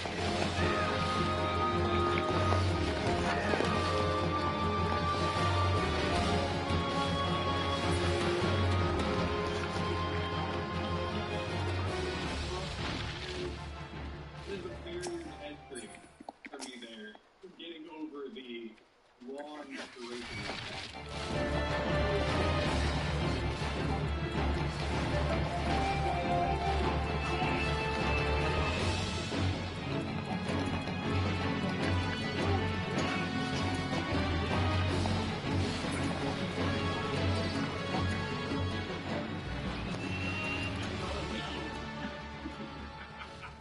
Alright, I did the starting point thing, and it's actually a really, really cute idea. So you know healing stones, right? Have you been acupuncture or anything like that and had stones placed upon you? My biggest phobia in this world is needles. So no. Okay, I've not been to acupuncture. you could probably still go to one of those places, not get the needles, and still get the healing stones. They're just round stones, like, that are heated, and they can be placed upon your chakra, I think. I don't know. I'm not an expert. But the idea being that the peoples of the past used healing stones to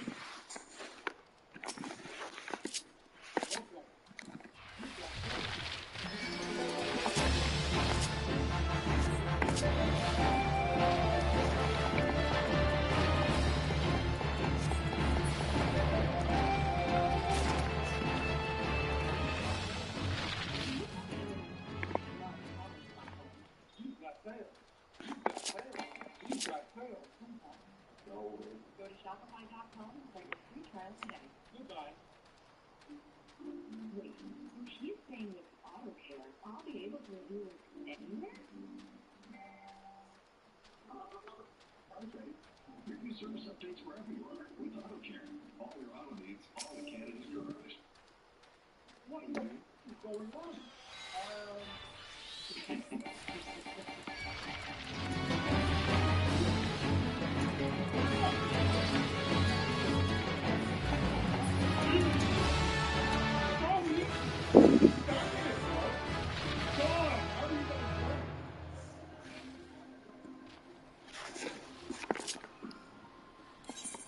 Alright, you after so much fighting. The question is, how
one place that's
change to DPS. So 4 DPS could change to 2 healers and 2 tanks. Can you see what the mistake was? Because we're on a platform with limited movement options. Like this, if you fall off the edge, you're dead. So how is someone making a mistake? Okay, so I assume what's supposed to happen here in most cases is that the healers and tanks will go to a top left. And that DPS is supposed to go to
looks to me like we're all that thing.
of the world.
Oh, we have him back. I'm so happy.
Especially if you are in your plans so early bird. Then dating and pickup are definitely something that you would like to remember. But what is an Enneagram, and how does it help us create more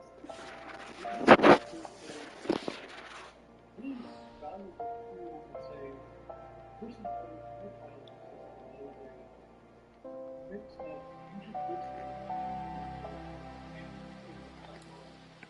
When you introduce tools of psychologist to your students, and introduce to love movies, so we look self-conflict.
Are there eager videos that prove that we can go and doing something more than what we think we do? Something that we would never approve of today. And if you look in the title, you want to understand that the reason happening in the book of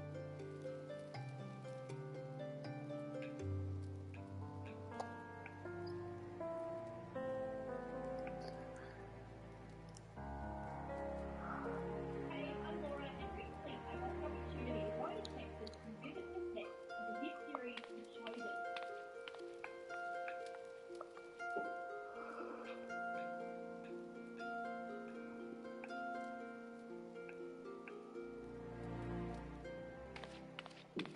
Reading, whether technical or for personal learning.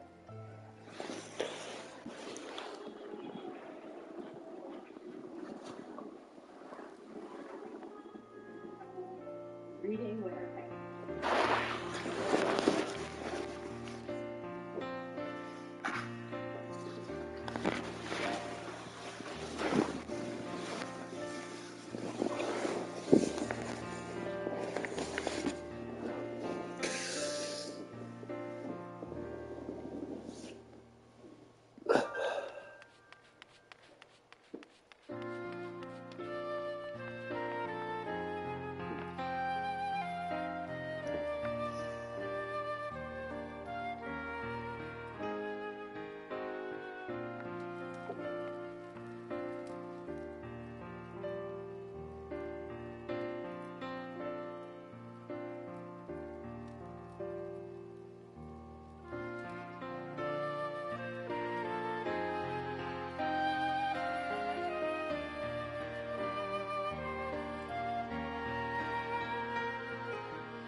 doesn't immediately occur to me how I would connect it to a bigger picture of a big project I'm usually working on. Not because I have been there for a long time in my research side, it gives me a lot of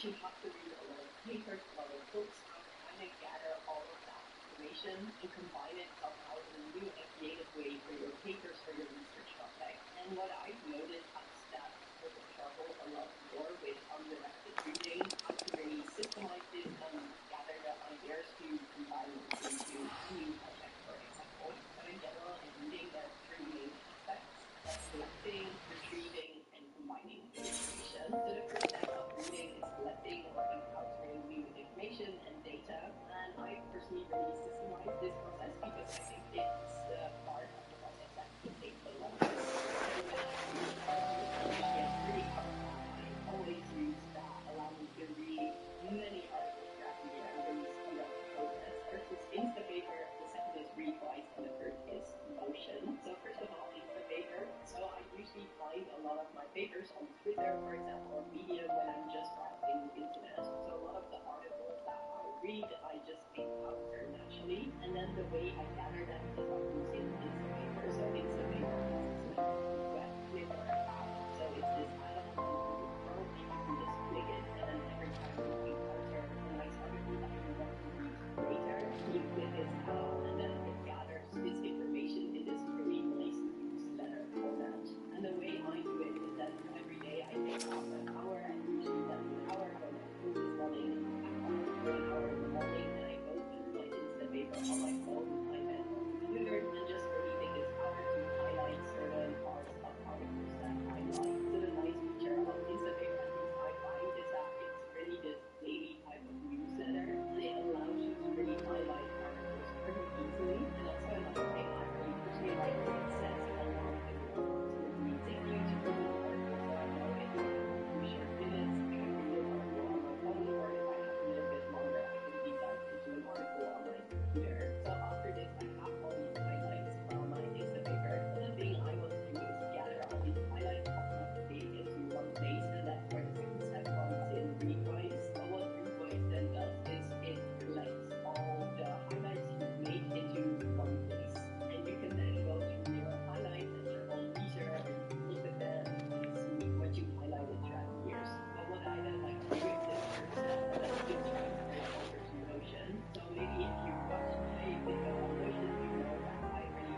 part of the process. It's not really to understand or to think about ideas really deeply, but it's mostly to share new ideas that we spark your creativity or your curiosity. And another way for me that really excites me and sparks creativity is learning new languages. So this video is also partly sponsored by Linguda.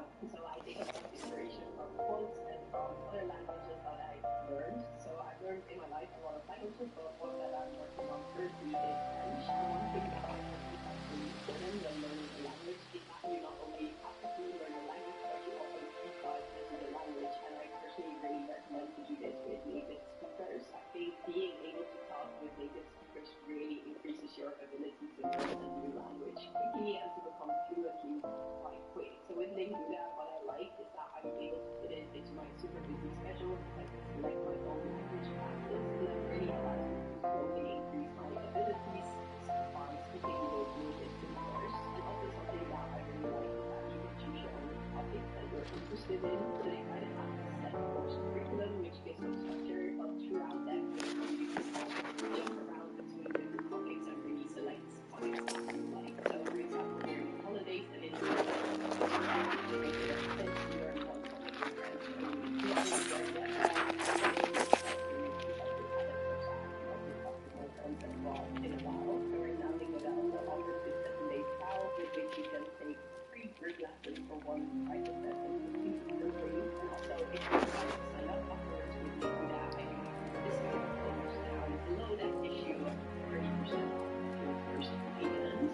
So if you're learning a language as well right now, I would love to know which language you're learning. So please put it down in the comments below, and otherwise let's get back to the video. So after the first step, you have now your research bank in Notion, and then the second step is really to retrieve this information. So something that I've noticed is that it is really hard sometimes to go over the information again. So sometimes we have the tendency to collect a lot of information, but to never look at it again. So I have a few methods that I use to kind of overcome this problem. And one thing that I really do is usually that when I'm working on a new paper or a new big project, I will go over most of my notes and just see what kind of clicks with the new projects that I'm making. So when I was working on outgoing coders there, I was also going over my notes at that time. And one quote that, for example, really clicked was this one, and that's truly conscious ignorance is a prelude to every real advance in science. And somehow for me that kind of connected with outgoing coders. And it could be that for you this doesn't connect at all, right? But I think this part of the process is a little bit more creative. So this is usually what I do. I either go over my notes when I'm in an active project, or sometimes what I also am working on right now is to try to work with this new concept that I call a split box. And I have the idea from Elizabeth Phillips, another YouTuber that I personally really like. And what she does is that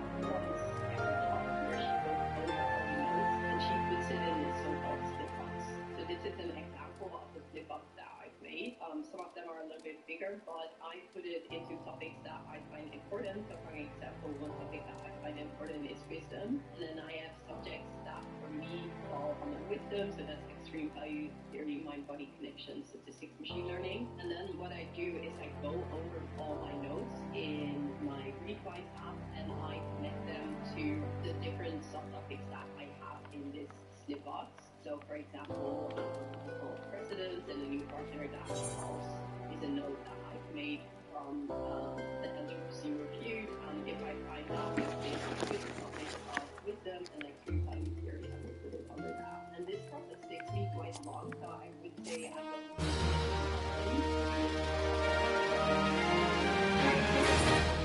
see that I've gathered a lot of notes and that I kind of need to do them and need to review them. And then the third step that I kind of want to cover and that's to really try to creatively use all the information you have gathered. So you now have a research bank, you retrieve the information, and then the last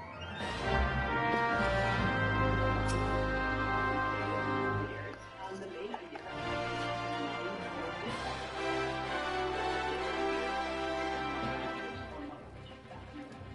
the way I do it is that I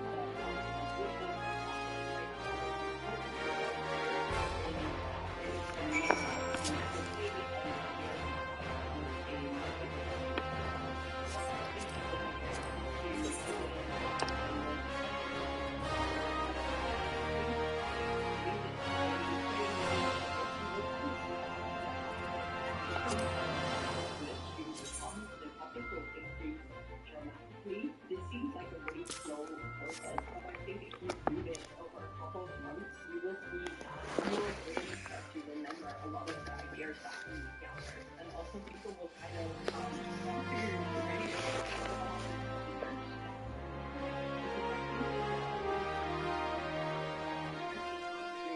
sets apart someone that is a really good researcher or an interesting student from someone that just follows their whole life. They can also working on creating a research lab for you used to do it.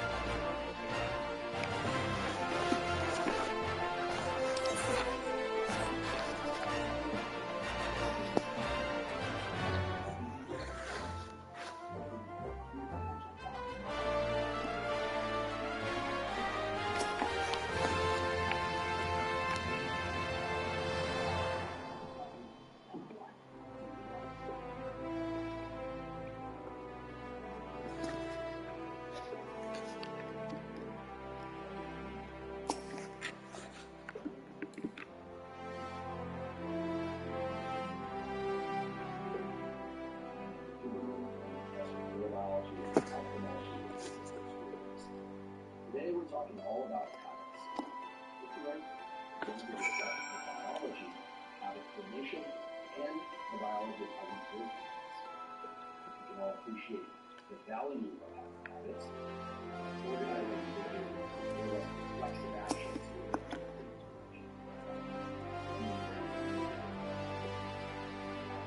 Brush our teeth, recite and be allowed. Of course, habits can be very habit too.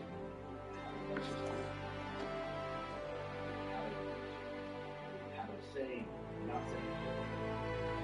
Of course, learning habits are great sources of underlying health goals, logical goals. We get some habits that can really underline our overall life goals. Where we're going to talk about making, learning, working, not. There's a lot of information out there.